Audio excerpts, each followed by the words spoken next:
as a spinner I'm talking about. If you are able to ball on these areas, this is a 3-meter mark, and I would like them to ball in this area, slow through the air, and if fielders take your chances, you might be lucky. Or sit back, enjoy some quality batting, and enjoy some big runs.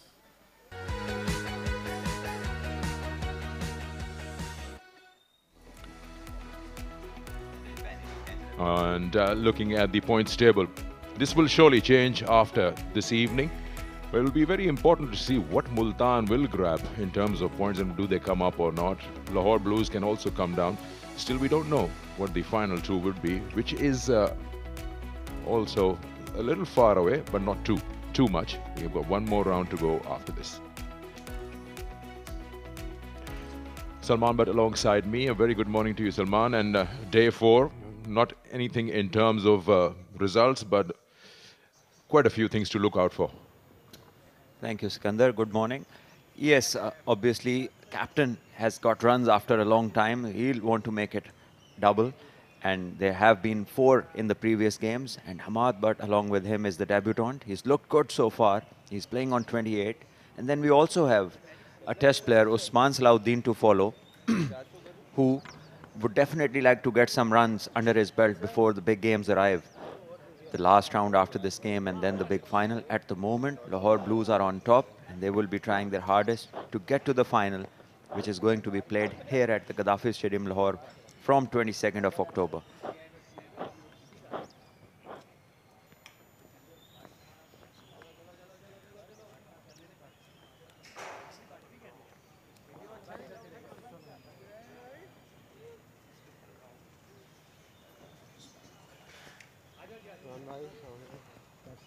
It's been long, tiring days for the fielding units from both sides. Earlier, Lahore Blues fielded for 2 days and an over. In reply of that, all day yesterday and, of course, today would be Multan region's turn. Hamad Bhatt, 28, not out.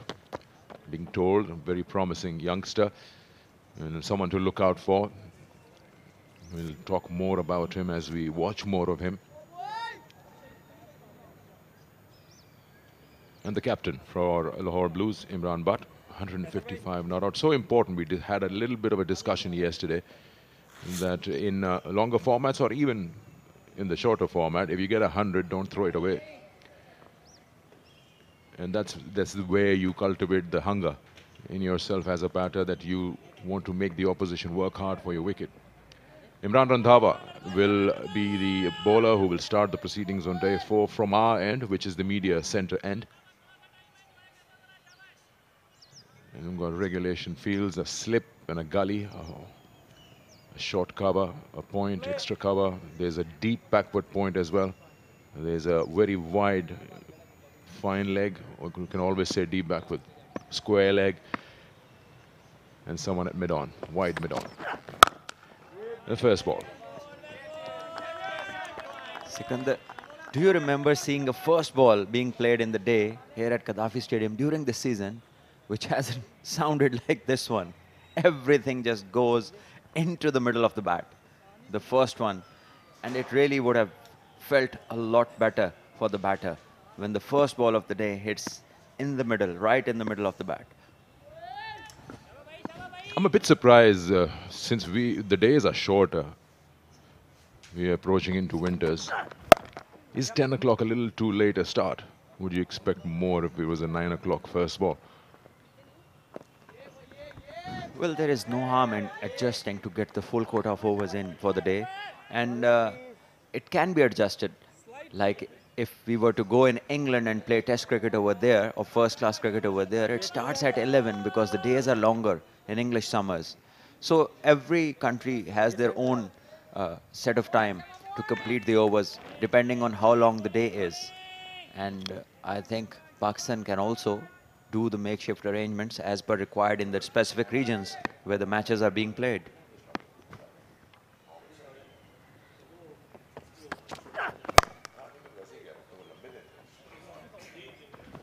And that's a very good effort. We'll go for 4. I don't know why he didn't recover. He didn't try to get up. A second attempt. But nevertheless, he'll give you 75% marks for the dive.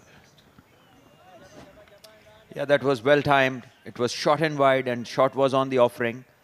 Again, an example when we spoke about yesterday that yes, you have to bowl to the side where your field is, but you still have to manage the length. If you keep providing length, which can be easy to hit away, this will keep happening. And the fielder, as you said, he just did not get up, did not recover, and did not try to save the boundary on the second attempt. And this time within the stumps and clipped away by Imran, but very elegantly. This will be another two and maybe a third one. Yes, it is. Good running from the batters. And we are only halfway through the first over. And it's already... How many? Already 8-9 runs of the over.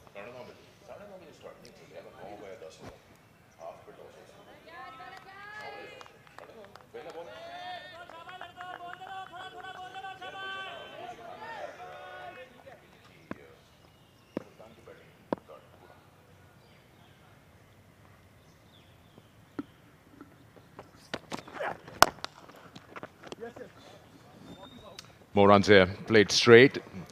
There's always a safe zone where will runs for you. 4. Good brisk start from Lahore Blues with a couple of boundaries in the very first over. Yes, and understandably, they would love to get their batting points. And this, we saw, was punched off the back foot, hard in the ground. And that's why it got that pace on it, because it landed on the pitch. And the fielder had no chance. So Hamad Butt has been looking confident since he arrived. There we see. First ball that he faced in his first-class career went to the boundary. And there we see a makeshift keeper as well. So what's happened with the keeper, Sikandar? This is for Farhan Sarfaraz. He's not in the playing 11, the one who is keeping now. This is the guy we were talking about who has scored 700+ runs in district cricket and hasn't got a chance so far to play in this team as an opening batter. He bats left-handed.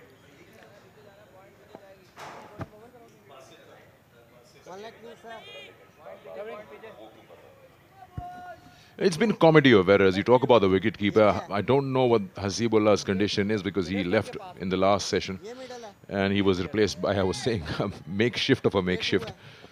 And the way he was keeping, I could tell from here that he's never worn the gloves ever in his life. And you can actually get hurt, you know, standing in those positions where you have no idea whatsoever. And it's a specialist job. Yes, indeed. It's one of the most difficult skills when playing cricket.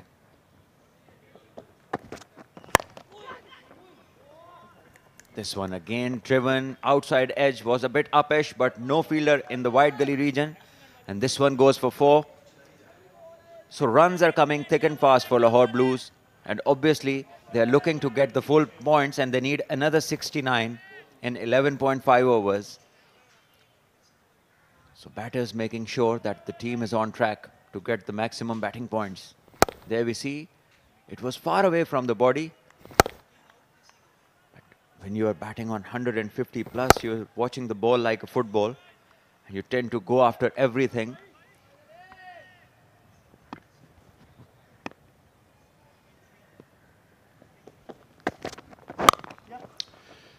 Yeah, good, you mentioned going after everything. There was a bit of a discussion between you and I about Imran Butt, and you said that you feel he's got hard hands and he throws his bat at things. It was a bit of a survey. What are the similarities of good or great batters in the past or currently?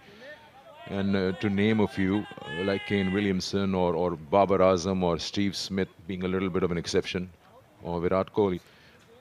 All of these guys allow the ball to come close to their body. That all touch players, they're not someone who would swing their bat hard and a lot of effort would be seen. They rely a lot on timing. But the key factor was all of them allow the ball to come closer to the body and then they attempt their shots rather than standing where they are and throwing their bat at everything. Yes, it is very important where the impact takes place, where the bat and the ball meet. That is very important. The closer it is to you as a batter, the more it is under your eyes, the more control you have, the more authority you gain on the stroke. And the execution, it just looks perfect in that way. And the chances of your getting out are minimized because the ball gets closer to you, you gain control of it, and also the timing varies. The timing also gets better when you let the ball come to you. You can use the pace. You have more chances of using the pace then.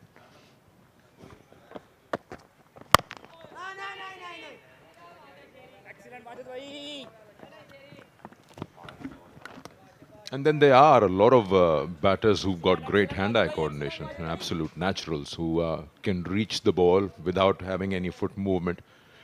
Well, you know, the term referred as wooden legs, but they've been successful.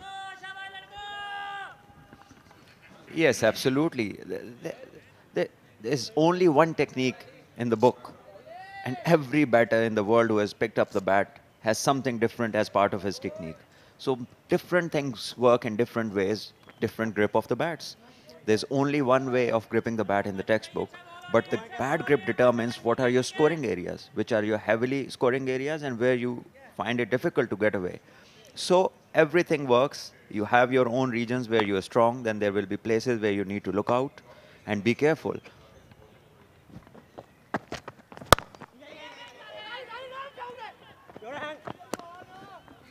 You know, great example of the hand-eye is Fakhr Zaman's case, had been discussed so many times. And of course, Sehwag. But players of such caliber who rely maybe predominantly on hand-eye coordination, when they go out of form, it takes a longer time for them to come back because there's nothing technically that you can, you know, mold or correct in them. And actually, you might be a right person to throw more light on it, that what can a person like that do in a situation like this? Because he's, or anybody, she, who is a hand-eye coordination or reliant on that player, they might not look so good on the eye, but they produce the results. Well, with my limited experience, what I've noticed is that the over has finished. It's 89 gone. And 334 Lahore for the loss of 1 wicket. So yes, the ones that I have seen, the ones with hand-eye coordination who rely mostly on their hand-eye coordination and less feet movement, definitely they take a lot of time once they go out of form. But I believe that not just playing or practicing is not the only way to come back in form. Actually, time off is also something that works for them. Not dropping the play, time off. Because these players need to reboot. At times, it is not that much technical. It is mental. The flow of your thoughts is disturbing you. And if your mind is not under control, then the bat, you cannot control that. So the cluster of thoughts, it needs to be very balanced. And that is also where coaches are so handy. It's not about technical adjustments always. It has got a lot to do mentally and otherwise. You know, that's what I used to say when back in radio, when I was working there, not as commentator, just talking about you were doing your different shows or anything. It's always good to be a listener, at least once in a week. Just switch on the radio if that's your profession and listen to someone else. Two things happen because of that. One, that you get a different perspective. You're just a listener. You're not trying to see if that person you're listening to is good or bad. Just as a listener. Takes your mind off, like you said. Take time out. And secondly, of course, different styles and variations. You can always grab something, what to do and what not to do. So it's good, whatever you're doing in your life, in your walk of life, take time out at least one time in a day. And do not do what you do regularly during the week. Yes, certainly. Something different from the routine is always refreshing.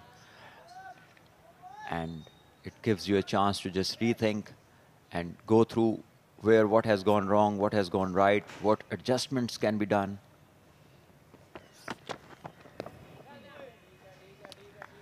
In Fakhr Zaman's case, you see these days, there's so much attention on the players. Social media, every channel is discussing the World Cup teams.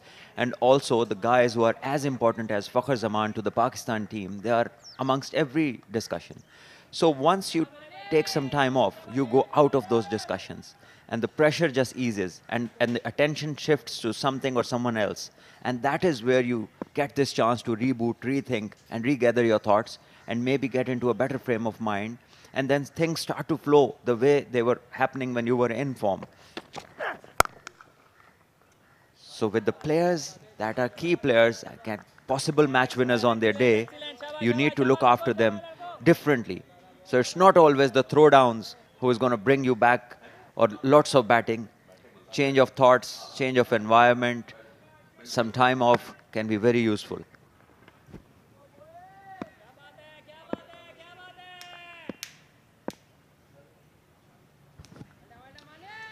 Yeah, we just started the day off talking about what batters can do and how different approaches from different individuals come about when they're holding the bat in their hand.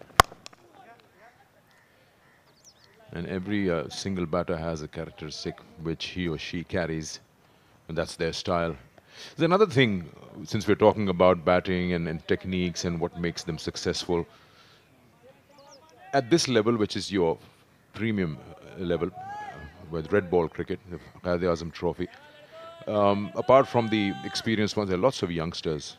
And it's not just about bowling your spells or having a good outing with the bat. It's about cultivating different habits. There's something I would show you after this over, when we'll come back. And it's about holding your ground, about not throwing your wicket. Make the opposition work hard for that wicket that is yours. And there are lots of batters who did do that. 336 for 1.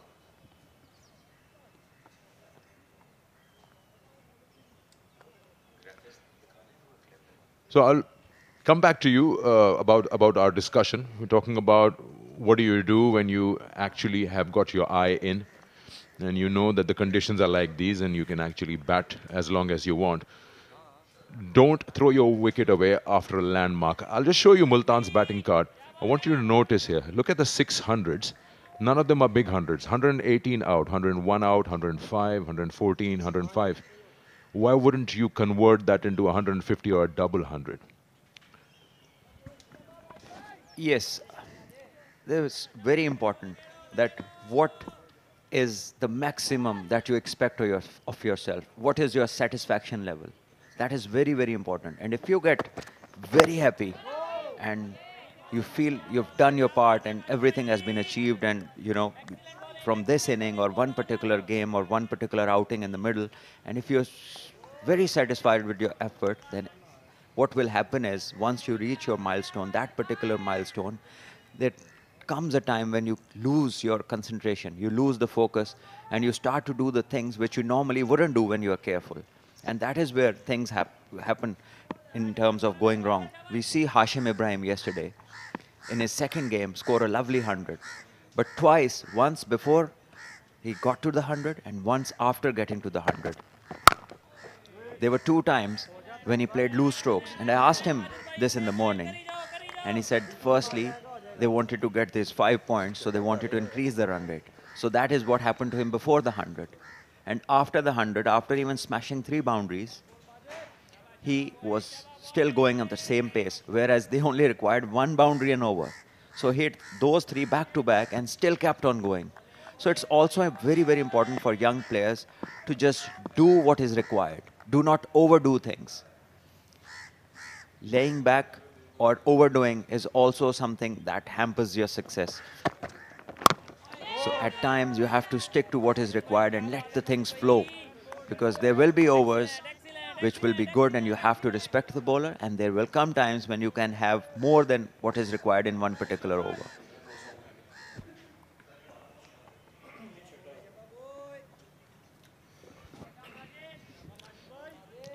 No, I totally agree. This is a scenario, of course, what was asked from the batter in case of Hashim. But you would actually, as a batter, when you're out there in conditions like these, set yourself smaller and immediate goals. Reach 75, get to 100, look out for that 150. Which is why we were discussing, you're not with me, and I can't remember who was sitting with me, that if you want to know or see who's a good batter, who's probably been around for a while, look at his conversion rates. 50s and 100s, how many does he have in his number? And you won't be surprised to see that the good batters have very good conversion rates.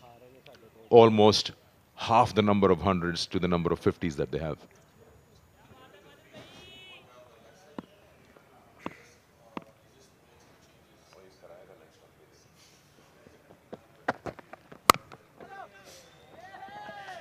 The pitch just seems to get better and better as the days goes on. And here we see the ball making a wonderful sound when it hits the bat. And batter Hamad Butt is looking at so much ease. On his debut, he's batting on 35. It's just that he stays there, doesn't hurry things up unnecessarily, and it is highly likely that he might also get a big score.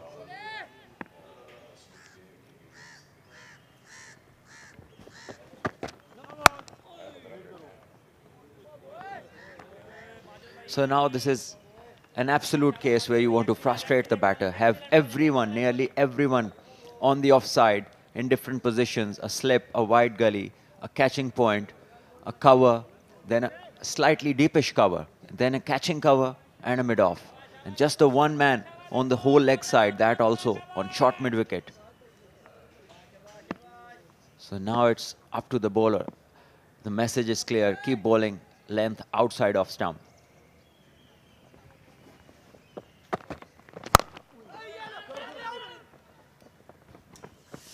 Wasn't the right length.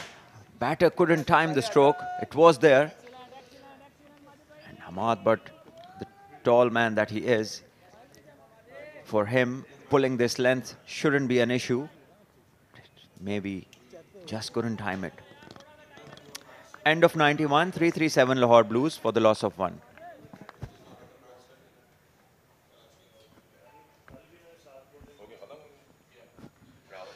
That's the one that took place at the Shoaib Akhtar Cricket Stadium. Rawalpindi leading by 123. That's a good one, good length. And not many big scores. Abbottabad, same, it's already done yesterday. Even Pindi, the scores are ranging around 270, 80s. It's end of the over. 91 overs have been bowled, 337 for 1.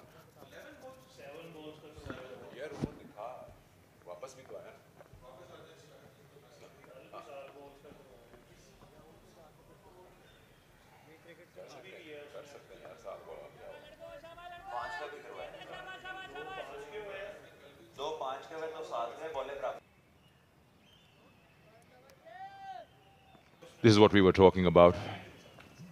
I'm not really sure because I'm sitting so far away, but you must have played here. Abbottabad and Pindi have been similar in terms of scores. 250s, 280s, that's it. And I don't know what happened with Fatah. 97, and then they lost by an innings in 118.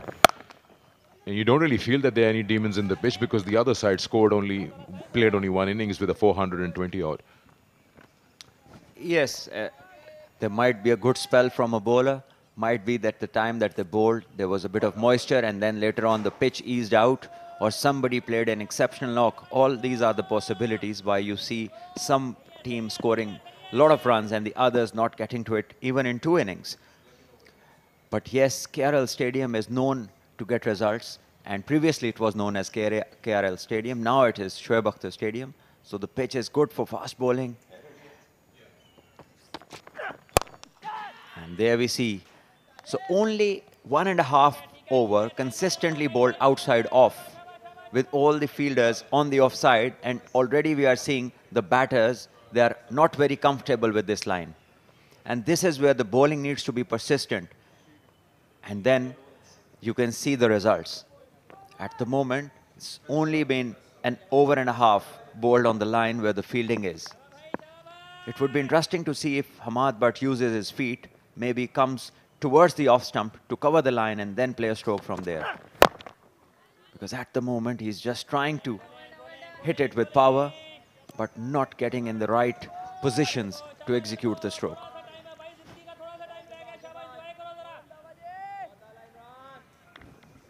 Captain Zain Abbas also got 100. Opening partnership of 200 plus. You talk about conversions, just a quick one to wrap it up. So Smith has 32 hundreds and 39 50s. Williamson 28 hundreds and 33 50s. Kohli has 29 each. Root has 30 hundreds and 60 50s. So you see the conversion, almost half of it, except for Babar, he's got 9 and 26. Kohli's got equal number of 50s and hundreds. So the point being very simple, that a good player will have more hunger and will not just throw his wicket away, and that is why you will see a great conversion rate. Absolutely. There are some players who just play a big knock and think that they have done their job. And there are others who want to finish the game, who feel pride in finishing the game and coming out when the job is done, like Rizwan did the other day.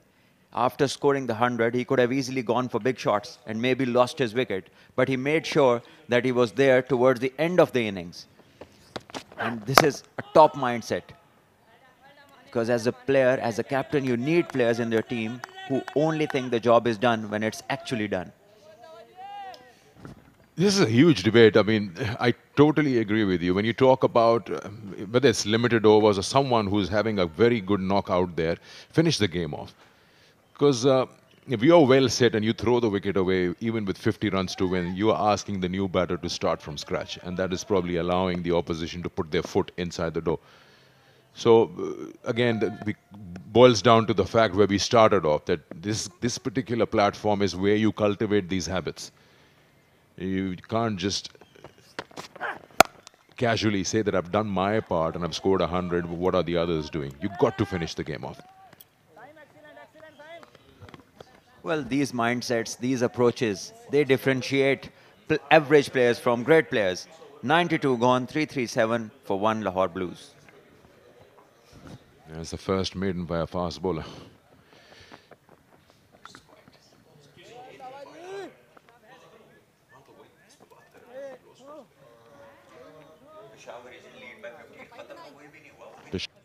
Lead by 58. 216, 33, 1-3. At the moment, 155 for 5.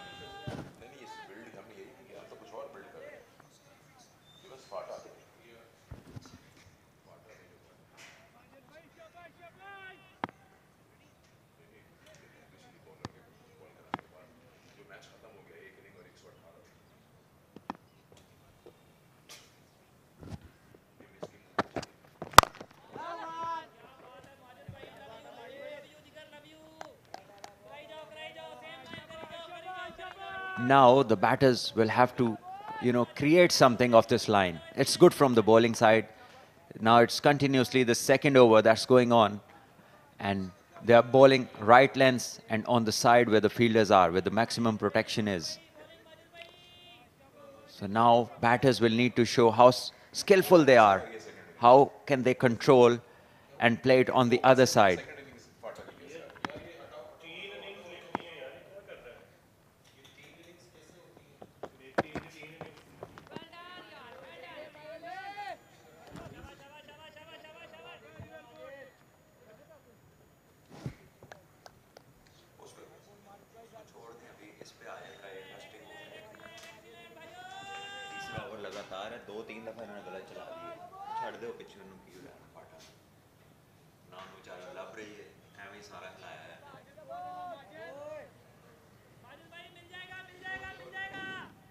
Let's have a look at the field on the offside. You mentioned about it. Now they've got 2 men on the onside. Earlier it was an 8-1 field. Just describe this to me. This is 1 or 2 on the drive, more on the square of the wicket, and then you got a flying slip and a first slip. Yes, this field is more of a full cover to the driving length because we see 3 men protecting the drive, 1 at mid-off, 1 at short cover, and the other one at slightly dippish extra cover. And then there is 1 at catching point, which is a straightish point, and then one we see deep at backward point on the boundary. 1 wide gully and 1 slip. So all the angles on the offside are covered till the batter takes the risk to go over the infield or maybe hit 1 very sweet between mid-off and cover. The other angles will be very difficult unless he moves towards the either off stump or he moves down the track to create a different angle. So where he's standing, almost all angles are covered. But if you're talking about a fuller length, what is the high chance of the ball going so square of the wicket where your point or your backward point would actually come into play unless you slice it. Yes, not a fuller length, a slightly shorter length. The one he has been bowling in the last 3 or 4 balls, that is the exact length that he needs to keep bowling, and a bit wider. Because the angle that he is creating, being a left-armer, going across the right-hander, it is likely when Imran Butt throws his bat away from the body, the ball might go squarish towards this catching point position, and if he gets towards the top of, close to the bat handle, it might go to the gully, wide gully that is there.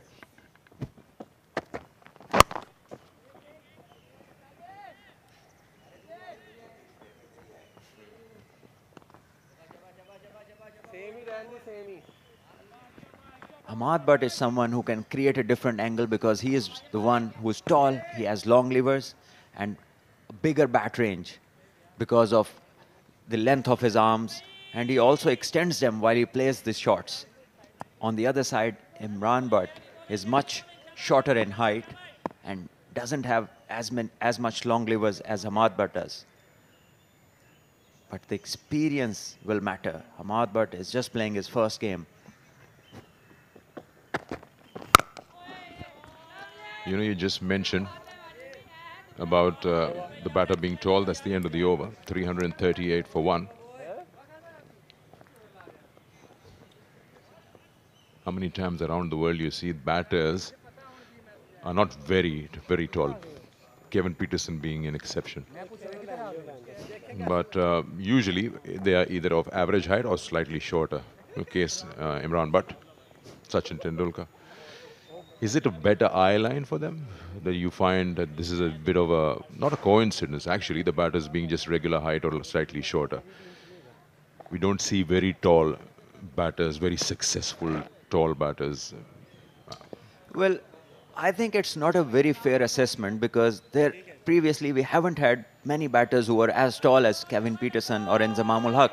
But if you see how good puller of the ball both of them were, so that myth which tells us that the shorter the batter is, the better he's picking the length, it goes out of the window. Because Inzi Bhai was a tall man and he used to pull the ball as good as anyone in the world. And so did Peterson, who was very tall. And even the batters now, if you look at Harry Brook, he's quite tall. Trescothick, he was quite tall. So there are lots of players, even the ones who play for South Africa now, Markram is very tall. And they're all very square on the short ball. So that thing that we used to hear when we were in the early days, that the shorter the height of the batter, the more good he is at picking up the lengths. Maybe at that time, a lot of the players who were pulling or cutting the ball well were shorter in height. But later on, we saw the taller men do it as good as anyone else.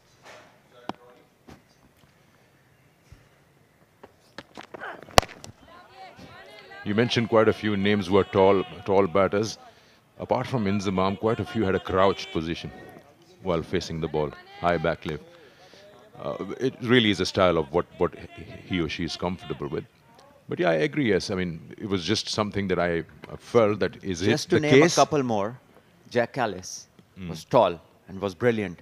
Chris Gale was very tall and did play all the shots of the back foot very comfortably.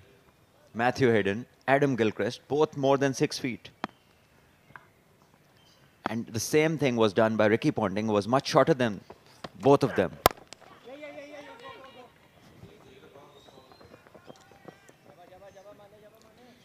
Now, I wouldn't count Chris Gale in that list because he, I think, eliminates the condition out there and he just relies purely on power. But I would agree with this because this West Indian approach reminds me that you talk about Kieran Pollard or Andre Russell being tall. That helps them that the reach is more. It becomes difficult what length to bowl at because you see Andre Russell or Kieran Pollard will pick the ball and throw it outside mid-wicket or cow corner. It becomes very difficult because of their reach. Yes, they have advantages and it becomes double jeopardy for the bowlers at times because they are tall, their levers are long, and then they use longer bats and also longer bat handles. I remember Razak Bhai, Abdur Razak, the great Pakistani all-rounder, he used to hold his bat from the very top and that would make his levers even more longer and the reach would grow with that. and he used to hit big sixes. And the bowlers used to struggle with their length when they used to bowl to Abdur Razzaq.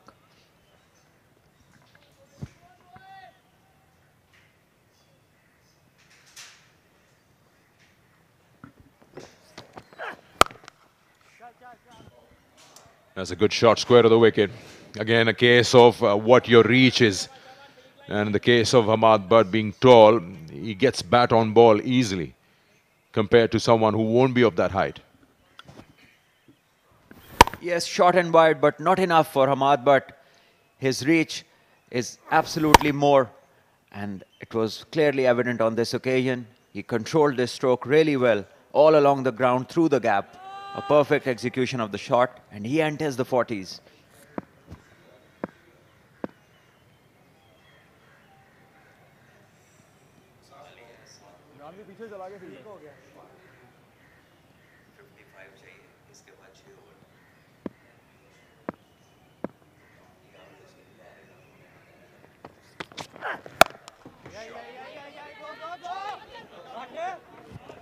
Good fielding, still a single on, 346 for one.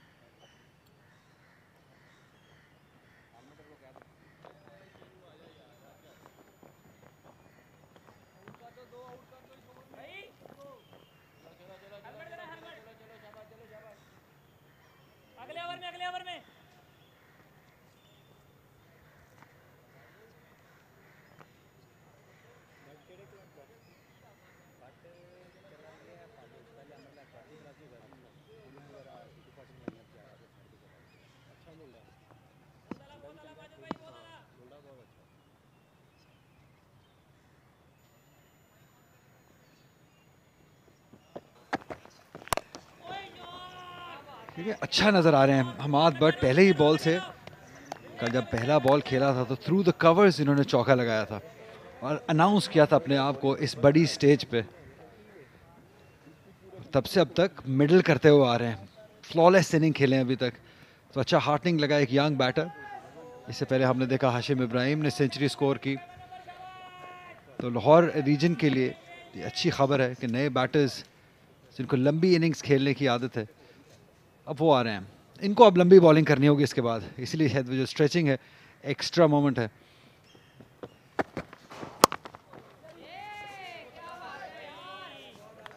कुनुमल Asif commentary में मेरे साथ आ गए, आपको खुशामदीद कहते हैं। सुबह बखैर, बहुत शुक्रिया अली, आपने लाहौर ब्लूज़ के ऊपर जब इनकी इनिंग्स पर निगाह दौड़ाई जाए तो चीज़ वाज़ेह है कि इमरान भट्ट ने दोनों यंगस्टर्स को सपोर्ट किया और अब तक हमाद भट्ट जो अपनी 50 की तरफ गामजन है, उनको भी अच्छा सपोर्ट किया।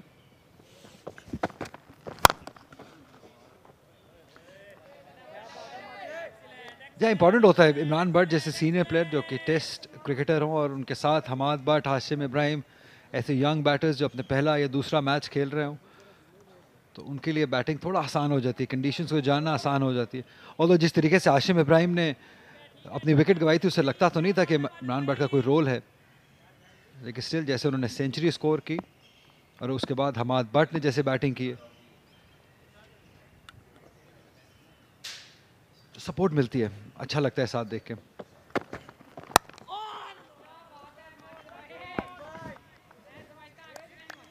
अली, आज खेल का आखिरी दिन है। अगर गुजरे हुए 3 दिनों की बात की जाए, कुछ चीज़ें मस्बत ज़रूर नज़र आईं, और वो था नौजवानों का भरपूर एतमाद, जिनमें पहले मुल्तान के अगर साइम अयाज की बात की जाए, बहुत अच्छी बैटिंग उन्होंने की।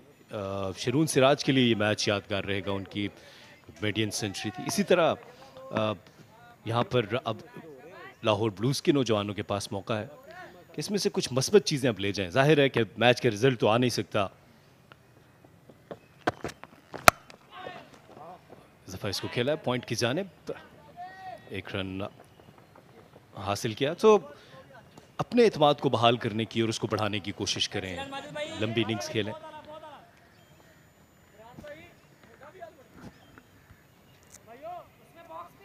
ये जितने भी आपने नाम लिए ये सब बैटर्स हैं। जैसे आपने मुल्तान के बैटर्स के नाम किया, हमाद भट्ट की बात की। अच्छा होता है कि इन कंडीशंस में, बैटिंग फ्रेंडली कंडीशंस में, एक वो बॉलर जैसे रमीज़ का जिक्र हम करते रहेंगे। पहले पिछले मैच में भी किया, हम आगे भी करते रहेंगे, क्योंकि इन कंडीशंस में जब एक स्पिनर, एक यंग बॉलर आता है तो उसका नाम रहता है। क्योंकि 8 सेंचुरीज में आपकी सेंचुरी शायद गुम हो जाएगी, लेकिन अगर आप इन कंडीशंस में आउट करेंगे, 5 विकेट्स लेंगे, वो याद रहेगा। 347 पर 1।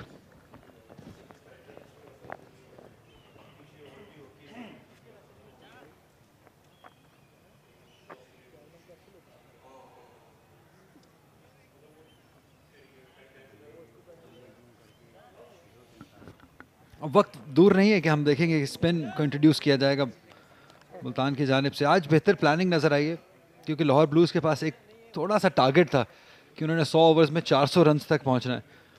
इसके लिए भी मज़ीद 5 ओवर्स हैं, 53 रन बनाने हैं। लेकिन जिस तरीके उन्होंने 1 साइडेड बॉलिंग की है, फील्ड सेट की है,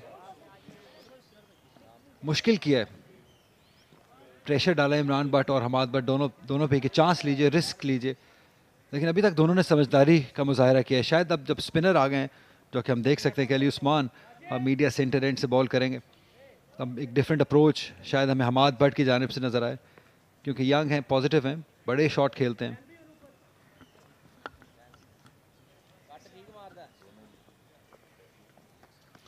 अट्ठाईस ओवर्स में 5 मेडन किए हैं, ये बढ़ सकता था नंबर।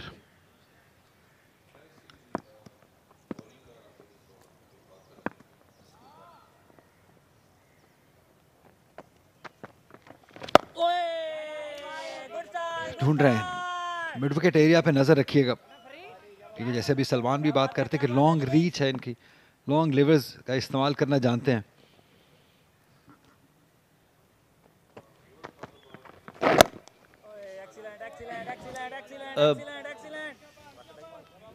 अगर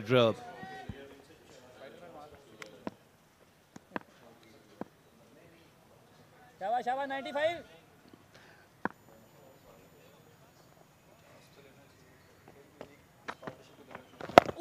अली, क्या मैच की जो नतीजे नहीं निकल रहे, नतीजे नहीं आ रहे, उसका दोष सिर्फ पिचेस को और इस ट्रैक को देना ही दुरुस्त होगा, या कैप्टन्स की जो प्लानिंग थी और बॉलर्स ने जो एक लाइन से बॉलिंग नहीं की, कंसिस्टेंट बॉलिंग नहीं की, उसके ऊपर भी बात होनी चाहिए?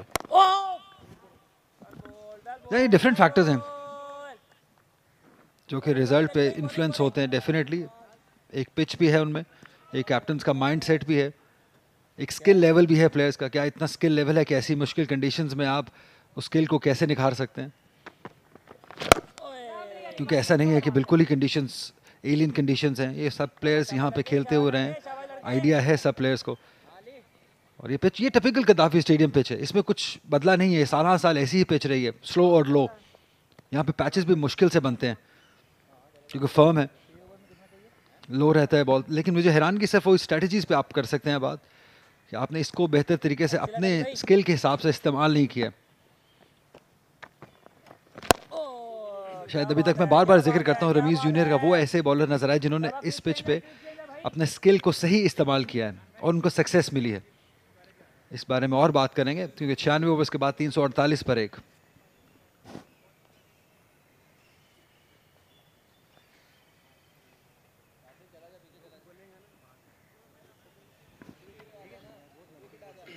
जाहिद महमूद की आपने बहुत बात की, 34 ओवर्स किए हैं और 100 से ज़ायद रन्स दिए हैं।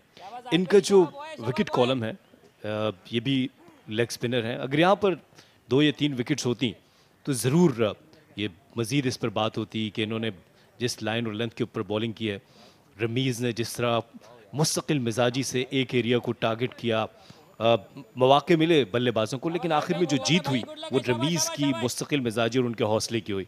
तो यहाँ पर इस एक चीज़ की कमी नज़र आई जाहिद की बॉलिंग में, वो ये था कि वो अग्रेशन ज़्यादा शो कर रहे थे और फ्रस्ट्रेट जल्दी हो रहे थे।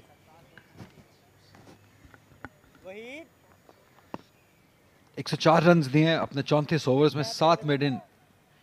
क्योंकि अगर आप ज़्यादा मेडन्स डालेंगे तो तभी थोड़ा प्रेशर डेवलप होगा, वो जो फ्रस्ट्रेशन की आप बात करें वो थोड़ा कम हो जाएगी, क्योंकि आप टाइट रखें, क्योंकि एक विकेट्स भी नहीं मिल रहे हैं, दूसरा आप ऐसे शॉट्स खा रहे हैं, तीसरा फील्डर्स कैच नहीं पकड़ रहे हैं, तो फ्रस्ट्रेट हो सकते हैं बॉलर्स। इतनी बड़ी बात नहीं है। कल जैसे हमने देखा इमरान रंधावा ने स्ट्रेट फॉरवर्ड चांस मिस कर दिया पॉइंट पे, इनफैक्ट 2 कैचेस ड्रॉप हुए, तो ये थोड़ा मुश्किल हो जाता है बॉलर के लिए अपने आप को उठा के रखना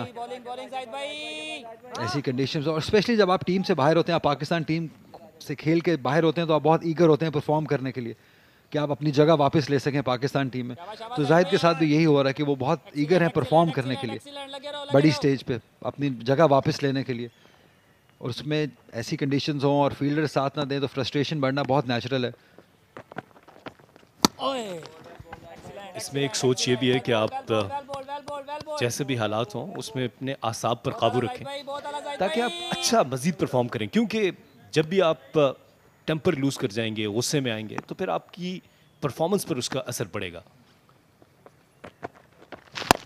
4 दिन का खेल है, इसमें उतार चढ़ाव आएंगे, अच्छे बुरा वक्त भी आएगा, सब में आपने अपने आप को कंट्रोल रखना है।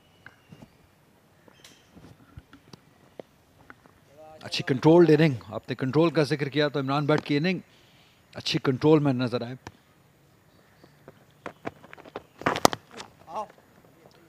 रन्स मिलेंगे थर्ड की जानिब, 2 ही रन होंगे शायद। अब वो जो इरादा है 100 ओवर्स में 400 रन्स बनाने का, वो तर्क कर दिया लाहौर ब्लूज ने। जो अप्रोच मुझे नजर आई है पिछले 1.5 ओवर में कि अब ज़्यादा रन्स के लिए जा नहीं रहे हैं, अपने पर्सनल माइलस्टोन्स जैसे 173 रन्स पर इमरान भट्ट हैं, चाहेंगे कि बड़ा 200 करें।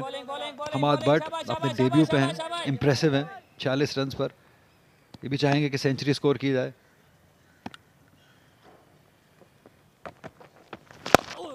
लेकिन इनको ध्यान में रखना चाहिए, लाहौर वाइट्स अपना मैच जीत गए, तो वो बहुत तेज़ी से इनके पॉइंट्स टेबल पे इनके करीब आ रहे हैं। जब ये मैच ख़त्म होगा आज के दिन के बाद, जब अपडेट होगा पॉइंट्स टेबल, तो हमें थोड़ा डिफरेंस नज़र आएगा। कुछ टीम्स आगे पीछे होंगी, कुछ ऊपर आएंगी, कुछ नीचे जाएंगी। 352 पर 1।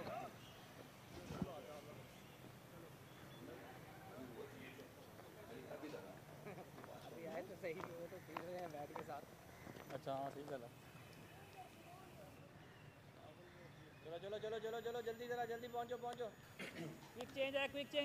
350 रन बनाने के साथ ही 4 बैटिंग बोनस पॉइंट्स तो हासिल कर लिए लाहौर ब्लूज ने, बट क्या 5वें के लिए कोशिश करेंगे?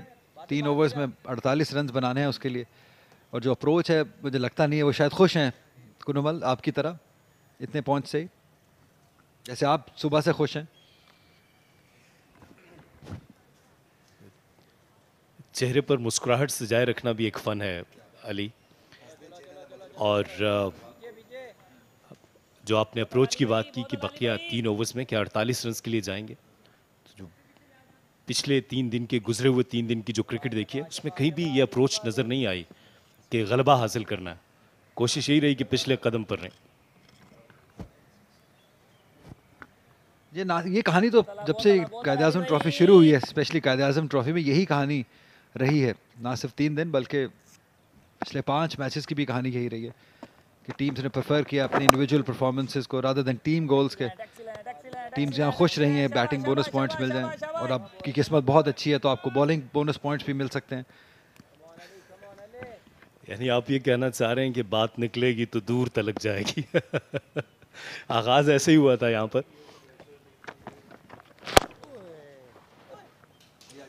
इस दफ़ा इमरान भट्ट बहुत अच्छी बैटिंग कर रहे हैं अब तक, और एक कैप्टन इनिंग्स खेली है। इसमें यकीनी तौर पर जो एक कप्तान की सलाहियतों का इम्तिहान होता है वो यही होता है कि वो अपने साथ जो उसके साथ नौजवान खेल रहे हैं उनको कितना ज़्यादा एतमाद देता है। तो इसमें इमरान भट्ट को 100 में से 70 नंबर तो देने चाहिए।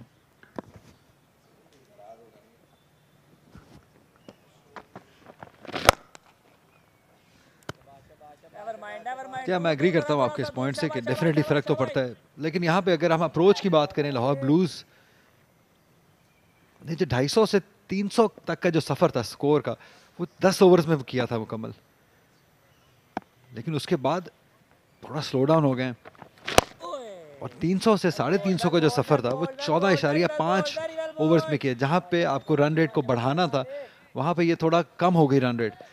शायद इन्होंने पहले ही सोच लिया था कि हमने उतना पॉजिटिव नहीं जाना है, 400 की तरफ नहीं जाना है। क्यों नहीं जाना है ये बात शायद समझ से बाहर है, क्योंकि सिर्फ एक विकेट गवाई हुई है। आपके पास चांस ले सकते थे आप, क्योंकि एक एक पॉइंट मैटर करेगा टेबल पे एंड पे। उसकी एक वजह यह भी है कि उस वक्त हाशिम इब्राहिम बैटिंग कर रहे थे और हाशिम ने खुलकर शॉट्स खेले, वो थोड़ा तेज खेलते हुए नजर आए हाशिम, और तो उस वजह से उस वक्त रन रेट बेहतर था और कुछ तेजी से रन्स हासिल किए थे।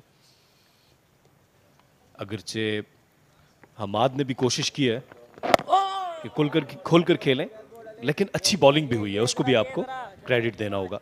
355 पर 1।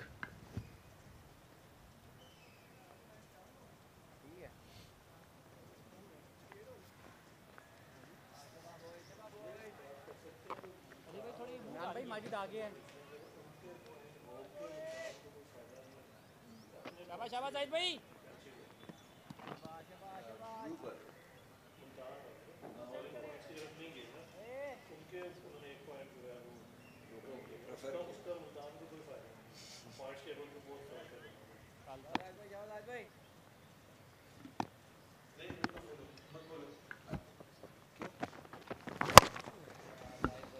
बड़ा शॉट मिड विकेट की जानिब, ये शॉट लेंथ को बहुत ही जल्दी परख लिया था इमरान भट्ट ने और खेल दिया 4 रन के लिए। ये अच्छा पॉजिटिव शॉट था कप्तान इमरान भट्ट की जानिब से। ये शॉट देखने के बाद मुझे एलेक्स स्टीवर्ट की याद आ गई। वो मुश्ताक अहमद के खिलाफ इस तरह बैकफुट पर जाकर मिड विकेट पर खेलते थे। शानदार बैटिंग, शानदार याददाश्त भी आपकी। कोई फील्डर भी नहीं था वहां पे, इन अ वे एक सेफ शॉट था ये खेलने के लिए। एक अच्छा प्लेयर वही होता है जो लेंथ को जल्दी परख लेता है। इमरान भट्ट ने यहाँ पे अच्छे तरीके से परखा लेंथ को, क्योंकि आप अगर जितनी जल्दी लेंथ को परखेंगे उतनी जल्दी आप पोजीशन में आ जाएंगे। ये बेहतर बॉलिंग है, लेकिन आसानी से 1 रन हासिल कर लिया। इतनी अच्छी टच में, इतने अच्छे फॉर्म में है इमरान भट्ट।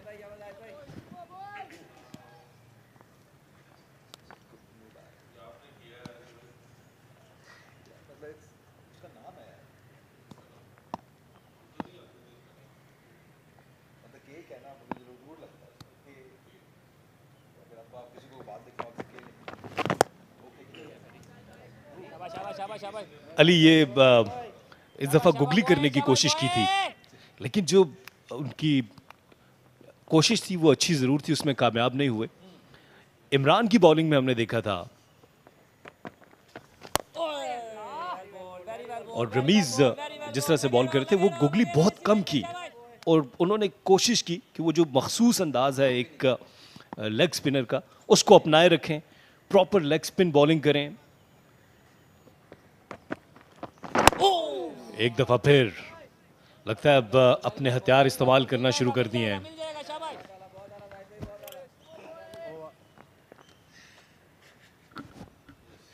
99 ओवर्स के बाद 360 पर 1।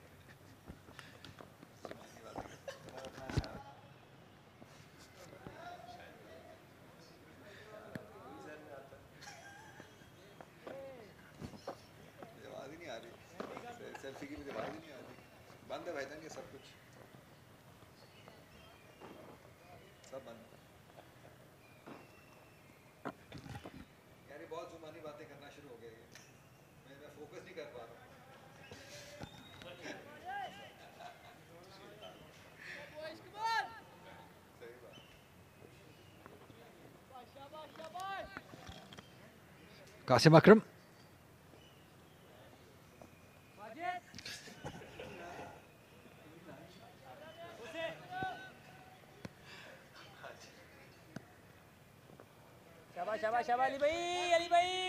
माइलस्टोन के करीब आते जा रहे हैं इमरान भट्ट। 181 रन पर पहुंच गए।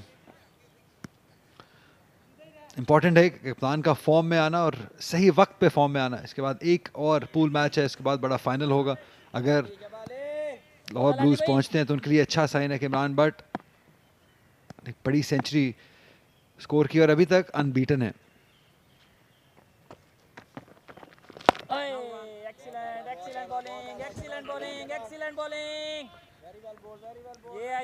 मैच के आगाज से ही एक चीज़ तो तय थी कि यहाँ पर जब लाहौर ब्लूज टॉस जीतकर बॉलिंग के लिए आ रहे हैं, फील्डिंग के लिए आ रहे हैं, तो उनके प्लान्स में यही था कि शायद उनको दूसरी बारी का मौका ना मिले और वो पहली बारी ही लंबी कर जाएं, लेकिन मुल्तान के बल्लेबाजों ने उनकी कुछ उम्मीदों पर पानी ज़रूर फेरा, लंबी बैटिंग की और एक ऐसा रिकॉर्ड जो आज से 74-75 साल पहले उसको दोबारा बराबर कर दिया। 6 बैटर्स ने सेंचुरियां कर ली।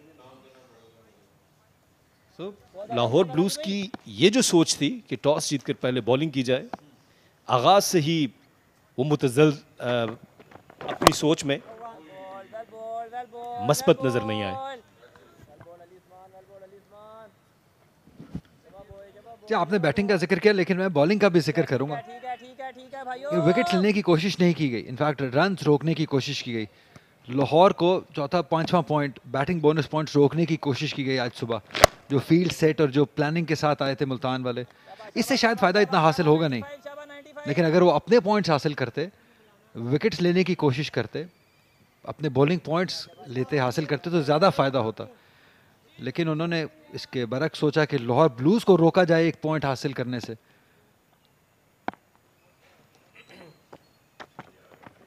और उनकी जो प्लानिंग थी, उनकी जो स्ट्रैटेजी थी आज सुबह, क्योंकि वो जानते थे कि लाहौर ब्लूज़ डेस्परेट होंगे, बॉलिंग के पीछे जाएंगे, तो उन्होंने फील्डिंग और जो पोजीशन सेट की वो रन सेविंग थी, विकेट टेकिंग फील्ड पोजीशन नहीं थी। सो यहाँ पे थोड़ा कंफ्यूजन है मुझे इनकी स्ट्रैटेजी में। 100 ओवर्स मुकम्मल हुए, 360 रन्स लाहौर ब्लूज़ के, एक विकेट गवा के, और वो जो 5वां बोनस बैटिंग बोनस पॉइंट्स का ख्वाब था वो ख़त्म हुआ।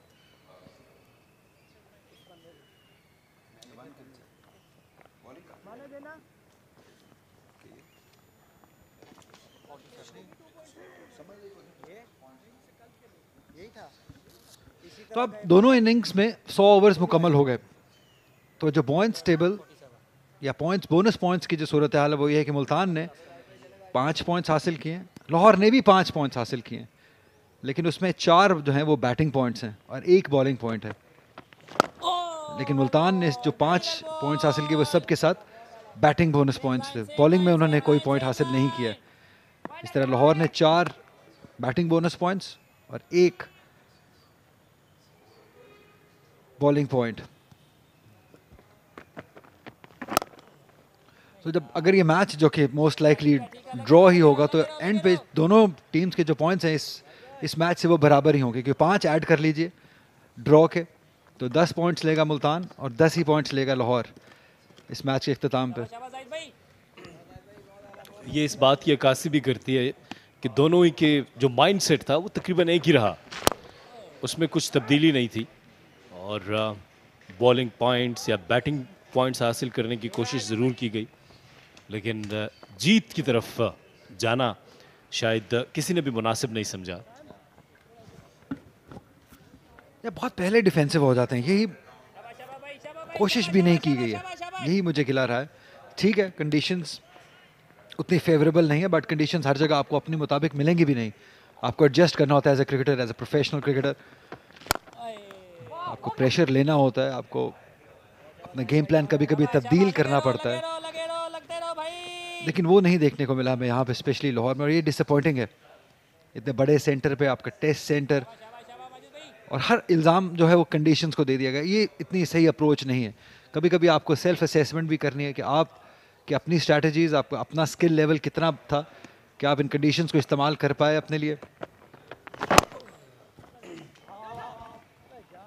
ये बात बाबर आजम से एक प्रेस कॉन्फ्रेंस में पूछी गई कि आप अपनी खुद एहतसाबी कैसे करते हैं, अगर मैच हार जाएं, आप भी अच्छा खेल के भी हार जाएं। तो उनकी ये बात थी कि जो T20 मैच है उसको तो मैं कम से कम एक दफ़ा पूरा खुद अकेले बैठ कर देखता हूँ कि मैं कहाँ पर गलत था, कहाँ पर कप्तानी मैंने गलत की, और जो वनडे मैच है उसकी मैं हाइलाइट्स बार बार देखता हूँ कि कहाँ पर गलतियाँ हुई। ये खुद एहतसाबी का जो अमल है ये आपकी शख्सियत में निखार पैदा करता है। Very well ball, very well ball. 364 पर 1।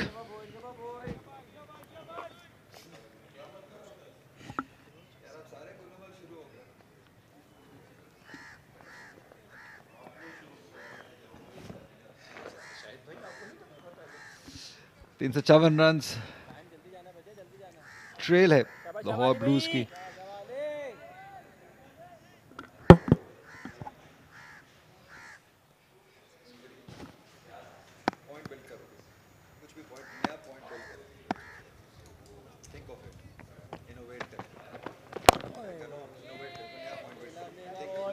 Well ball, very well ball, very well ball, very well ball.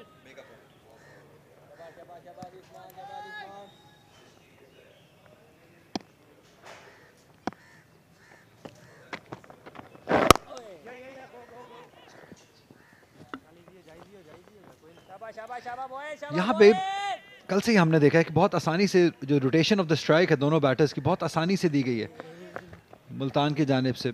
कल भी हमने देखा बहुत ज़्यादा गैप्स अवेलेबल थे हाशिम और इमरान बट के लिए, और वो जो प्रेशर का भी आप जिक्र कर रहे थे वो बिल्ड कभी हो ही नहीं पाया।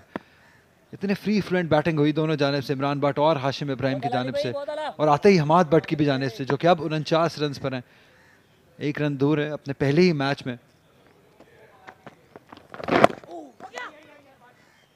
सिंगल लेके अपने करियर की पहली निस्फ सेंचुरी मुकम्मल की हमाद बट ने। बहुत ही पॉजिटिव, बहुत अटैकिंग इनिंग अपने डेब्यू के ऊपर पहले ही बॉल पे चौका लगा के इन्होंने अनाउंस किया था अपना टैलेंट, अपना स्किल इस लेवल पे। और आप देख सकते हैं कि पूरी टीम की सपोर्ट हासिल है इन्हें, क्योंकि अच्छा खेले हैं, बहुत ही नीट खेले हैं, टेक्निकली करेक्ट खेले हैं और पॉजिटिव खेले हैं। जी हाँ, यहाँ पर दाद बनती है, अपने स्ट्रोक्स आकर दिखाए, किसी भी जगह दबाव में नज़र नहीं आए, आसानी से रन्स लेते रहे। और जो बात आपने की कि सिंगल डबल्स, उसमें बहुत ही इनका मस्बत अंदाज नज़र आया। और इस तरह अपने करियर का पहली ये निस्फ सेंचुरी थी उनकी, और अब उनके पास मौका है कि वो उस फहरिस्त में शामिल हों जहाँ पर इसी मैच में नौजवानों ने अपने मेडियन सेंचुरीज की हैं। करना चाहिए क्योंकि अपॉर्चुनिटी है, इससे ज़्यादा आसान हालात मिलेंगे नहीं आपको। डटे रहिए, थोड़ा समझदारी से बैटिंग कीजिए, क्योंकि ऐसा भी पिच नहीं है कि आप आएंगे और अपनी मर्जी से हर तरह का शॉट खेलेंगे। आपको फिर भी इंतज़ार करना पड़ता है, आपको शॉट सिलेक्शन में का ध्यान रखना पड़ता है, कौन सा शॉट खेलना है, कौन सा नहीं खेलना है, कौन सा छोड़ना है बॉल। और इसकी बड़ी एग्जांपल थी जैसे हाशिम इब्राहिम ने अपनी विकेट गंवाई, क्योंकि सेंचुरी के बाद वो हर तरह का शॉट खेलना चाह रहे थे, इसलिए वो उसी में अपनी विकेट भी गंवा दी। 367 पर 1।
Lahore Blues cruising smoothly on 268 for 1. Great 269 for 1. 369 for 1, I beg your pardon. The partnership going strong, 109. And these two, Imran Butt and Ahmad Butt, have been brilliant. Ahmad looked really good, very comfortable at the crease. And the captain, he's looking to score big. Already got his century, looking for a double century. Hashim, the only one casualty, gone on 120. Imran Butt on 189, and Ahmad Butt has been impressive with his stroke play on 50.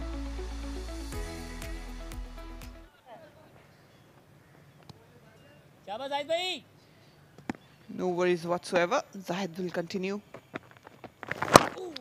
Again, just using the crease. It's not that short, but the way he hops actually deeper in the crease to create that length to play off the back foot. That's impressive. And not being that tall also helps to get slightly shorter length to create room and then place it in the gap. And on the other side, totally opposite. The tall young Ahmad Butt batting on 50 on debut. He's looked good and comfortable. He's been at ease during his stroke play and also defensively he's looked good.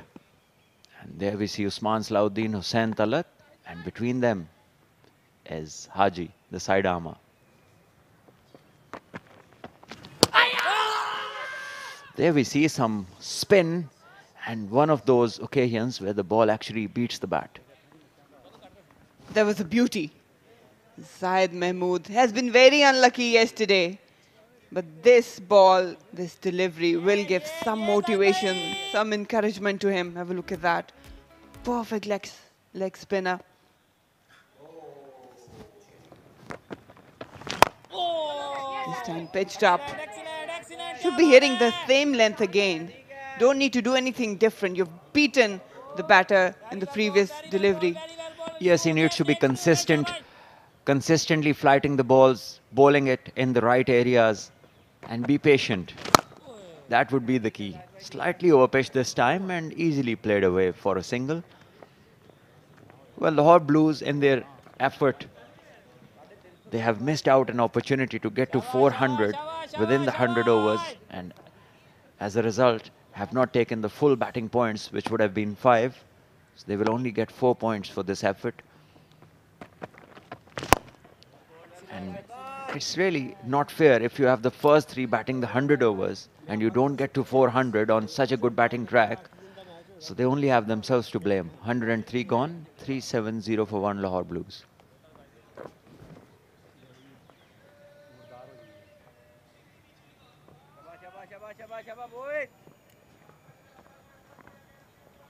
That was a bit of concern from Lahore Blues. 2 well-settled batters. Captain in the crease in the middle. No problems whatsoever.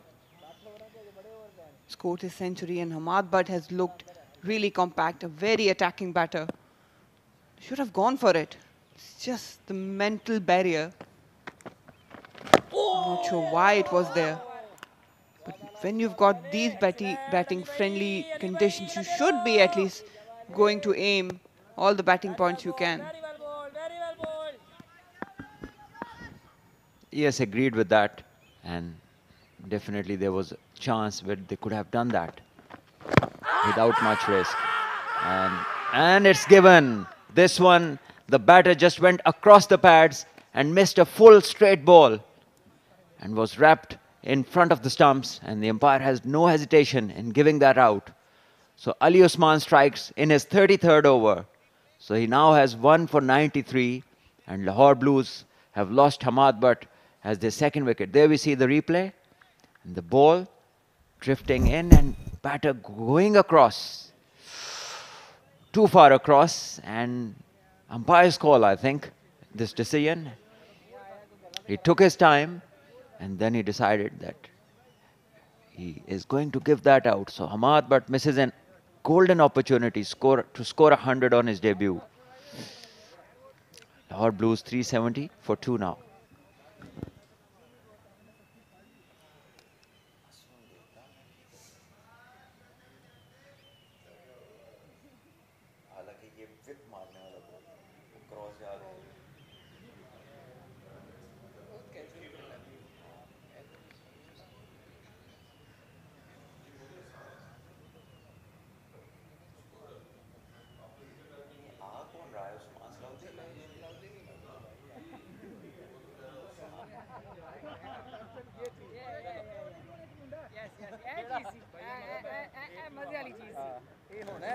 Bit of relief for Multan region. Ali Usman striking. Ahmadabad was looking $1 million batter out in the middle, but on this occasion he literally miscalculated it. They'll be delighted. Bit of relief for them. Yes, a bit of a drift, you can say. The batter came across a long way and missed the line. And the umpire just thought for a moment, and then he decided to give it out. Usman Salahuddin is the new batter. He's someone who has been scoring very heavily in the previous seasons. There we see his stats. 145 games, loads of experience, 9,442 runs, a highest of 219, averaging 48. That's brilliant. 53 50s and 28 hundreds, a good conversion rate. Oh, was there a chance? Was there a chance? And I think there was. Imran. Well, Imran is certainly someone who shouldn't have a problem staying down, because he has been in this position for so many seasons now. He's a specialist in this position, there we see, but he's sitting in the wrong way. You can't move if you sit like that. Your weight has to be forward. There we see, that's not the right way, but it was straight in his hand, straight in and straight out. And there we see Usman is bowled. What's going on inside? That's a pre-planned poor stroke. And Ali Usman, he should be appreciated for attacking the stumps, bowling everything in the stumps. And he technically has got a hat trick. If that catch was taken. But well, that's not the case. Usman is gone. And how poor a decision he made. That is pre-planned, 100%.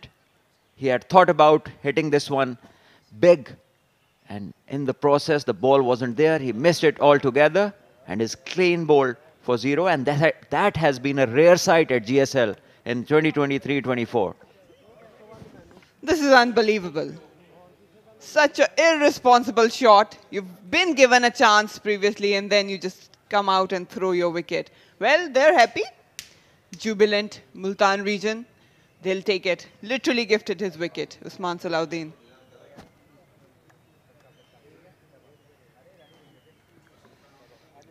Hussain Talat walks in. I'm sure he wasn't expecting to be in the middle this quick.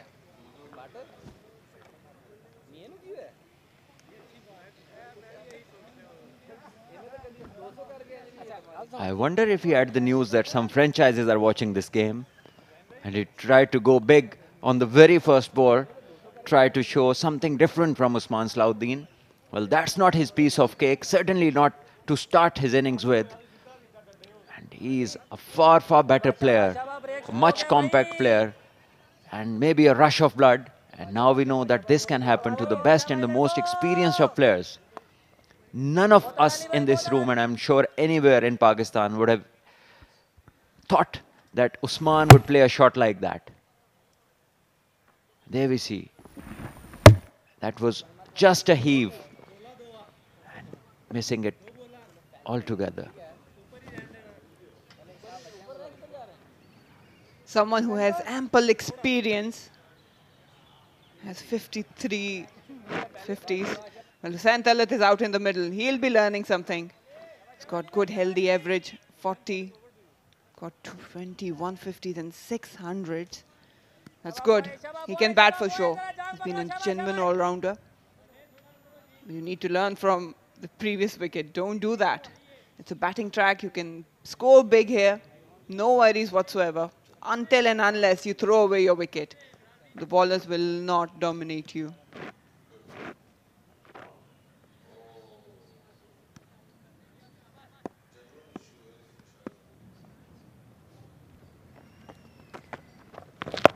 It's good bowling from Ali Usman. He's been targeting the right areas, been consistent with his line and length. And it's good from the captain as well. Now he has brought all his fielders up. And maybe he sees an opportunity, maybe he can get a couple more and a chance to maybe dismiss the Lahore team, something which hasn't happened here. A lot of times we've seen teams bat till they have desired to bat. And two top order players getting out in the same over is a rare sight. End of over.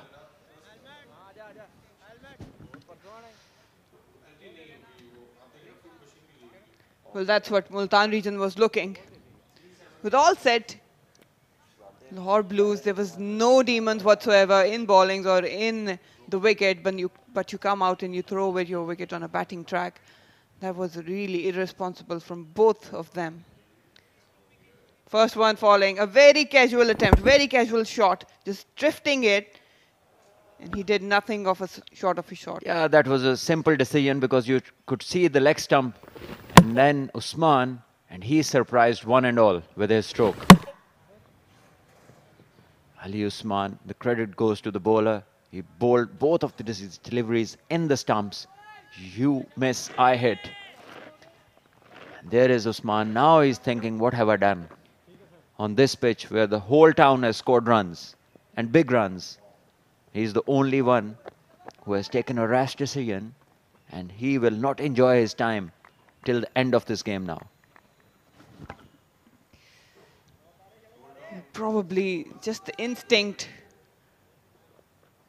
I think just he was given a chance and Ali Usman was dominating him. And for a moment he thought I should counter-attack, but that was the wrong way to do it.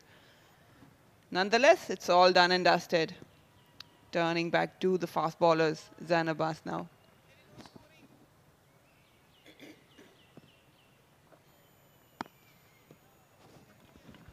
One slip and a gully. It's good length to start with, just drifting away.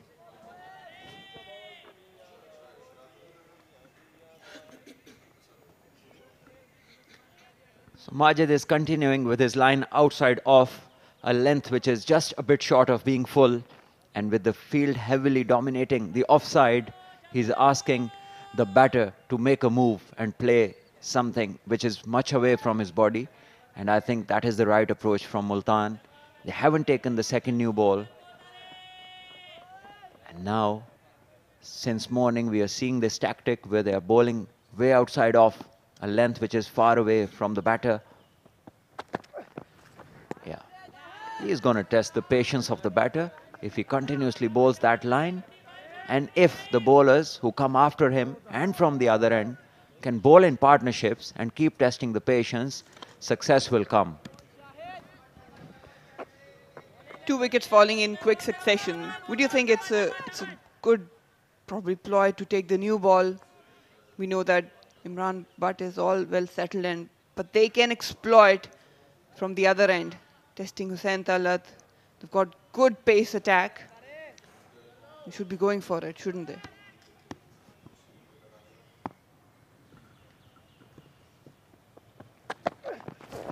There we see a false stroke induced just because the bowler is continuously bowling that line. And sorry, previously I mentioned it was Majid, but the bowler is different. And there we see that is good line, good length according to the field. That is one way of looking at it, Marina, than taking a new ball, knowing that 2 wickets have fallen, maybe take a chance. But then these two are top order players.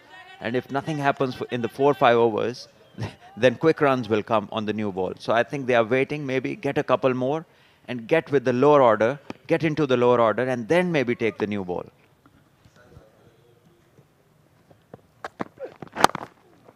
Off the back foot.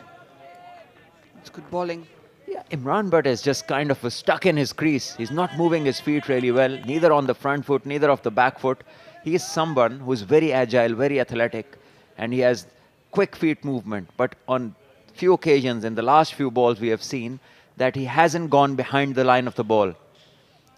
He also, at times when you are very set and playing at 180 odd runs, you still might get a patch where you again need to be patient, you again need to start concentrating because the bowler is asking you something which is different. And this hasn't happened before in this innings.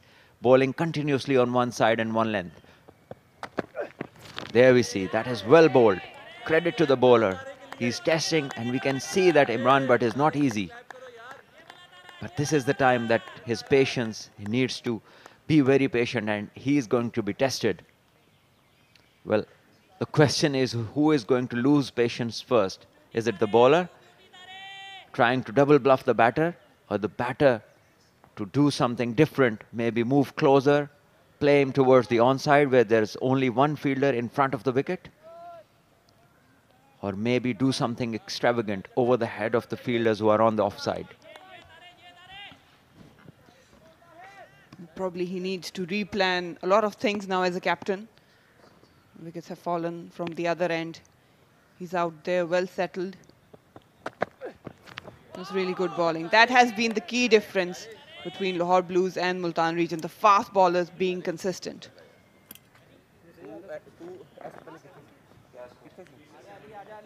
370 for 3, Lahore Blues.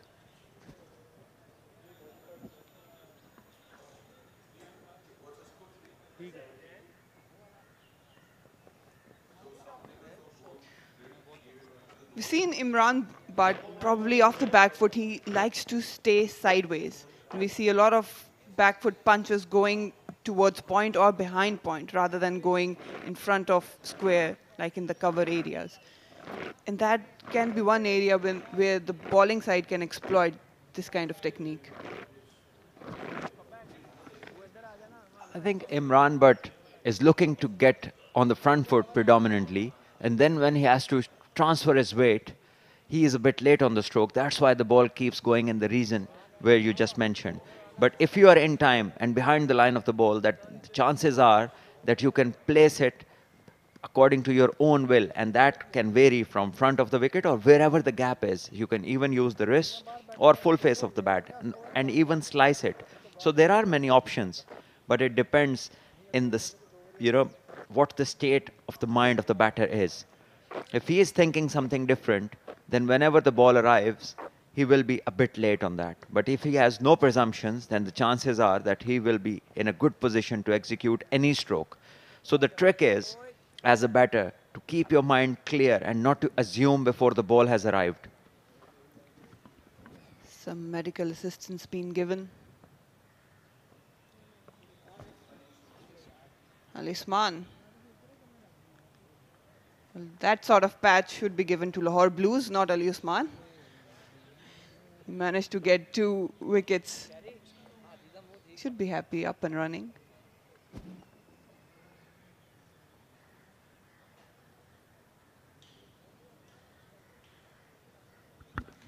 So while we are in the break, Marina, you happen to be the selector of Pakistan Women's. So there's a busy time coming up for the women's cricket in Pakistan, and the A teams are coming. The emerging setup is going to be in action very soon, and there's also international commitment. So what do you see as in terms of future with the young girls who will get their opportunities in the next couple of months?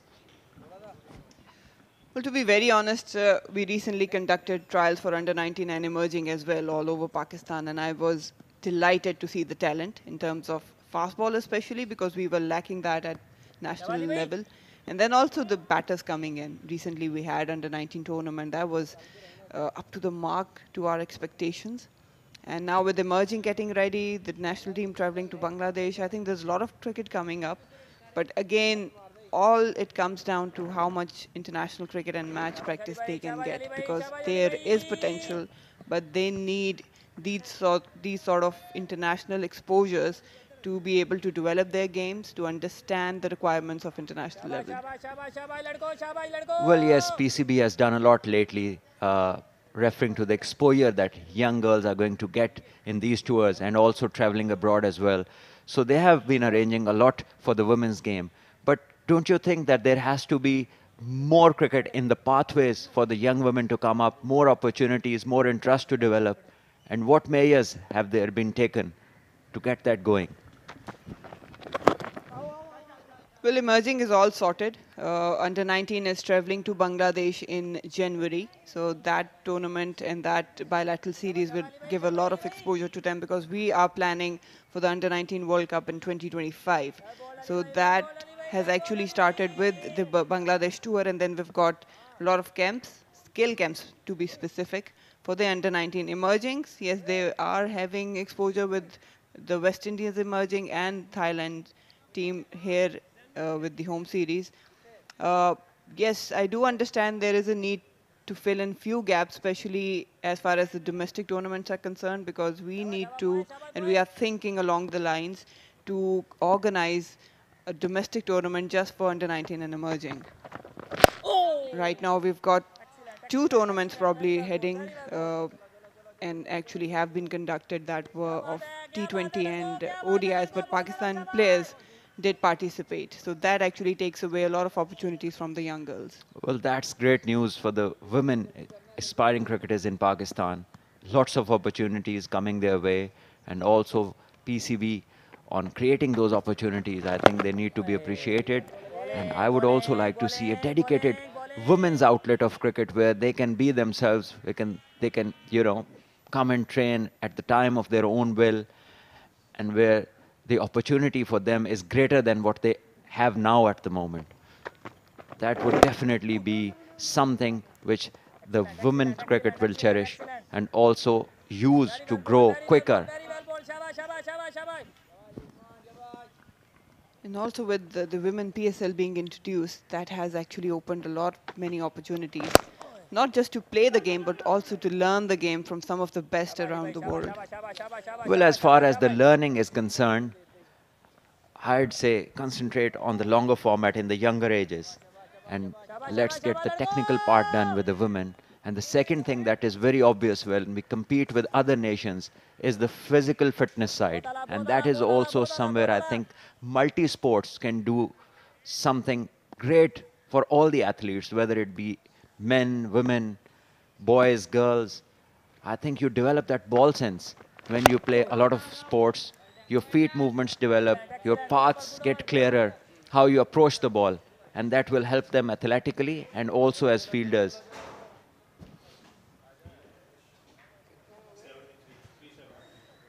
.373 for 3, Lahore Blues.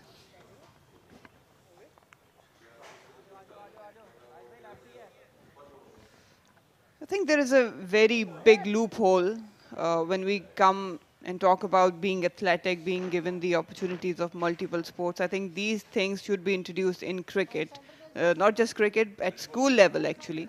We need to introduce more sports at school level where they can actually become athlete first and then further on can decide which field of sport they want to go.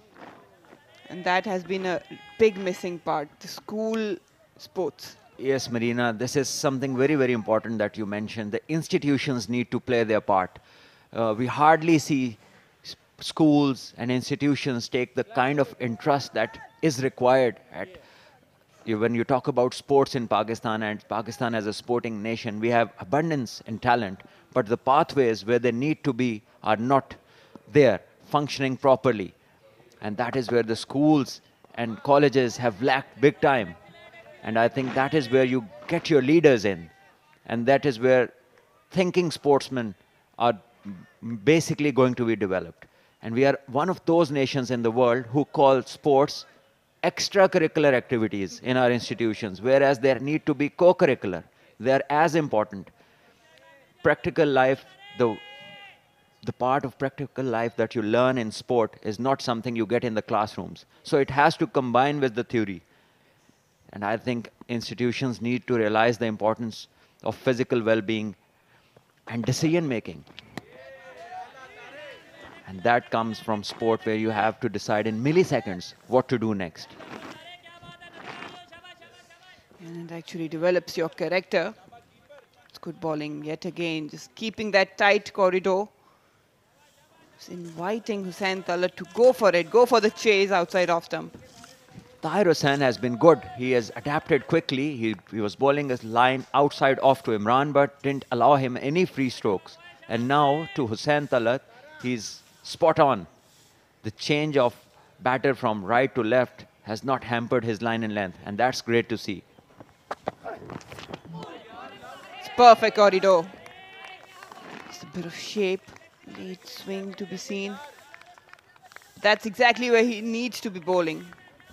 Well, out of all the teams, I think Multan's crop of fast bowling has some very good signs. We saw Sirajuddin bowl his heart out. He was quick in the air, off the pitch, and had the traits and aggression of a fast bowler. Now we see Tahir Hussain, tall, young, bowling good areas consistently. Majid also is tall, can swing the ball. So 3 bowlers from Multan are future prospects.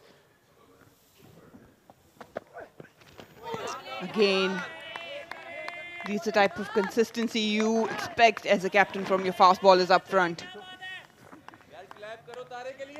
And I'm sure if he keeps on bowling along these lines, the batter will make a mistake. Yes, Multan, like the rest of Pakistan, is very fertile land when you talk of talent in cricket. And we saw a lot of Pakistani greats. When you talk about Multan and the southern region, Inzamamullah comes to mind, Waqar Yunus, Mohammad Zahid, the great fast bowlers and a top-notch batter of Pakistan.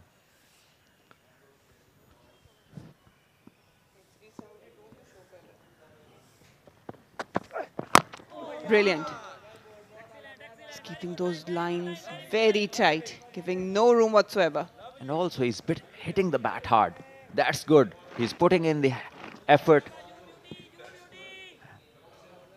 It's good to see a youngster being consistent in his line and length, being patient, and also hitting the bat hard.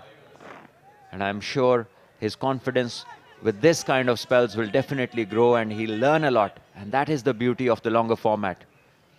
If you are on right track while playing the longer format, you learn and observe so much.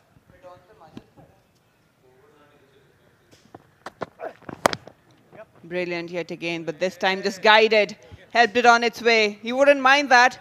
He's been very spot on with the lines and length. But Hussain Talat, just little room given, and he's done his work. So far he was brilliant. Just a bit too predictable on this occasion. Opened the face of the bat, played it right underneath his eyes, and raced away for 4 runs. Good from Hussain Talat as well.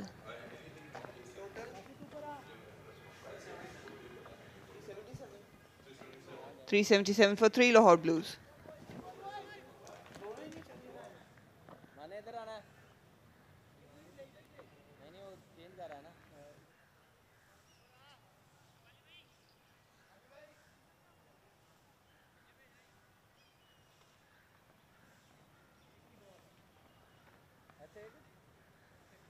Excellent, Ali bhai. Shabash, shabash, Ali bhai. लगे रहो अली भाई, लगे रहो. हाँ, आने चला दे. इधर आ जा, शहरी तू इधर. अरे उड़ो जी थल्ले. आने थोड़ा वो कैमरा नहीं ले जाइए. शाबाश boy. Shabash.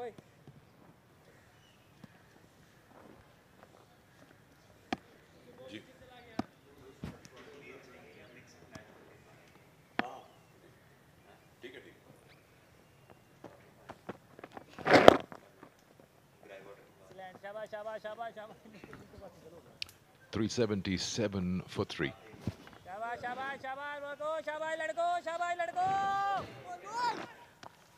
As it's Friday today, we'll have 2 extended sessions. This one will go until 1 o'clock in the afternoon, then an hour's break, and then at 2 o'clock, the second extended session would begin up to where the players want to shake hands, because we are not looking at a result here. So it'll eventually around 4 in the evening, they'll probably decide amongst themselves when they want to call it a day. Hussain Talat has joined Imran Butt, who's at 188, 19 boundaries and a 6. And Ali Yunus has joined us. The man in form, Hussain Talat, scored the most runs for Lahore Blues before this game. Until Imran Butt, the captain, has scored 188. That is experience for you. We were talking about Hamad Butt's talent, but inexperience of him causing him his wicket. But you should be looking at how you should be pacing your inning like Imran Butt. I think he's shown that he knows the value, that he's not going to get these easy conditions. So making sure that he scores a big one. The 2 spinners maybe talking about what can be done, what should be done.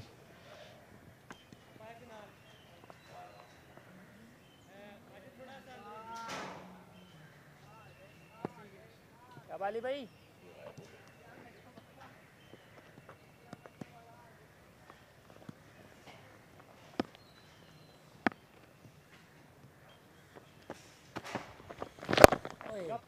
Now we've seen bowlers do that, bowling outside the leg stump, having that leg side-ish field.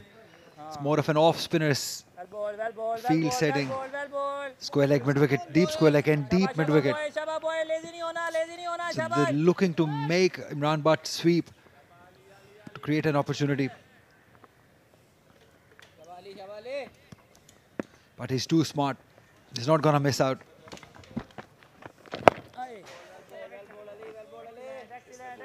excellent very well bowled लगे रहो भाइयों लगे रहो शाबाश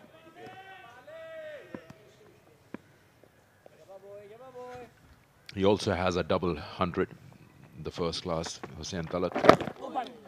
It was a quick fire double 100. End of another over, 380 for 3.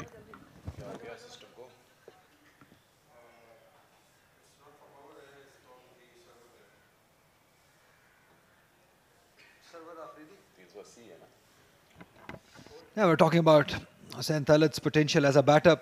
We've been talking about him, that he has not maximized his talent as a batter.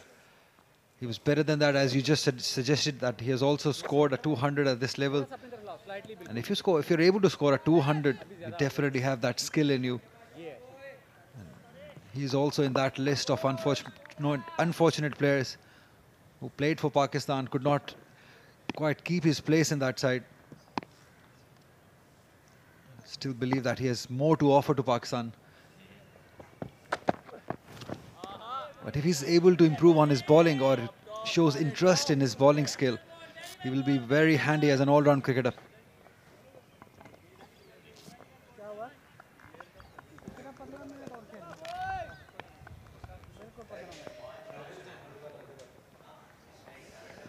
A typical fast bowler coming from Burewala always makes me happy. And he's impressed us all with his line and his control. His pace is also impressive. We really can't judge a fast bowler on these conditions, on these slow, low pitches. But it would be nice to see him bowl at Aptabad or at KRL.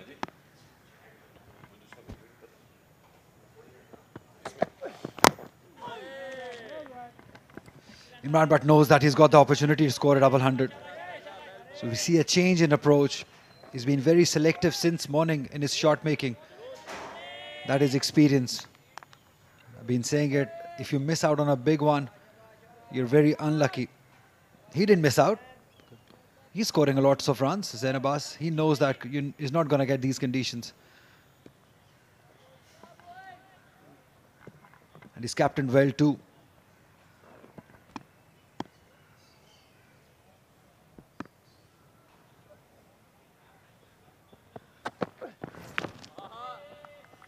This has been the difference since yesterday and this morning in Imran Butt's approach. Yesterday we saw him just a touch. He was eager to play the balls. Anything outside the off stump, he was poking at it. But this morning, realizing that he's going towards that 200 mark, so he's leaving anything outside the off stump. That is experience.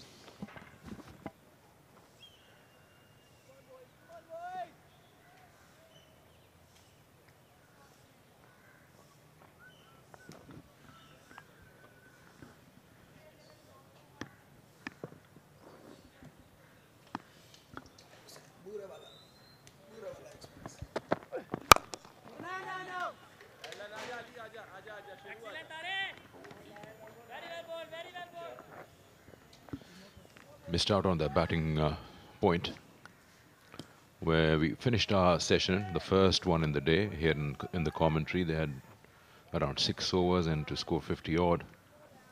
That was when Ahmad and Imran were batting. They're right on top of the table, Lahore Blues, so less a worry or concern for them to go after those points. But they could have at the same time with the the last day and no result at stake. Yeah, no result. That makes it more important to get your batting bonus points. We're talking about this morning, as you said, they did not get that extra bonus point they could have. A lot of credit has to be given to Multan from denying them, because the field setting, the planning this morning was very one-sided. They packed offside. They were bowling to their field. And we know that Imran Butt was looking for his milestone to get to his 200. Hamad was looking to score his 50. That they did not take any extra chance. They sacrificed that extra bonus points. 1 point, in fact, but they did not take any chance this morning. I wonder that 1 point could have come handy in the end. It might, because we know that Central Punjab last year was just behind 1 point from Sindh from qualifying for the finals. So you got to be taking every bonus point. 381 for 3.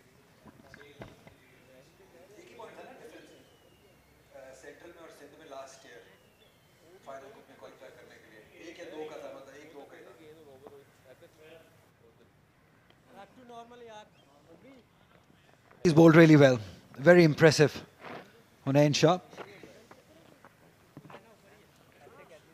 Pace with some positivity, some energy. Aggression was also there. Ali Shafiq with him on the left.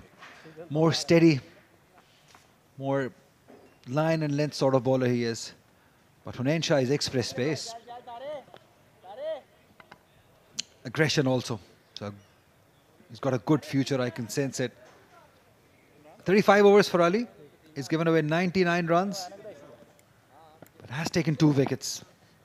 To go with 100 that he scored while Multan were batting.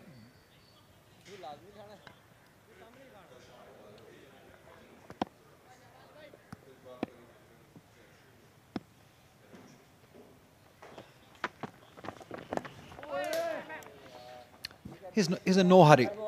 And he shouldn't be. There's really nothing much other than his own personal milestone at the moment. 191. For a person who hasn't scored a 50 in this season, this is a good result to get him back in the form. If he gets 200, would you expect him to just declare his innings and allow some more youngsters to come and bat?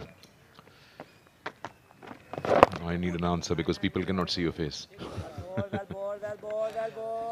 Well, I would want him to bat and bat big. Get a 300, why not? Got the opportunity. Junaid Ali, the next to come, is a wicket-keeper batter. He also has runs. He's in form. Fresh from 100. Hussain Talat on the other side, he's fresh from 100. And maybe Qasim Akram, I would want him to bat a bit. But it's a long session, 3 hours after Duma break. So maybe him. I would like Qasim Akram to spend some time in the middle. So basically you want all the opportunities to come from the other end. Imran should hold his end and the other guys keep getting out.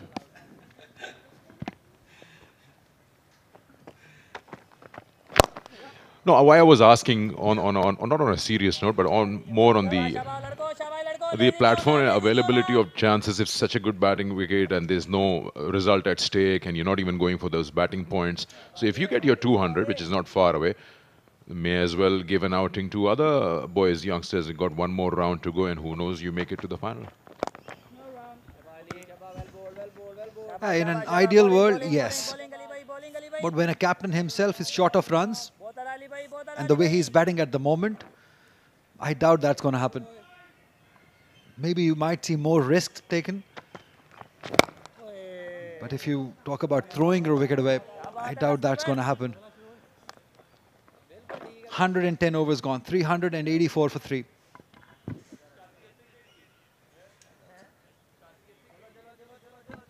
And that's Qasim Akram. He's coming into this game after playing T20 cricket. So I would want him to spend some time in the middle, get his form back, get his rhythm back. And as you were saying, you might play for the final. So you got to have every player ready for that big match.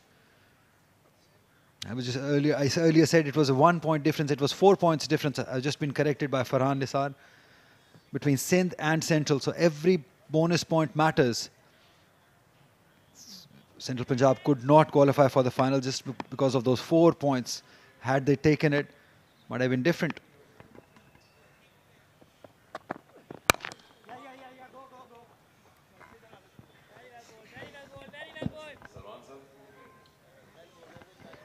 Usman Salahuddin missed out, could not score anything. A lot is expected of him from years and years. He's been scoring so many runs, very stylish, very technically correct batter. One has to be really unlucky not to be scoring runs, not to be scoring 100 even. Hamad Butt also missed out on 100. 51 runs. He looked really good for those 51 runs, but then threw it away. He will be disappointed for sure. But if you are smart enough or experienced enough, you might have capitalized and scored and doubled this score like Hashim Ibrahim did. He took 229 deliveries to score 120 runs. So that shows that he took his time. Once he scored his 100, we saw him use long handle. That's him on the left. And on the right is Ibtisam, another very talented player. So 3 top players, upcoming talented players from Lahore region. Different varieties, different way of playing, but very skillful, all 3 of them.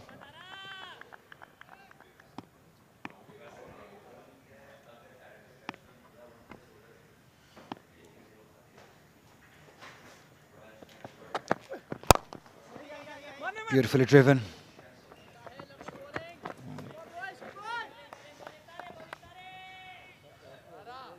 See, he's in no hurry because he knows it. He's on 194. And I don't want him to be going back, or any batter to be going back and sitting in the dugout and watching others score 100.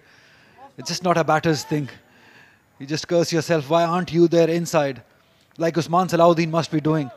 That Hashim Ibrahim has scored, Hamad Butt, Imran Butt, everyone is scoring around him, but him only nothing in fact. So he'll be disappointed, yes.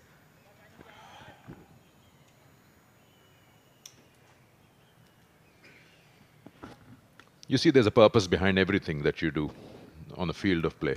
In his case, he's looking to get runs under his belt, and he's already got them. 194, he gets to 200. I totally wish him that luck.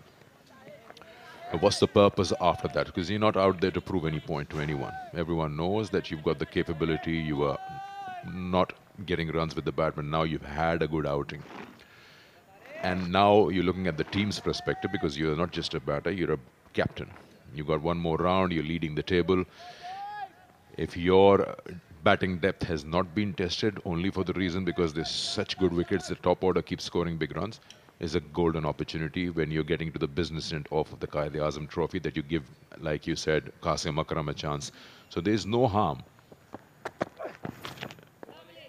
in letting go, because of the fact that when you are not amongst runs and you score a 200, you've got it now. Good players need one innings to get back into form, and he's got that. Yeah, you must realize that Lahore Blues will play their last round game here at Gaddafi Stadium, so they will get more opportunities to spend some time in the middle. Yeah, I can partially agree with you that, yes, you would want, ideally, you would want Junaid Akram, Qasim Akram to be batting. But why not to get a 300? Imran Butt has the chance to get a 300. Why not? That will give him so much confidence in his own personal milestones.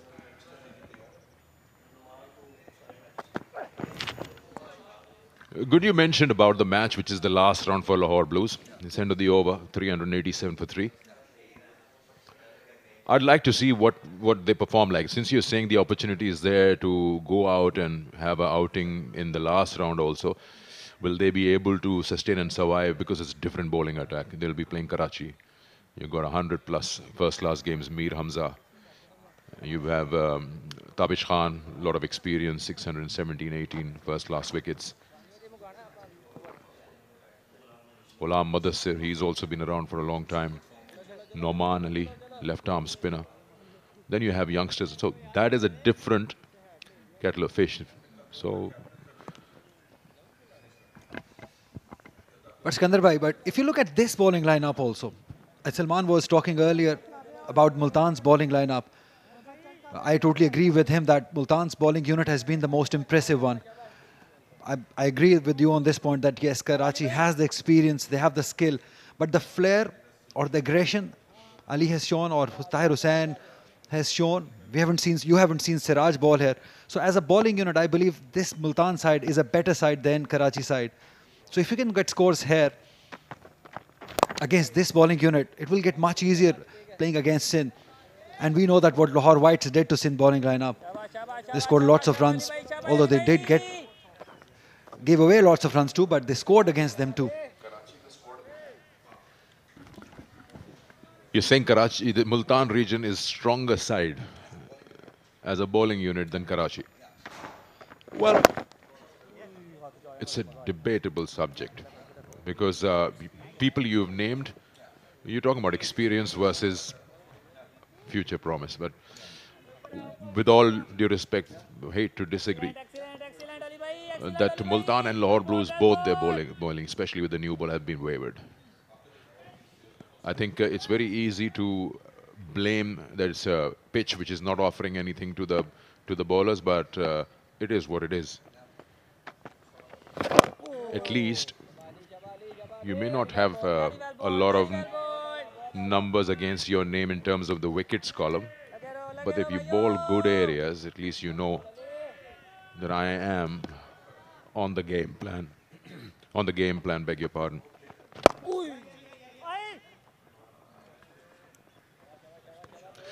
Let's have a look at the Karachi squad if it's possible. What are they playing this season?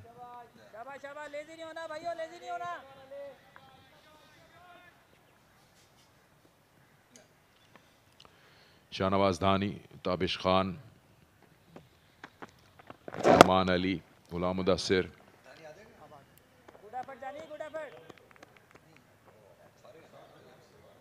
And you're talking about quite a few who've played Pakistan. You can't ignore that just like that. I don't see them having any comparison compared to Multan's bowling. Yeah, I totally understand the experience Karachi region has. I understand Mir Hamza. There are 9 players who've played more than 100 games at this level. But still, I've seen them bowl here in these conditions. If you look at Mir Hamza, yeah, if Dhani comes into the side, we didn't see Dhani play here at Gaddafi Stadium the last game. That might make a difference. But at the moment, the last game we saw from Karachi here, I seriously don't think so. I'll still go with Multan's bowling lineup that has more flair and more pace in them. 392 for 3. You see, when you say an experienced bowling and experienced batting, your bowling is only considered good when you look at the batting attack they're bowling at. When you look at Multan and you're saying that they're far superior bowling attack than Karachi, you have to look at who will they be bowling to in Karachi. Then you have again more experience. Khurram Manzoor, Sarfaraz Ahmed, and I don't remember offhand who else was there in the squad. If we see the squad, Karachi squad again, and then you assess the results. See, you say that they bowled well over here against Lahore Blues, but then they'll be bowling against a different batting lineup. Will they be as effective? Have a look at that again. So you got Sarfaraz. They even have Ahmad Alam will be bowling, who looked good. Asad Shafiq. The players who played Pakistan: Danish Aziz, Khurram Manzoor, Umair bin Yusuf, Saim Ayub. So again, you bowling to a different fish altogether. Yeah, very talented squad, no doubt about that. Very balanced squad. Nothing taking away from Karachi region. They're a very good side. I understand that. But we were just talking about as a bowling unit. And remember when Multan bowled last, they were bowling to Lahore Whites, who do have very big players in that side. Ahmed Shahzad was there. Abid Ali got 100. And the 100 Abid Ali scored was in the last day. And he was made work really hard for that 100. He really had to play out of the skin to get that 100 because of the quality of Multan's bowling. So there is a very minimum comparison. There is minimum difference. Yes, in experience, Karachi will win, yes. But in flair, in variety, I still believe that Multan region has a better chance because of the variety. And if Siraj comes back, it's going to get tougher. Just a couple of more runs added to the total by Imran, but as he slowly, gradually gets closer to the milestone, he moves to 199 now. Fantastic knock.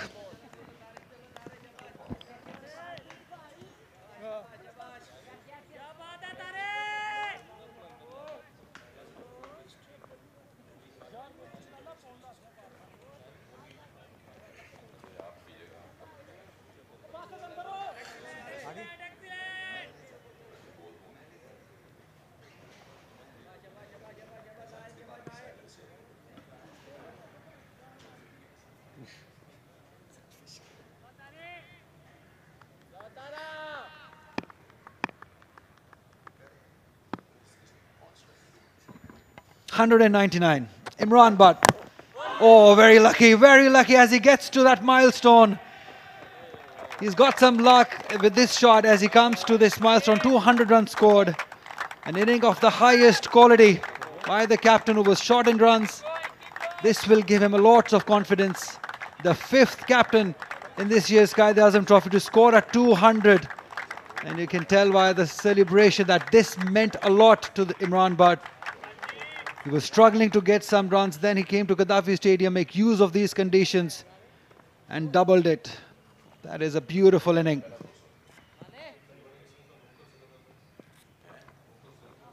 Not the prettiest way to get it, but he will take it. 14 first-class 100 for Imran, but he's got a 200 before that as well. This innings, strike rate is good, 63, 20 boundaries and a 6. He's taken his good sweet time to get to that 200.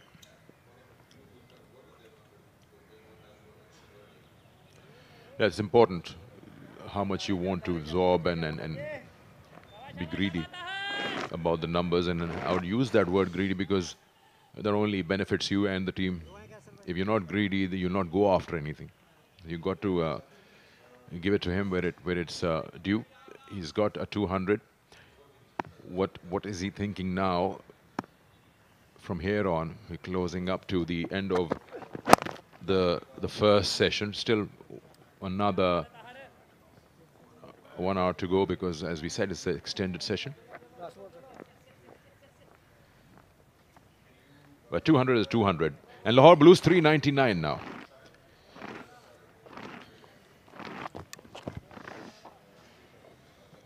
Another thing that comes to my mind when I would want Imran Butt to continue is that he has lost his place in Pakistan side too because of his out of form.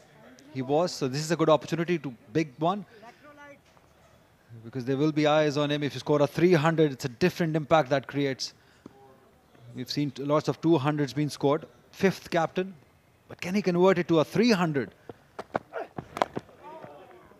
think that will definitely put some eyes on him from the selectors that he scored runs. I know the conditions are easy, but 300 is a 300. 400 for 3.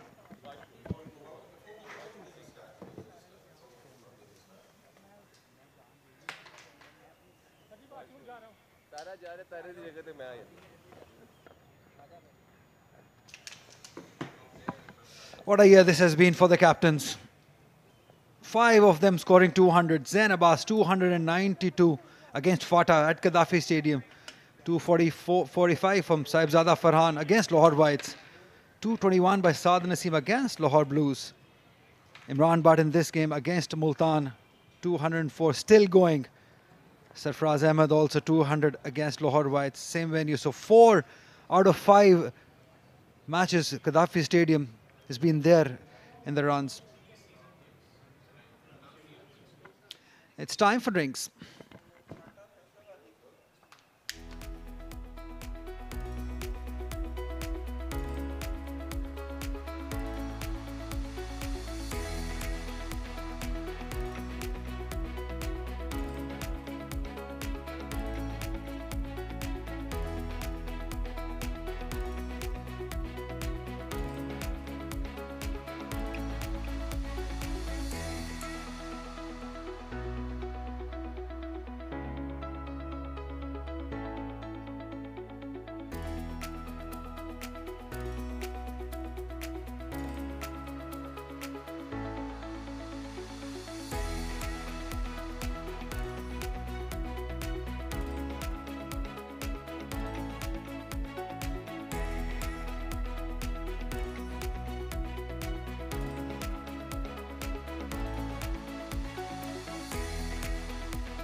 पानी के वक्फे के बाद Lahore blues 400 के हिस्से पे पहुंच चुके हैं, सिर्फ 3 खिलाड़ी के नुकसान पे, और वो एक जो ओवर था उसने गेम पलटी है, अली उस्मान का ओवर जिसमें 2 विकेटें गिरी। कप्तान मौजूद हैं लाहौर ब्लूज के, 200 रन मुकम्मल किए। कल इन्होंने अपनी सेंचुरी मुकम्मल की थी लेकिन थमने का बिल्कुल नाम नहीं लिया, अच्छे टच में लगे, ये एक हाफ चांस था, उसके बाद इन्होंने मुड़ के नहीं देखा। विकेट के दोनों जानब शॉट्स खेलते नजर आए, कलाइयों का इस्तेमाल किया, शानदार स्ट्रेट ड्राइव, स्पिनर्स को आड़े हाथों लिया, कदमों का इस्तेमाल करते हुए नजर आए। फास्ट बॉलर्स ने नपी तुली बॉलिंग की लेकिन रन्स बनाने में माद भट्ट ने कहीं भी मौका नहीं छोड़ा, क्रीज का अच्छा इस्तेमाल किया स्पिनर्स के खिलाफ स्पेशली। ये वो तरीका था, किस खुशकिस्मत रहे और किस्मत साथ दे तो 200 रन मुकम्मल ज़रूर होते हैं अपने। इस सीज़न के पहले इन्होंने सेंचुरी भी बनाई और साथ 200 रन भी मुकम्मल किए, और ये स्टैट डबल सेंचुरीज जो कप्तानों की थी क्वाइद-ए-आज़म ट्रॉफी में इस सीज़न में, ज़ैन अब्बास टॉप पे हैं, साहिबजादा फरहान ने यहीं पे अपनी सेंचुरी मुकम्मल की थी, साथ नसीम ने, और इमरान भट्ट इस लिस्ट में आज शामिल हो गए। सरफराज अहमद ने भी यहीं पे अपना 200 पूरा किया था। जी, यहाँ पर एक चीज आप देख सकती हैं कि ट्रिपल सेंचुरी मिसिंग है, तो इमरान भट्ट के पास ये मौका है कि वो ट्रिपल सेंचुरी की तरफ जाएं, अभी वक्त भी है, वो बहुत सेट हो चुके हैं, तो वो ट्रिपल सेंचुरी भी बना लेंगे। और 5 डबल सेंचुरीज जो हैं वो 2023-2024 के इस सीज़न में बनी हैं कदाफी स्टेडियम में। उसके अलावा 2008-9 में 3 बनी थी और 2009-10 इससे पहले 3।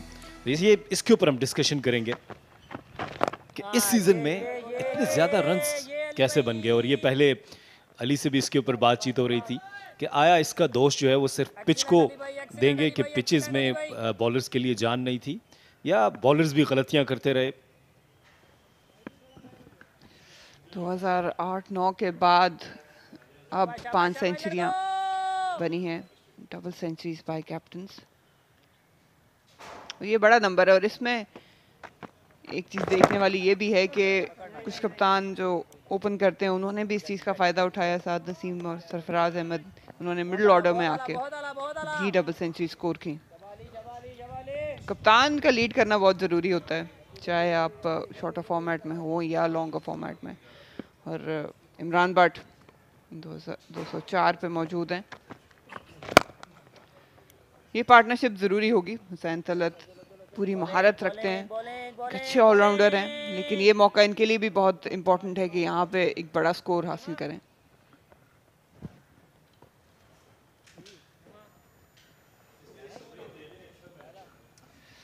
जहाँ तक ये बात रही कि रन्स इस सीज़न बहुत ज़्यादा बने, स्पेशली इस वेन्यू पे कसाफी स्टेडियम में, इसमें दोनों चीज़ों का हाथ है। पिचेस बहुत ज़्यादा नज़र नहीं आई और इस बार न्यू बॉल ले लिया है, अली उस्मान ने ही ऑप्ट किया है। मुल्तान रीजन का क्लियर प्लान है कि थोड़ा सा आजमाया जाए नई गेंद के खिलाफ हुसैन तलत और इमरान भट्ट को, थोड़ा रीप्लान करने पड़ेगा दोनों टीम्स को। इमरान भट्ट अपनी 300 रन की ताक में ज़रूर होंगे। जी, अच्छी अप्रोच है कि नई गेंद से शायद उनके कुछ जो फास्ट बॉलर हैं उनको भी वो आजमाएं। इमरान भट्ट तो सेट हो चुके हैं, हुसैन तलत ने भी 13 रन्स बनाए हैं। जिस तरह से उस्मान सलाहुद्दीन ने अपनी विकेट गंवा दी थी, एक अननेसेसरी शॉट, इतने सीनियर प्लेयर से इस किस्म की गलतियों की तवक्को नहीं होती।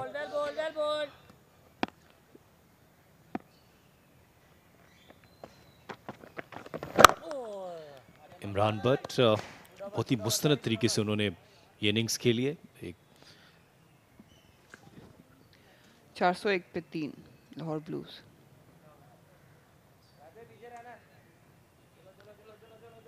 कासिम अकरम बॉलिंग में इन्होंने यहाँ पे अपनी परफॉर्मेंस ज़रूर दी है, अब बैटिंग के मुंतज़र होंगे और इनके पास भी एक बड़ा चांस है। ये अच्छे ऑलराउंडर कंसिडर किए जाते हैं, फील्ड में स्टैंड आउट नज़र आते हैं। यहाँ पे अगर इन्हें मौका मिले तो कोशिश यही करनी चाहिए कि नॉट आउट जाएं, रन्स मैक्सिमम जितने अवेल कर सकते हैं करें। रन्स की बात कर रहे थे, काफ़ी फैक्टर्स हैं इसमें जो अंडर डिस्कशन आ सकते हैं। सर्फेसेस डिसेंट थी, लेकिन फिर अगर आप दूसरी साइड पे देखें, कप्तान की strategy, tactical decisions eight times, और फिर रिसोर्सेज जो आपकी बॉलिंग में है, जैसे आज एक वाज़ेह फ़र्क नज़र आया हमें। माजिद और ताहिर ने पहले भी मुल्तान के लिए जिस तरह बॉलिंग स्टार्ट की थी, और अब भी इवन पुराने गेंद से भी हमें नज़र आया ताहिर ने बहुत अच्छी लाइन लेंथ मेंटेन की। माजिद ने बॉल शेयर करेंगे और मिस कर दिया कीपर ने। ये 2 रन 4 रन बन जाएंगे। ये बाई के 4 रन मिले।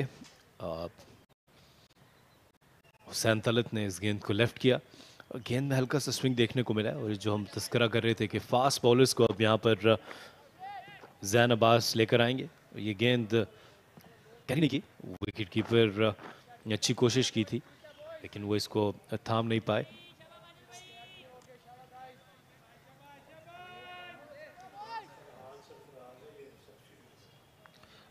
हसीब इस वक्त विकेट कीपिंग नहीं कर रहे। फरहान इस वक्त विकेट कीपिंग के फराइज सर अंजाम दे रहे हैं। वो अच्छी गेंद कट हुई। इंक्वायर जरूर कर रहे हैं, लेकिन एम्पायर बिल्कुल भी इंटरेस्टेड नहीं। सरप्राइज कर दिया था हुसैन तलत को, एक्सपेक्ट नहीं कर रहे थे इतना शार्प कट। बहुत ही अच्छी गेंद। इस दफा इस गेंद में स्विंग देखने को मिला। हुसैन तलत इसको लेफ्ट करने के लिए गए और आखिरी मोमेंट, और ये बहुत ही क्लोज कॉल है। क्या यहाँ पर ये बॉल जो है वो स्टंप्स के ऊपर से जा रहा था? हाइट इसमें इश्यू है, ये देखना होगा।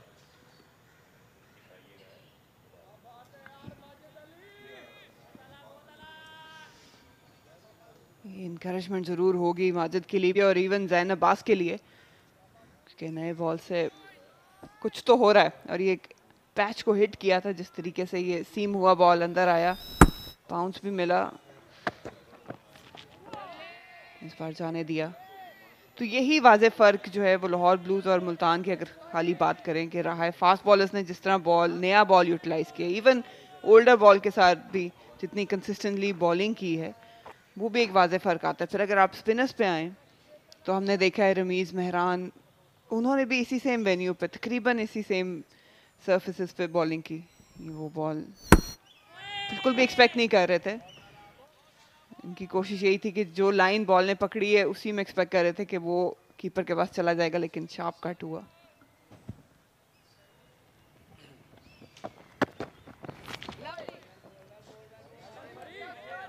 नई गेंद के साथ ये अच्छी लाइन है, तो ये रजा किचलियो इस वक्त वॉक करें और यकीनी तौर पर अपनी फिटनेस का बहुत ख्याल रखते हैं रजा।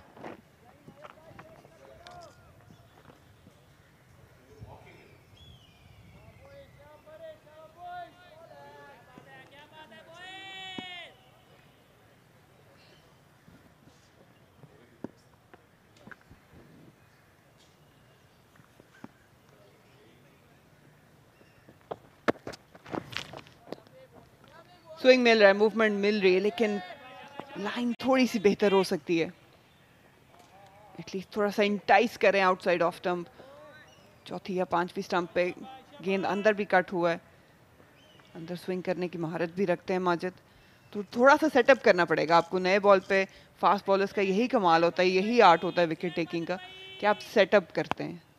अदरवाइज बहुत ज़्यादा अगर आप रिलाई करेंगे कि बल्लेबाज गलती करे तो वो अक्सर होता नहीं है। और जितना तजर्बा है हुसैन तलत को, वो उतनी आसानी से विकेट देंगे नहीं।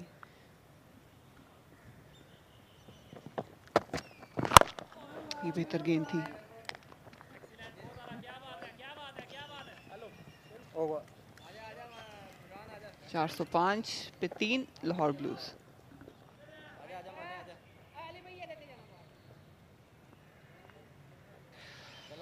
शोएब अख्तर क्रिकेट स्टेडियम रावलपिंडी पे मैच जारी है। रावलपिंडी रीजन और कराची वाइट्स के माबैन।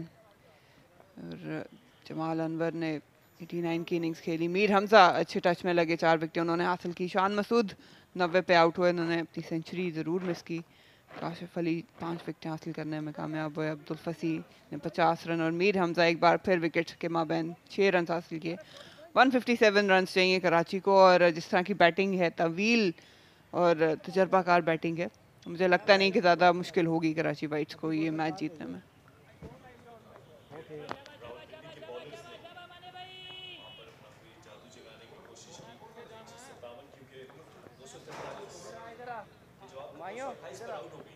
उसको उधर जाने दे, थोड़ा बाहर रहे। वहाँ पर हमने देखा है कि बॉलर्स के लिए बदल भी है, लेकिन जिस तरह आपने कहा कि कराची की बैटिंग बहुत ज़बरदस्त है, तो वो ये कर सकते हैं, लेकिन दोनों जानिब आपको एडवांटेज है, बॉलर्स को भी एडवांटेज है, बैटर्स को भी।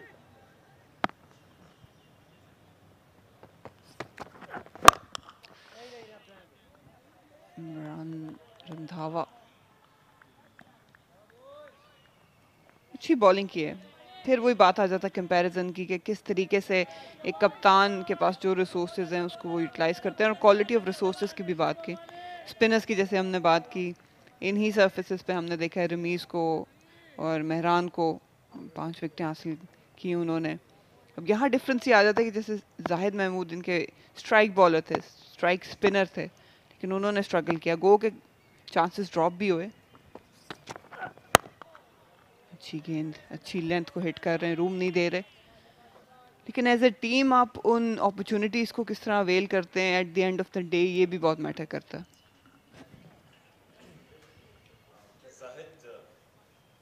लंबा स्पेल किया, लेकिन कारगर साबित नहीं हो पाए, विकेट्स हासिल नहीं कर पाए।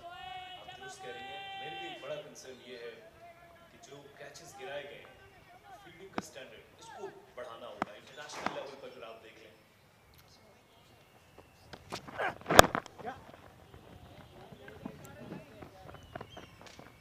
कलाइयों का इस्तेमाल नजर आया, 2 रन बासानी बना लेंगे।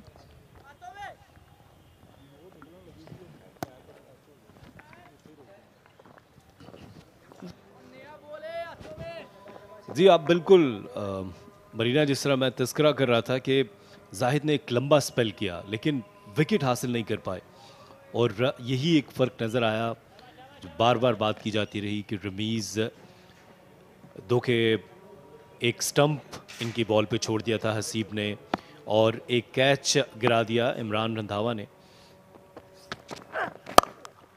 इस दफ़ा इसको कट कर दिया, फील्डर मौजूद है।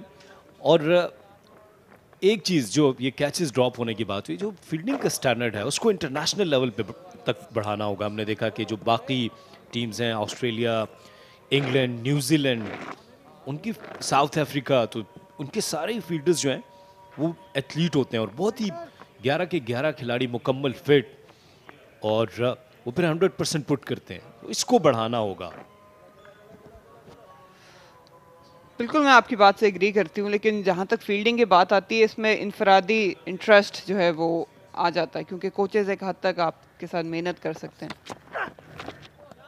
अच्छा कॉरिडोर, अच्छी लाइन लेंथ से बॉलिंग कर रहे हैं इमरान रंधावा, और जब तक प्लेयर इनफरादी तौर पे इस चीज़ को एंजॉय नहीं करता, चाहे वो ऑफ फील्ड हो, ऑन फील्ड हो, एक्स्ट्रा सेशंस हो, ये जो लेवल है, ये जो स्टैंडर्ड है, ये बढ़ नहीं सकता। क्योंकि अक्सर हमने देखा है कि काफ़ी हद तक जो आपकी प्लेइंग 11 होती है उसमें 3 से 4 ऐसे फील्डर्स होते हैं जिनकी पोजीशन तय होती है, और वो अपने एक्स्ट्रा सेशंस करते हैं उस पोजीशन के लिए, लेकिन बाकी जो आपके बाकी फील्डर्स हैं उनका भी उतना ही इंटरेस्ट होना बहुत ज़रूरी है। क्योंकि अगर आप एक्स्ट्रा फील्डिंग सेशंस इंजॉय नहीं कर रहे तो आप उस चीज़ को इम्प्लीमेंट नहीं कर सकते।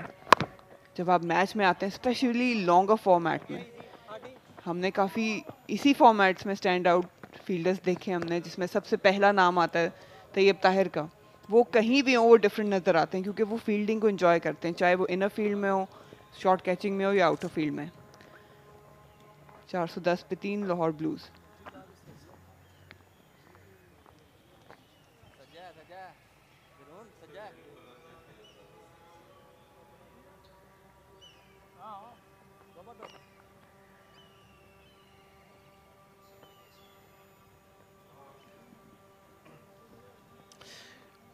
मरीना, जो फील्डिंग पोजीशंस की आप बात कर रही थी, तो कुछ फील्डिंग पोजीशंस फिर प्लेयर्स के लिए मखसूस हो जाती हैं। जॉन्टी रोड्स से स्टार्ट करते हैं, पॉइंट पे फील्डिंग करते थे और पॉइंट पर उन्होंने फील्डिंग में एक इनकलाब बर्पा किया और पूरी दुनिया के लिए फिर वो एक मिसाल बने रहे। उसके बाद रिकी पोंटिंग की आप मिसाल लीजिए, और वो हत्ता कि वो कप्तान थे लेकिन उसके बावजूद वो हमें पॉइंट पर फील्डिंग करते हुए नज़र आते थे। फिर आप पाकिस्तान की तरफ से इजाज़ अहमद जो हैं वो पॉइंट पर फील्डिंग करते थे। वो इमरान नज़ीर एक ऐसे फील्डर थे जिनको पॉइंट पोजीशन पर फील्डिंग करते देखा गया।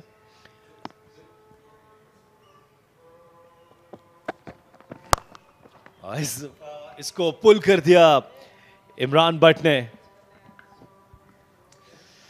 जितने सेट बैटर ये हैं, ये लेंथ इनको बिल्कुल भी कोई मुश्किल नहीं देगी, और यही शायद सोच रहे हैं माजिद। जिस लेंथ पे आगे बॉलिंग कर रहे थे वहीं पे करना चाहिए था, क्योंकि बहुत टाइम मिल गया था इस पिच पे। पेस जरूर है लेकिन एक्सप्रेस पेस नहीं है माजिद की कि ट्रबल करती शॉर्ट पिच डिलीवरी, और थोड़ा सा एंगल ने भी हेल्प किया, विद इन बॉडी था जिसको हुक करने में कामयाब हुए। इमरान भट्ट के लिए अब इस किस्म की गेंदें उनको परेशान नहीं करेंगी। ज़रूरी होगा कि उनको गुड लेंथ पर बॉल की जाए। भाई लाइन मिस कर गए और इसको टाइम किया शानदार तरीके से।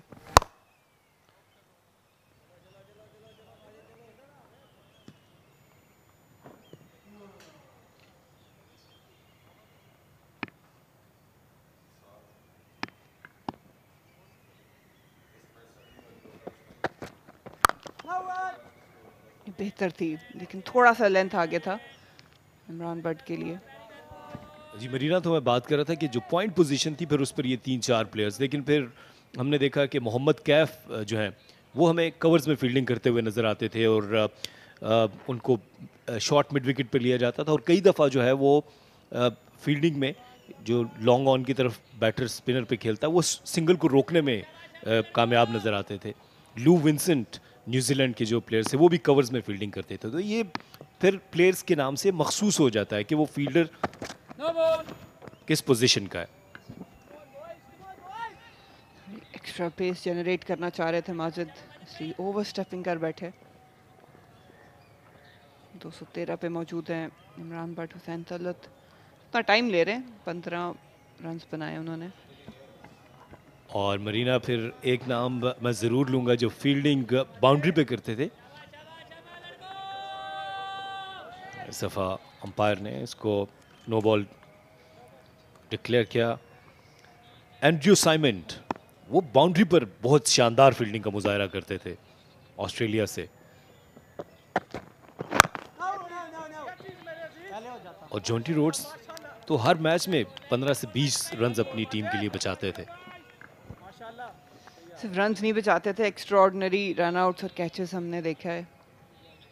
और ये as a captain, as a unit, coaches के लिए भी इम्पोर्टेंट होता है और प्लेयर के अपने लिए भी इम्पोर्टेंट होता है आइडेंटिफाई करना कि उस प्लेयर को आप किस पोजीशन पे ज़्यादा यूटिलाइज कर सकते हैं। क्योंकि जो इन फील्ड पे होते हैं या कैचिंग पोजीशंस में होते हैं उसमें आप ये देखते हैं कि अजाइल कौन है, जिनके रिफ्लेक्सेस अच्छे हैं, उनको ज़्यादातर आप विद इन 30 यार्ड सर्कल रखते हैं। काफ़ी दूर था, चेस करने गए लेकिन बीट हुए। जब आउटर फील्ड की बात आती है सबसे ज़्यादा ये चीज़ आती है कि एंगल्स कट करना, स्प्रिंटिंग, और फिर आपकी आर्म अच्छी हो, थ्रो बहुत मैटर करती है कि वो ऐसे कौन से आपके प्लेयर्स हैं जो आउटर फील्ड में आपकी बाउंड्री पे पेट्रोलिंग कर सकते हैं। और ये छोटी छोटी चीज़ें जो हैं वो जब at the end of the day आप देखते हैं रन्स को कट डाउन करने में बहुत मैटर करते हैं, स्पेशली जब आप विकेट्स की भी बात करें। कैचिंग बहुत इंपॉर्टेंट होती है आउटर फील्ड में, जज करना, ये वो चीज़ें। और इसके बाद इसमें प्रैक्टिस करके इसको परफेक्ट करना, इम्प्रूव करना, ये प्लेयर की अपनी जिम्मेदारी भी है। अच्छा क्विक सिंगल इमरान भट्ट की जानिब से, थोड़ी जल्दी करनी पड़ेगी, डायरेक्ट हिट थी लेकिन अंपायर को ज़्यादा दिलचस्पी उन्होंने दिखाई नहीं इसमें। जब हम अच्छे फील्डर्स का तस्करा करें तो एक अच्छी कोशिश यहाँ पर देखने को मिली, डायरेक्ट हिट, लेकिन इमरान भट्ट क्रीज में पहुंच चुके थे। इस वक्त एंजॉय कर रहे हैं।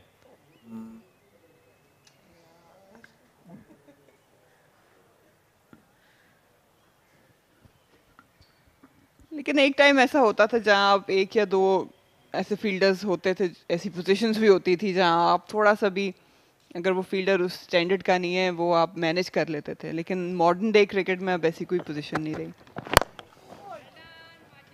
सो इक्वली जो आपके प्लेयर्स हैं 11 के 11, उनको उस स्टैंडर्ड को रेज करना बहुत ज़रूरी है।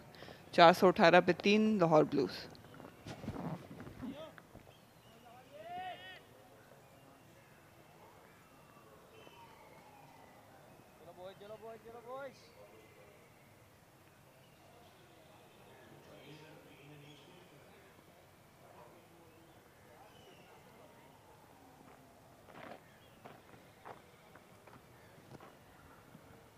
अड़तालीस की पार्टनरशिप इमरान भट्ट और हुसैन तलत के दरमियान। मोमेंटम थोड़ा सा वापस मिला था मुल्तान रीजन को जब एक ही ओवर में 2 विकेटें गिरी थी लाहौर ब्लूज की। अली उस्मान ने जाता किया था हमाद भट्ट को, और उसके बाद उस्मान सलाहुद्दीन ने बहुत ही गैर जिम्मेदाराना शॉट खेला था। उसके बाद से फिर एक बार मोमेंटम वापस शिफ्ट हुआ है, और इसमें काफ़ी हद तक हाथ कप्तान इमरान भट्ट का भी है, और हुसैन तलत का जो तजर्बा है उसका भी हाथ इस मोमेंटम को वापस लाने में।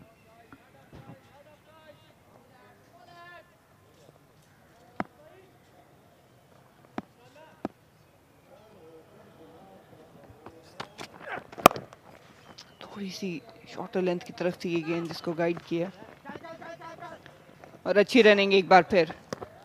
काफ़ी ईगर हैं इमरान भट्ट, जानते हैं कि ये मौका इनके पास है 300 रन मुकम्मल करने की, और अभी भी अपनी फिटनेस जो है वो बरकरार रखे हुए हैं। जी हाँ, इस मैच को वो यादगार बना सकते हैं। ट्रिपल सेंचुरीज, यहाँ पर डबल सेंचुरीज तो देखने को मिली हैं, लेकिन उनके पास मौका है। अच्छी बैटिंग का मुजाहरा कर रहे हैं, पॉजिटिव अप्रोच है, बाउंड्रीज दे रहे हैं, और जिस तरह ये भी रनिंग बिटवीन द विकेट, एक रन को दूसरे रन में तब्दील करना।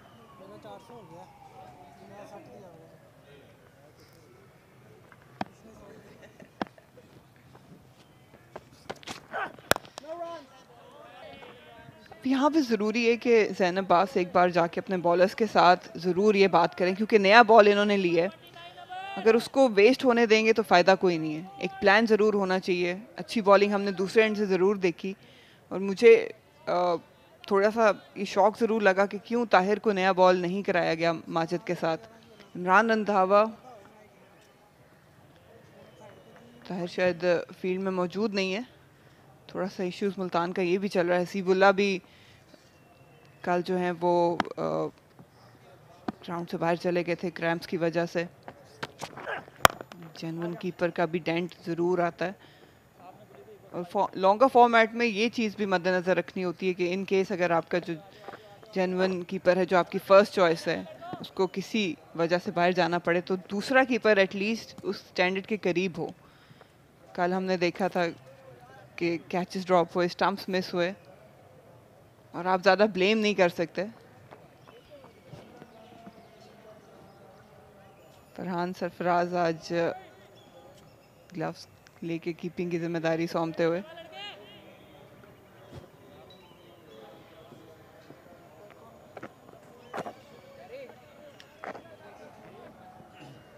कल मोहम्मद बासित ने कुछ देर तक ये जिम्मेदारी उनको सौंपी गई थी, लेकिन ज़्यादा अच्छा आउटपुट नज़र नहीं आया उनकी तरफ से। पीछे पुश कर दिया है, डीप मिड विकेट।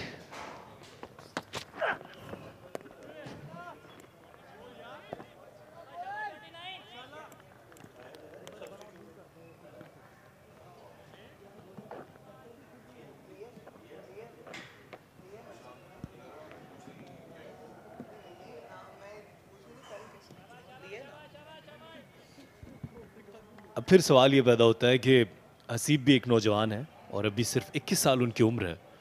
एक सेंचुरी यहाँ पर स्कोर की है, उनकी फिटनेस जो है वो भी ये सवालिया निशान है कि यहाँ पर एक सेंचुरी करने के बाद अगर वो स्टंप्स के पीछे मौजूद नहीं है और क्रैम्प्स पड़ने की वजह से वो जा चुके हैं, तो यकीनी तौर पर ये चीज़ भी ट्रेनर्स, फिजियो और कोचिंग स्टाफ के लिए एक सवालिया निशान है। 421 पे 3 Lahore blues.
421 for the loss of 3 in the last half an hour before lunch.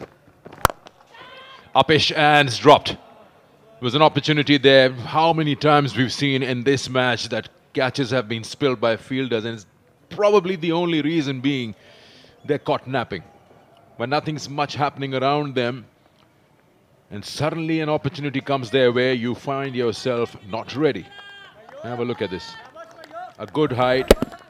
Is within the eye line. There's no problems whatsoever. Yes, a little to the left. It's got to be gulped.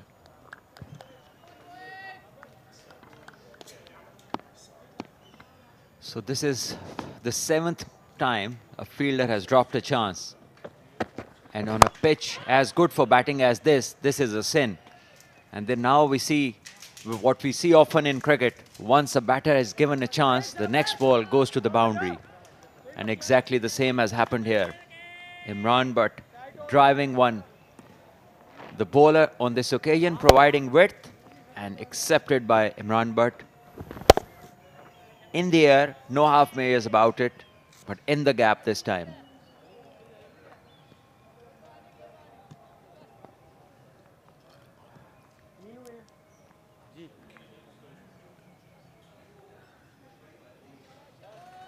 So Imran Butt is on 2-1 now, looking to go as big as possible for him.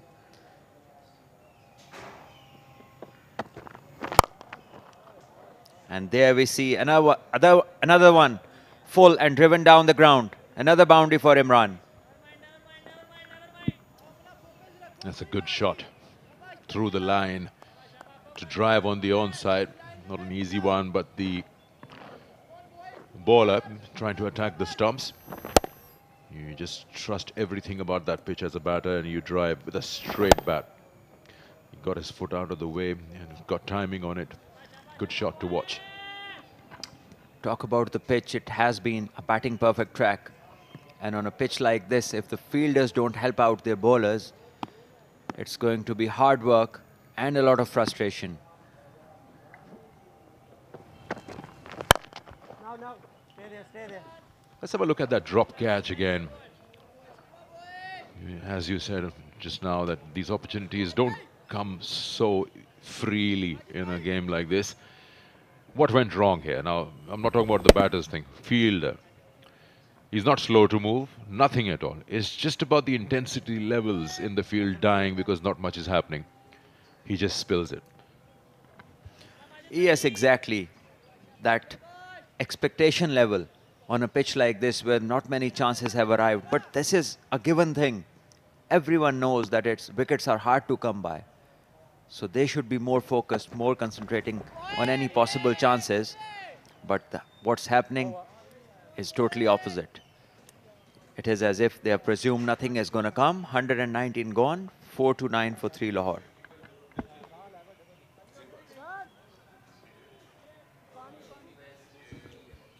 He's sitting outside, Hasibullah. And he's been away since the last session yesterday. We were told it's a cramp, but his face tells a different story. It seems like he's unwell. And they've changed 2 keepers. Yesterday, Mohammad Basit was replacing Hasibullah, and now Farhan Sarfaraz since this morning. Well, I wonder how many people would have had this opportunity of being so close to a first-class game without making their debut. Because he's wearing the gloves, keeping for a couple of hours now. Well driven, well timed, but straight to the fielder. Hussain Talat is looking good. Is on 15. The bowlers to him have been wide of off stump with the field packed on the offside. So there haven't been many scoring opportunities for Hussain Talat so far, but he's been patient. And he is doing something which Usman Salahuddin missed out. And he's going nowhere.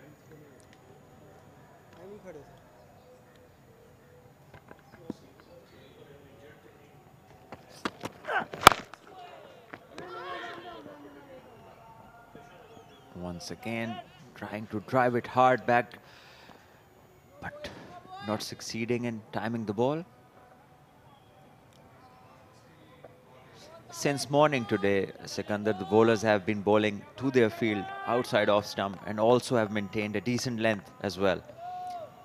And as a result, we have seen that the scoring rates today have not been very high, especially when the fast bowlers have been bowling.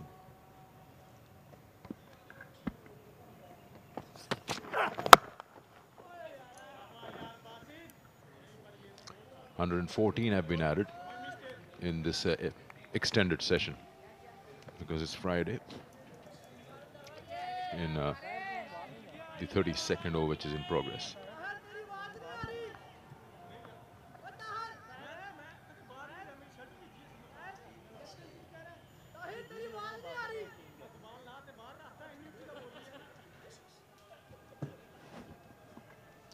You expect when set batters are playing, especially one on a double hundred and another on 50, which it was in shape of Ahmad Butt, the run rate to be higher, but then 2 wickets fell in quick succession.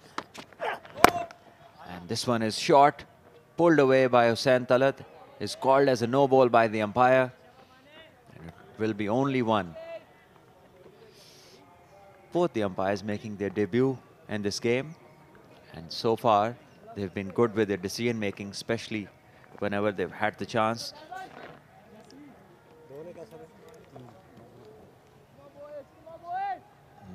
There we see the replay, and the bowler has clearly stepped over by some distance. A big no ball for a man of his height.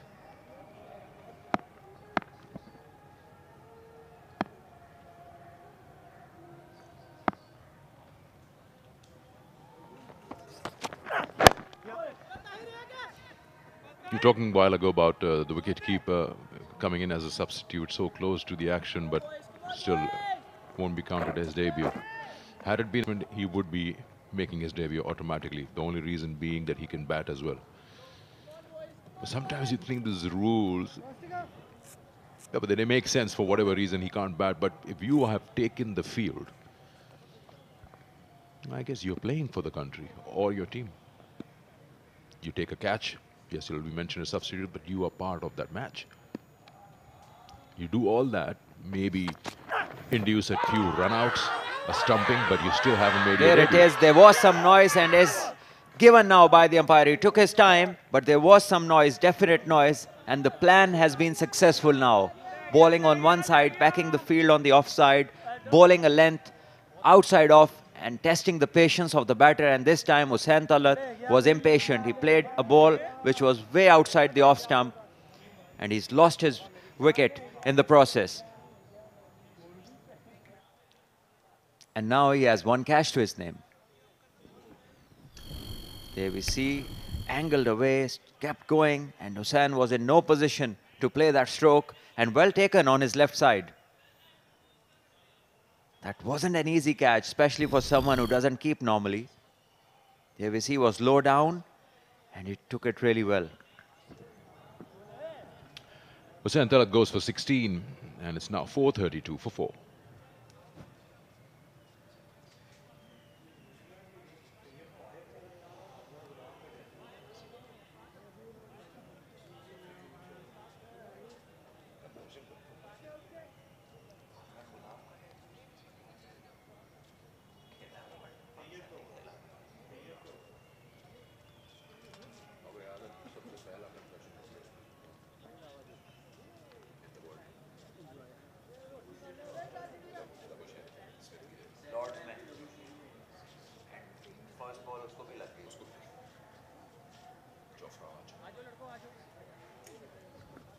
Qasim Akram walks out with around 20 minutes to lunch on day 4.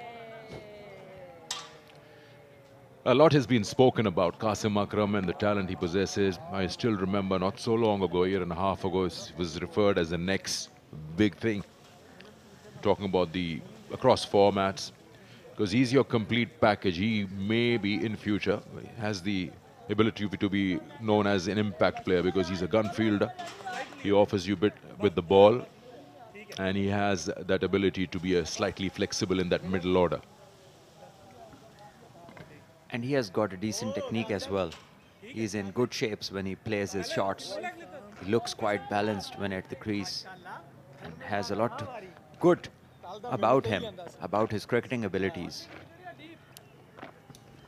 And also, to add that, leadership skills were also found in him when they gave him the captaincy of Central Punjab, and then very recently now in the Asian Games he led the side. So we can safely say that he has a bright future ahead of him and has been performing well as well. I remember the first season when he joined the Central Punjab team, initial games, he found it hard to get going. And there we see a beautifully crunched stroke off the front foot. It seems as if he has been batting here since last night, the way he's played the first ball. Lot of control exhibited there in that stroke. The bowler didn't do much wrong, according to the field, but the batter, very confident and very stable, the stability that we talked about. 4-3-6 for Lahore at the end of 120 overs.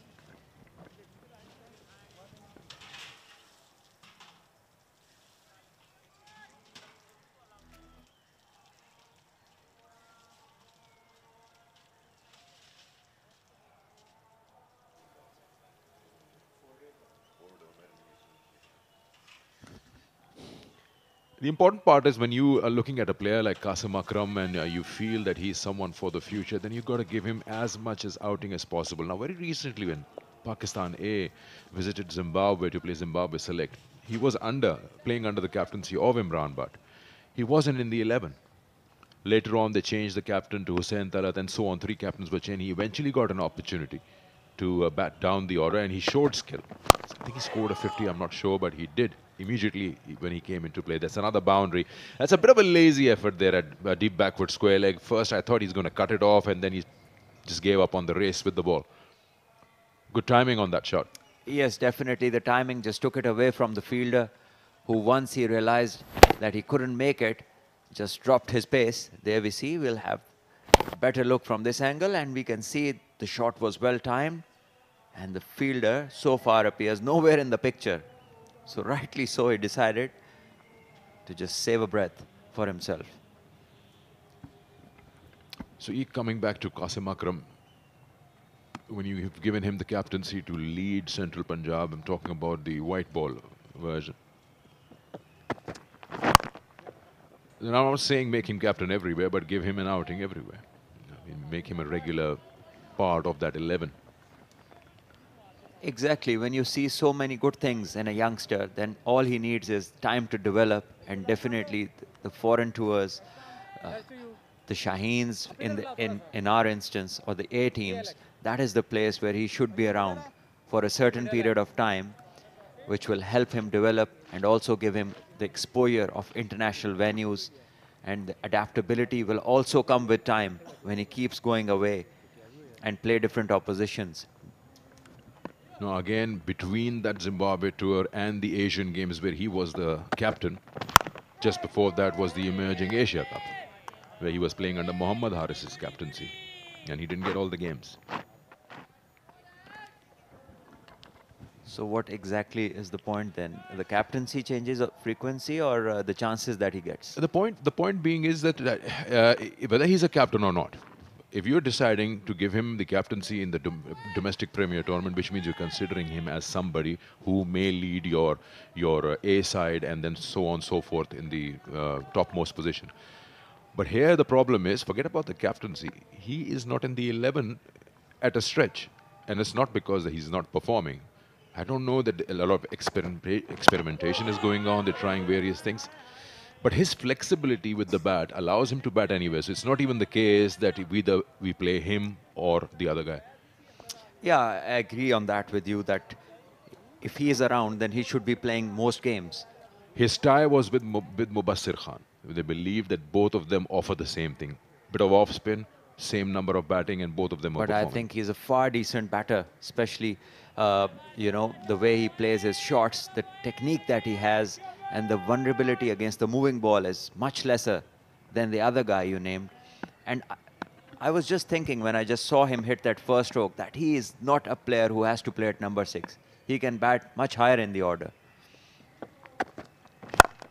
There we see another beautifully driven shot. And the highlight of the stroke is the amount of stability and balance he had while executing that stroke. So this is where you find the touch of elegance and stability, which is very important up higher in the order if you want to bat there and be successful. This is definitely one of the traits. You see, a stable head, full presentation of the bat face, high elbow, and leaning front knee, all in one go.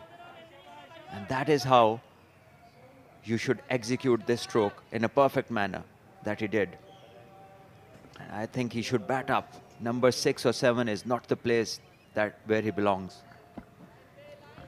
He's got those good conventional shots, textbook cricket shots, and he also has the ability of power hitting.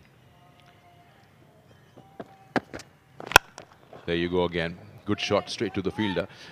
His ability to create that power hitting also maybe is the reason why he's given to bat at that number. We'll come back to it. 445 for 4.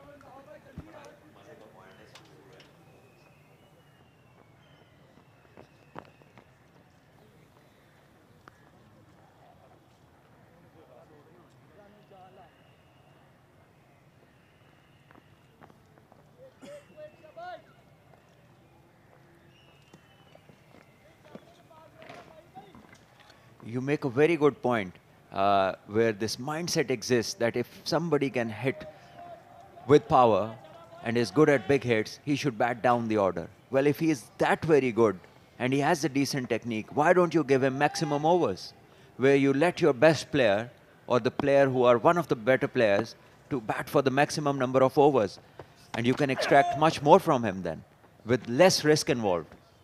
So we see the greats, the guys who have made it big in international cricket, they mostly have been top order batters, and the sides prefer them batting for the maximum overs.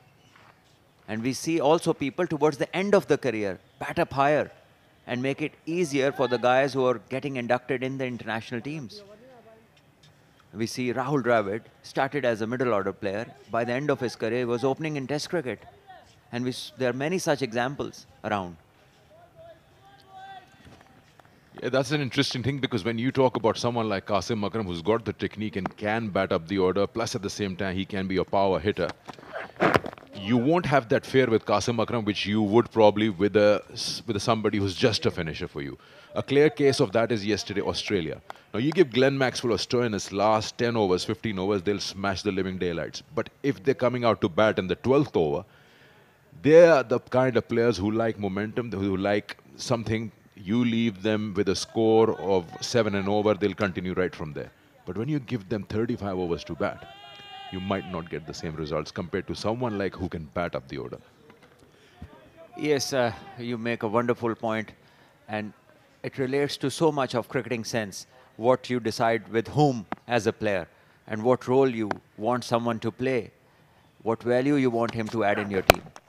So I think as a player, if somebody is as well equipped as Qasim in this case, then definitely he can have much larger role to play than a restricted one of playing the last few overs. And when you talk about Maxwell's and Stoinis, they don't have the technique to play genuine pace bowling. If you see Maxwell batting, even in 2015 when he was facing Wahab Riaz, he was moving away towards the leg stump, and you could clearly see that his comfort zone is not against people who can bowl above 140. And that's what we saw yesterday as well. So there were so many overs to go, not a gigantic run rate to get, and he was just swinging his bat like it was only 20 odd to get.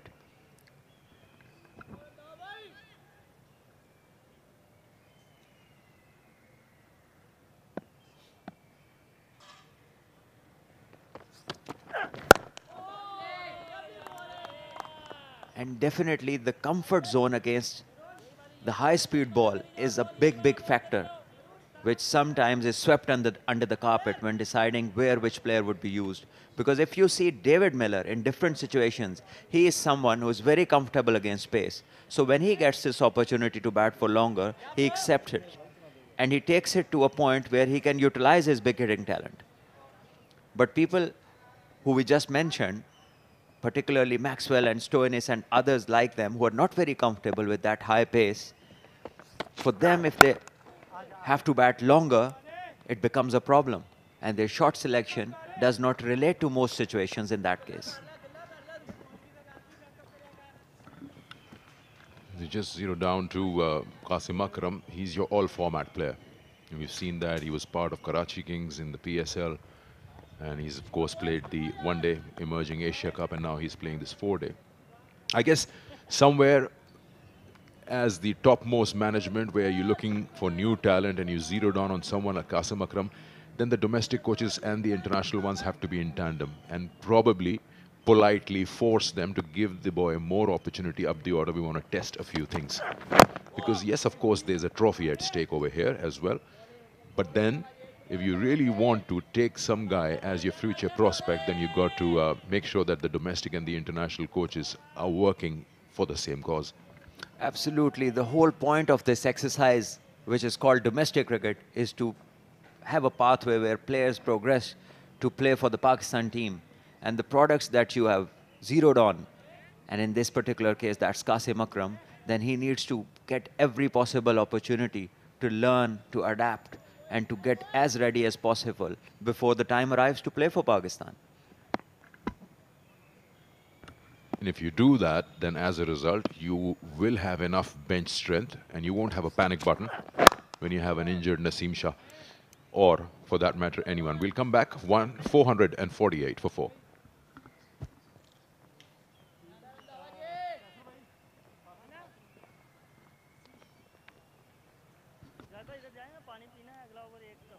So time and again we've seen when you're relying too heavily on a particular player, and if he is unavailable due to injury, then the panic button starts. So you should have that bench strength available and man-to-man replacement, spinner for a spinner, fast bowler to a fast bowler, which is why, again, I refer to Australia, that the frontline spinner wasn't available. They had to opt for a batter in Marnus Labuschagne. Well, in their case, they should have opted for Nathan Lyon, because India, the pitches over there, the conditions over there, definitely they have something in it for the spinners, and especially the specialist spinners. Somebody like an Ashwin or a Nathan Lyon or Kuldeep Yadav, they are guys who specialize in longer format bowling. So conditions in India are very helpful for them. And they will need specialist wicket takers to stem the flow of runs in India. And I do not like the idea of so many all-rounders playing in playing 11, which Australia has gone in with. And I think they are struggling. One of the causes of their struggle is too many all-rounders in the team. You mentioned Nathan Lyon and experience. Would you have taken Noman Ali? Because you're looking for a specialist spinner. And of course, the debate has been going on. There's a definite difference between Noman and Nathan Lyon. Yeah, I would totally agree with that. But I'm talking about what you have available. And if you're saying that over there in the World Cup, spinners will have a say, then you have, if you look at your surroundings and experience in spinner, who do you have? Well, in context of a one-day game, Noman is also not a big spinner of the ball. So what he does is basically bowl particular lines. And Nawaz is doing that fine. And Nawaz has this additional advantage of being a very good fielder and batter at the same time. And he can also be promoted at the top of the order. So he gives you multiple purposes, multiple choices to play around with him. And at the same time, the bowling isn't much, there's not much gap between Noman and Nawaz. So in this case, I think Nawaz is a good choice. But when you compare Ashton Agar or Zampa with Nathan Lyon, there's a huge gap. Yeah, no, I'd never remove Nawaz for Noman.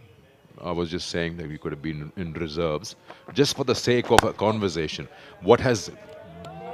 Who has traveled is perfectly fine. I mean, with the resources available back home. But the whole idea why we were discussing that in this particular arena of the Quaid-e-Azam Trophy, or so to say Pakistan Cup and National T20, if you end up identifying 6 or 7 players after the season, then you invest in them completely. That's a boundary of the sweep in the vacant zone. Well, without a doubt, that is absolutely correct what you just mentioned. It's end of the over, 1-2-3, Lahore Blues 4-5-2 for 4.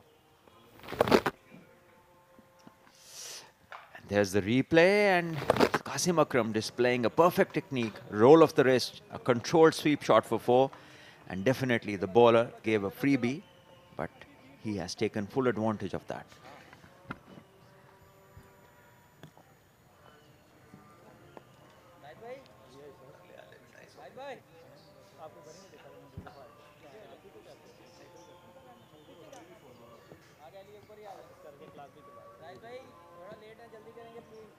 शाबाश शाबाश जाहिद भाई ये खुद पीछे किया right arm bowling over आगे थोड़ा छोड़ के रहे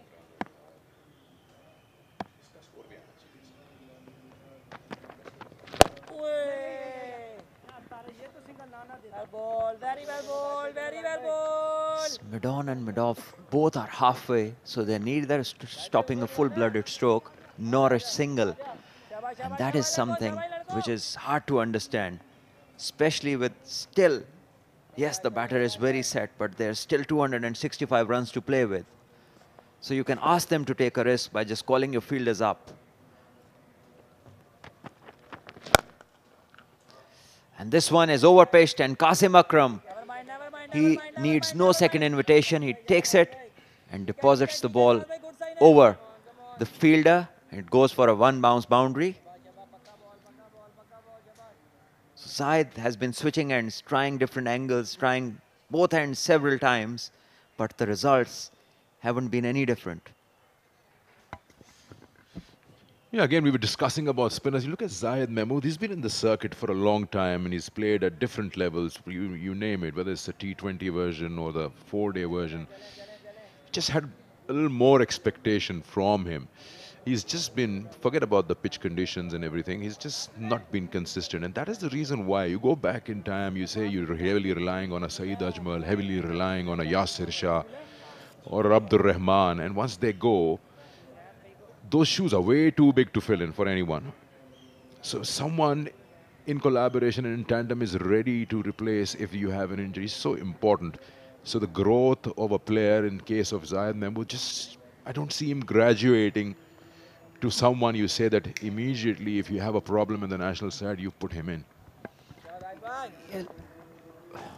We'll try to look for a reason, and what immediately comes to the mind is in the last 10 years, if you see how Pakistan domestic has evolved, I think at times we have played at very less centers that have been used to play the Quaid-e-Azam trophy, and the pitches have been mostly alike. So there have been times when spinners were not even required. And before, the times that you talk about, the names that you took include Zulfikar Babar in it. Go back a little further, Arshad Khan was there, Zahid from Bhawalpur, Murtaza from Bhawalpur also used to play for Customs, Abdul Rahman, Zulfikar Babar from Multan. Those were the times when Quaid-e-Azam Trophy and Patrons Trophy were played in all respective regions. And there were conditions in Bhawalpur and other places, South Punjab, where spinners will get a lot of turn. And then they will switch to Punjab, where fast bowlers will come and they will be in action, then move to Karachi again in couple of grounds in National Bank Arena and also in UBL, where conditions would vary and different people would come in action. But lately, because of the venues being less and almost identical wickets, the development of the spinners hasn't been ideal. And also, they haven't had much game time to develop their skills.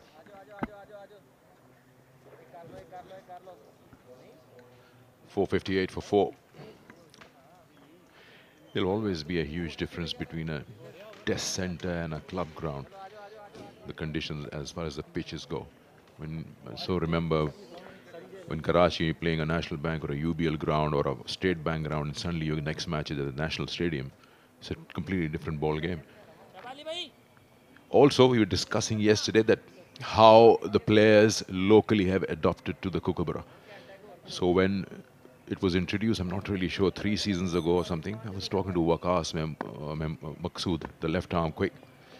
As long as the ball is new, you're enjoying it. Once it starts getting older, because it doesn't have that kind of seam which Grace did, that's a boundary that the ball stops doing anything for you. And that's when your experience and patience comes in, because you're so used to a certain ball that you feel that I am in the game through and through the day. And I think that is where you need to study people like Muhammad Asif, people like Omar Gul, people like James Anderson, how their wrist work over a period of time has developed and how they have extracted movement from pitches which people have called roads. because it's the same ball that they use. But we, as youngsters, we need to study, even the coaches, what difference they were doing, how their wrist position was at the time of release. I think a lot of the talk goes in putting up cones, setting up hurdles, trying to establish a perfect run-up, a perfect approach to the crease, a settled action, fitness regarding bowling. But actual bowling starts once the ball is released from the hand and what it does next. And that is where the debate needs to arrive. It's that time of the year when these things, whatever happens before the release, it doesn't matter when the season is on. What matters is what happens after you release the ball. And